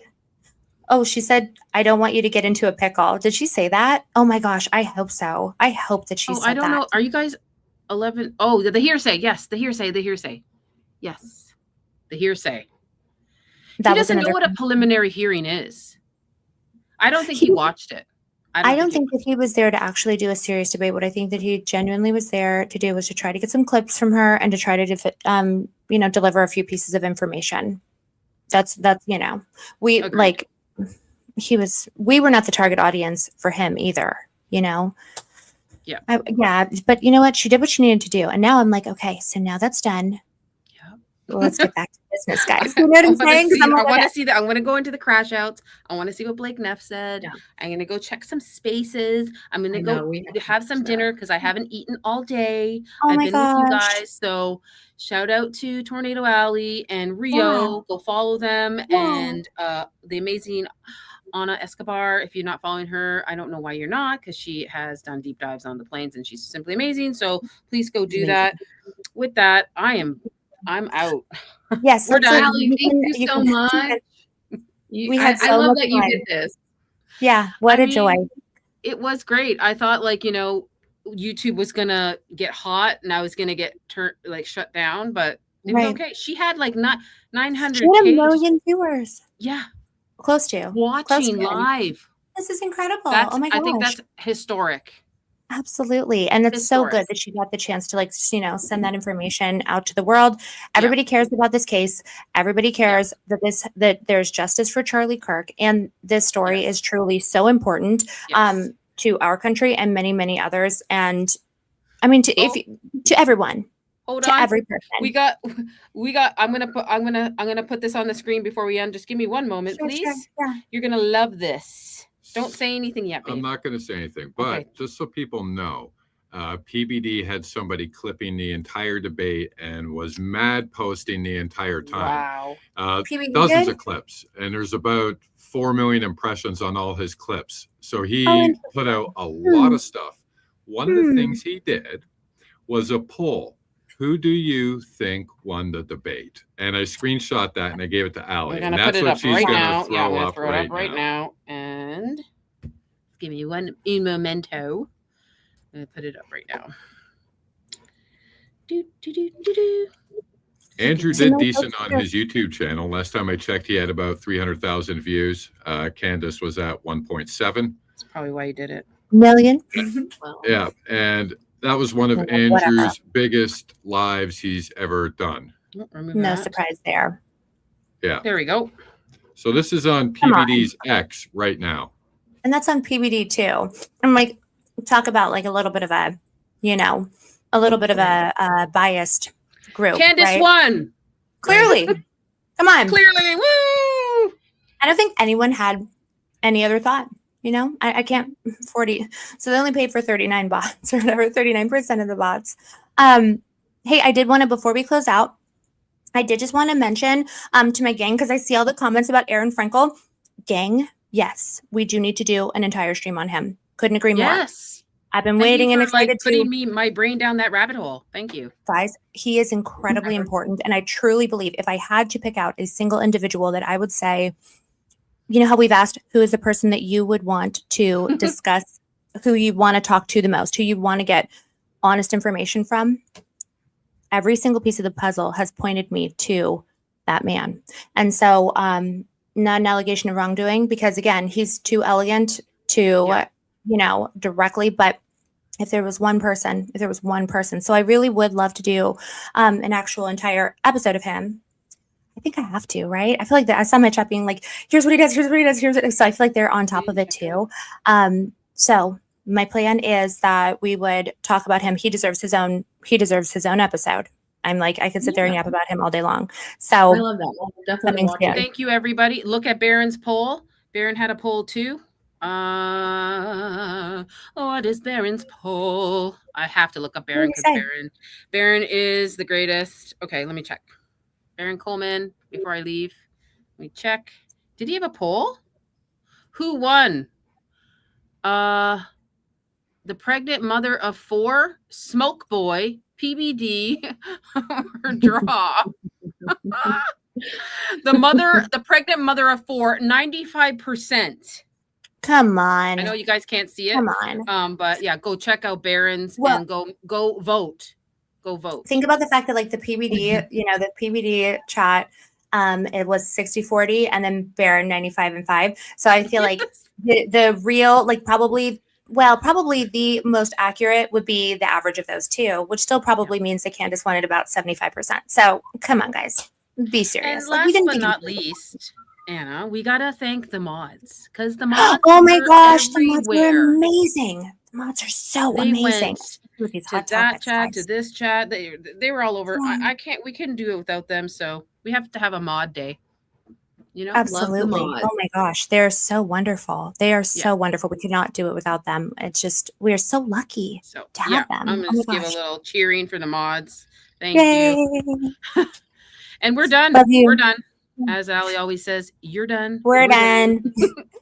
Okay, guys. So- Well, we'll see you on the next one. Yep. I'm Mhm. out. I will probably be streaming Friday, Saturday, Sunday, as always. I'm just Yep. going to take a rest now. But thank you so much for Bye, joining, guys. Raleigh, Bye, and thank you. Chris. Bye, Thank you, Anna. Anna. And thank you, Bye. Rio, wherever she is. Thank you so guys. much. Yeah. Okay. Yes. We're going to remove that and put that there. And then I love this thumbnail. It's great. So thank you so much, everybody. We are done for today. I will see you next time. Christ is King. Keep fighting for Charlie Kirk, finding the truth, and say Jesus' name. I will see you next time. Bye-bye.